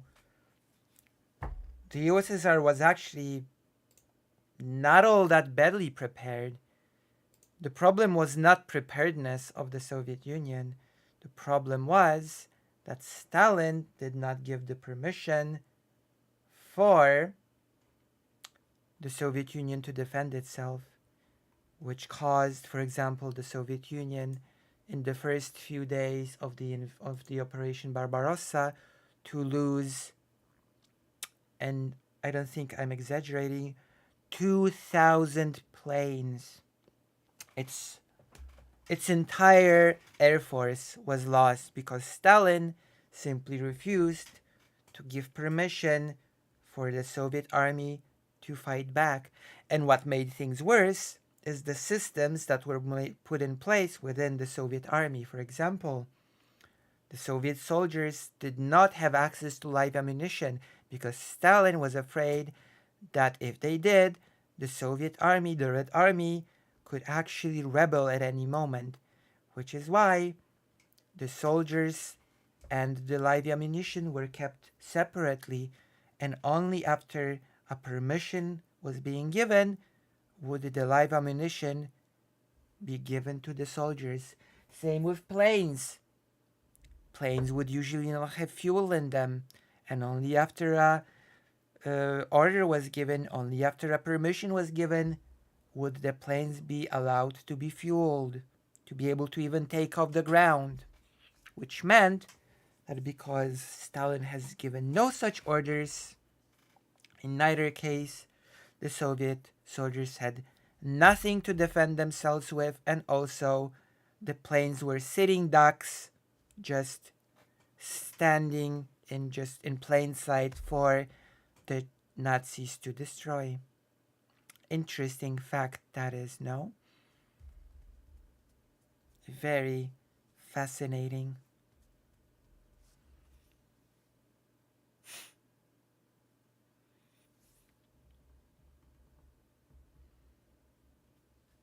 So that is basically what happened.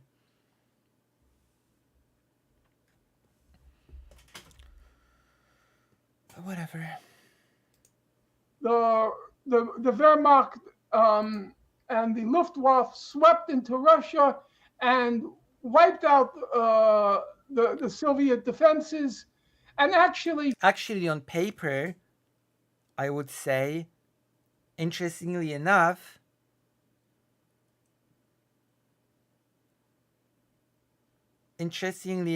on paper, the Soviet Union actually was stronger than Nazi Germany. Another interesting factoid that at the day of the invasion of Nazi Germany, on paper, the Soviet Union actually had more stuff than Nazi Germany. Isn't that interesting? So that is, how it's funny how history works, right? I learned this from a book called The Deadly Embrace, which we might actually, maybe we'll do a reading of this book on stream. It's in English.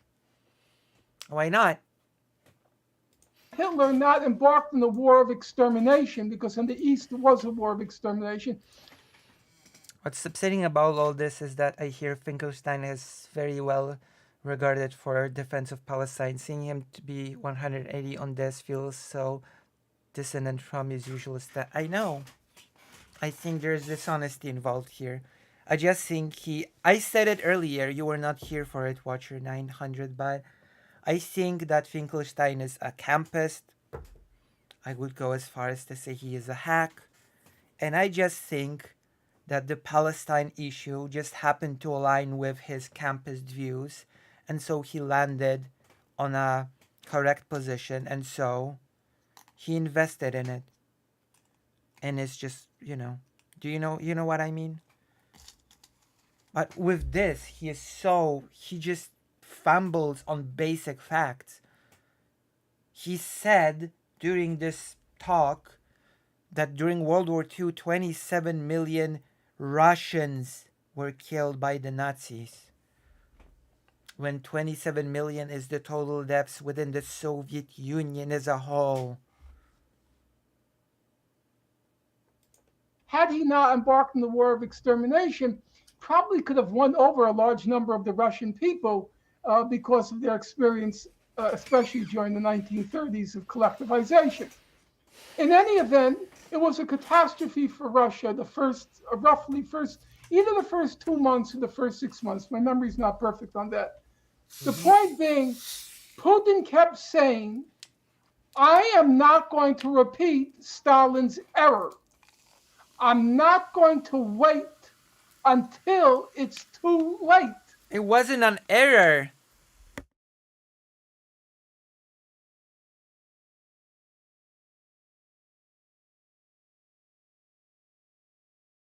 I'm sorry. Stalin was just a coward in that instance. It wasn't a bug, it was a feature.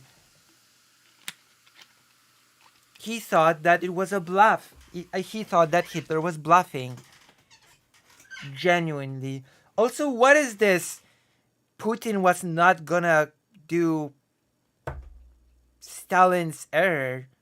Ukraine did not invade Russia. It's the other way around. Putin is the Hitler in this scenario. This is such blatant dishonesty. And yes, again, NATO totally is preparing to do a Barbarossa on Russia. Truly the brilliant mind of our generation. Truly brilliant geopolitical analysis of the situation. to me, it's not at all surprising that when he's dealing with what seems to be a new threat of a formidable threat of foreign invasion. True. The only way to respond is to wage a genocidal war against Ukraine, declare that Ukraine is a fake country, declare that Ukraine is a fake nation, and also declared that all post-Soviet states belong to Russia and should be sort of, returned to it. That is the only logical conclusion that we, of course, why would he do anything different? Of course. It is, of course, that all countries from the Soviet bloc are basically fake countries and they all just should be part of Russia. That's of course. Why didn't I think of that? Of course, he just felt threatened. It's just so logical and brilliant. You're such a genius, FinkleStein. I marvel in your genius. Napoleon in 1812, the Nazis in the 20th century, and now a new threat. It's not surprising. And all of that is totally not a narrative, by the way. This whole, it's totally not a narrative. Totally. FinkleStein hates the word, after all. Not a narrative. To me, that his memory, and I don't think it's fake, because that's where my memory leaps.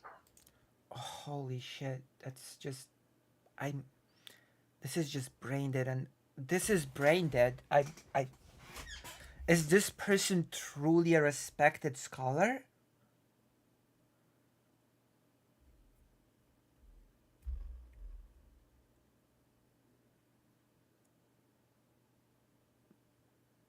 Wow. That his memory goes back, and he says, after we get off, I can send you the link to the article. Yes, my memory goes back, and so I need to genocide the Ukrainians. That is basic. Wow. Okay. I'm not going to repeat that mistake. The mistake being waiting until it's too late.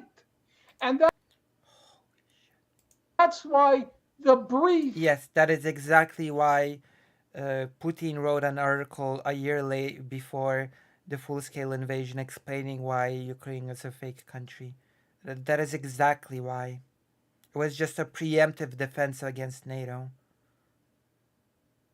This guy has no clue about this region of the world. This guy has no clue about Russia. This guy has just taken a few points in history and unironically build a narrative around it, and is just spinning bullshit. So to speak, no engagement in reality. Gravaman of our conversation was this evening, at what point do you reach a threshold and you could say, okay, they now have the right to invade? And to me, that's for the people who are honest about the history, namely the 30 years of Russia. And, Professor Chomsky, Mearsheimer, and all the rest, Jeffrey Sachs, Aramatai, they all agree on that 30-year period. No disagreement there. The question is, has a threshold been crossed? And I say that the concerns, worries, and historical memory of the Russians historical memory are legitimate elements to factor into the equation. Remember, Sure, I but you can said, equally say that the I said, concerns and historical memories of Ukrainians, which include the same invasion, that they, that like Ukraine was invaded by the Nazis, and this is True. and that memory of invasion and the presence True. of a but I neighboring don't think. far more powerful country provides a Okay, powerful incentive to seek out a military alliance. Now, then, True. but I that's don't one think thing. that justifies Ukraine There's one big seeking out that difference. military alliance, but I think it does make Yeah. You know what? Yeah, it actually totally does. Yes, it does actually justify it. Yeah. Actually, Ukraine needs no justification to join an alliance. What do you justify? Is it independent and sovereign or not? it more A understandable. sovereign, independent country needs no justification to join a military alliance. And I But don't then think there's that one these big kinds of difference. considerations could decide this. There's one big difference. There's no evidence that Russia was going to attack Ukraine. None at all. None in Putin's own writings, speeches, none in the Ukrainian, Russian media. No, no, no, totally, totally not. All the evidence was totally the contrary. They had no Oh. interest after 1991. Putin kept Totally. saying it. He said, "I'm sorry we Oh, he kept saying it, just like he kept saying he wouldn't invade Ukraine in 2022. He kept saying that as well, all the way till the day of the invasion. lost to Ukraine." But he Yeah, said, Putin can totally be trusted on his word. Trust me, because I said so. a crazy person would try to recover it. However, I keep asking you the question, but not just you. If NATO had no aggressive designs, why did it persist? Because countries in the because countries that are close to Russia are very, very careful about Russia's ambitions and hence want to join NATO. This is stupid. This is brainless. I think that there's a difference between aggressive Why couldn't design. NATO simply have said to Ukraine, "Not now"? It would be perceived by Russia as too much of a provocation. Russia has not provoked you. Russia is Wait, that's also bullshit.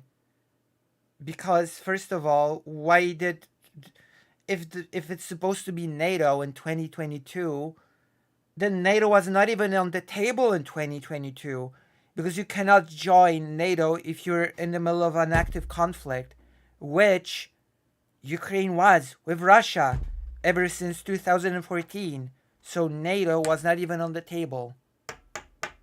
And before 2014, as far as I know, Ukraine was not even all that interested in joining NATO. So the whole NATO is, of course, bullshit. But I don't expect Norman FinkleStein to know these sort of simply things. calling for a neutralized Ukraine. So we, NATO, tell you, thank you for your application. Application rejected. Was there even there wasn't even an application. Oh, whatever. Sure. And again, There wasn't even an application at that point. circling back to the thing that we've said 20 times that we agree on. Yeah, but you have That they that. have This and is you such could, bullshit. there's also a difference between saying It's like blind leading the blind. that there's some sense in which we're talking about aggressive intentions in terms of American dominance and hegemony in different parts of NATO the world, expansion. and thinking that there was literally going to be an invasion of Russia. I'd also point out that if we are going to talk about such scenarios, I don't think it's true that there's there's nothing that could make a Ukrainian nationalist sincerely paranoid about the possibility of Russian invasion of Ukraine. I mean, I think certainly the annexation of Crimea, certainly Russia's support for separatists in the Donbass. These are things that I think could make a sincere Ukrainian nationalist worried about that, just like everything you're talking about could make a sincere Russian nationalist, worried about encirclement and the historical memories that triggers. But I don't think that any of this is dispositive. I think that they certainly the very, very strong default, from a left wing perspective, a pro working class perspective, should be a strong opposition to starting wars for all of the obvious reasons. What we know this does to ordinary people in these I countries. have no problem with that. I And guess we have a disagreement about whether that very strong default is overridden in this case. Our disagreement is very simple, and then we're going to have to end at that. Not that I want the last word. The question is, who started the war? Russia did. 100%. Yeah, Russia did. Easy answer. You just have no clue what you're out of your depth. I'm sorry. I'm not even. I'm by no means an expert, but it's clear that you're out of your depth. I don't believe that the question of who fired the first shot is dispositive. Yeah, it's not about who fired the first shot. This whole thing has been going. This whole thing, if you really want to go to history, has been going on for longer than the U.S. has existed, than NATO has existed. What now? Of who started the war? Russia, 100%. I think the war started at. If you want to go back to 1990, fine. Oh, do you want to go back further? It started before NATO even existed. But then, if we don't want to go back to 1990, then we go back to 2014 and the coup in the Ukraine. Oh, coup. That bullshit theory that everybody accepted that Russia has lost the information war on, that nobody who's not a lunatic does not believe in. Sure, the coup in Ukraine. Can you provide any evidence of any coup in Ukraine? Who did the coup? Or let me guess, it was the CIA. And then the civil war that ensued for the next. What civil war? From 2014 to 2022. Civil war.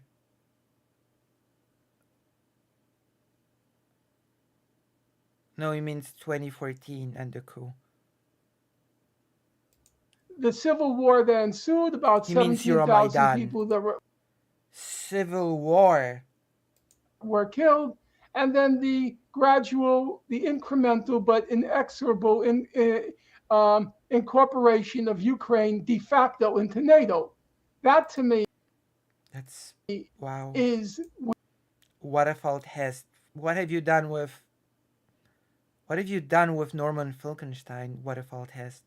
When the war starts, that's now we've totally entered the domain of alternative history. Agreement. I don't accept the applicability of article of chapter 51 in the UN Charter that he who fires the first shot fired the war. I don't agree with that. I don't agree. If you look at the historical facts, that that's the correct way to read the historical record. But you don't know the historical record, so how would you know about any of this? Like, to analyze the historical record, you'd have to first meet the criteria of actually knowing the historical record, which you clearly don't. So that gets us very, very, very far away from how this whole thing started. Our whole conversation started by saying, this is the first time in my lifetime that there has been no left which has been arguing a position even critical of the current government. There has been no criticism, and that to me is a kind of it's a real eye opener. The extent to which these woke precincts like MSNBC are as that's not the left. That's liberals. Well, they're as fanatically pro-war. Yeah, pro-war. And at least there's some dissent, you could say, of a of a smarmy kind, but there's some dissent in the far right. And it's a very funny thing now when I want to turn on anything critical of the Yeah, it is actually how it is very interesting how much you align with the far right, isn't it? Well, now that makes me think. Hmm, it does make me think. In fact, you're right. It does make me think how far you are aligning with Donald Trump on this. It makes me think how far you align with Mike Johnson on that. Makes me think, indeed. war. I have to look Uh, at people like Colonel McGregor. Well, you should makes me think. you should check out my articles in Jacobin. You'll see plenty of Makes criticism one there. thing. Okay, enough. Okay, enough. If you've enjoyed this whole mess, then press like, subscribe, bell, and all that other stuff. We've streamed for 1 billion gazillion hours. 6 hours or 5 hours because we've streamed for 1 hour before the OBS crashed. So, love and solidarity. We love our non binary siblings. We love, etc. Full of love. More love than you can ever handle. And yes, thank you, fake Alec Halpert. I would probably not believe them, but thank you all for being here. And I'll see you. I will see you tomorrow, actually. I'll see you tomorrow. So good night, and yes, bye bye. Bye bye bye bye bye. Bye bye bye bye bye. Bye bye bye bye bye. End stream. Oh, I'll have to, yes.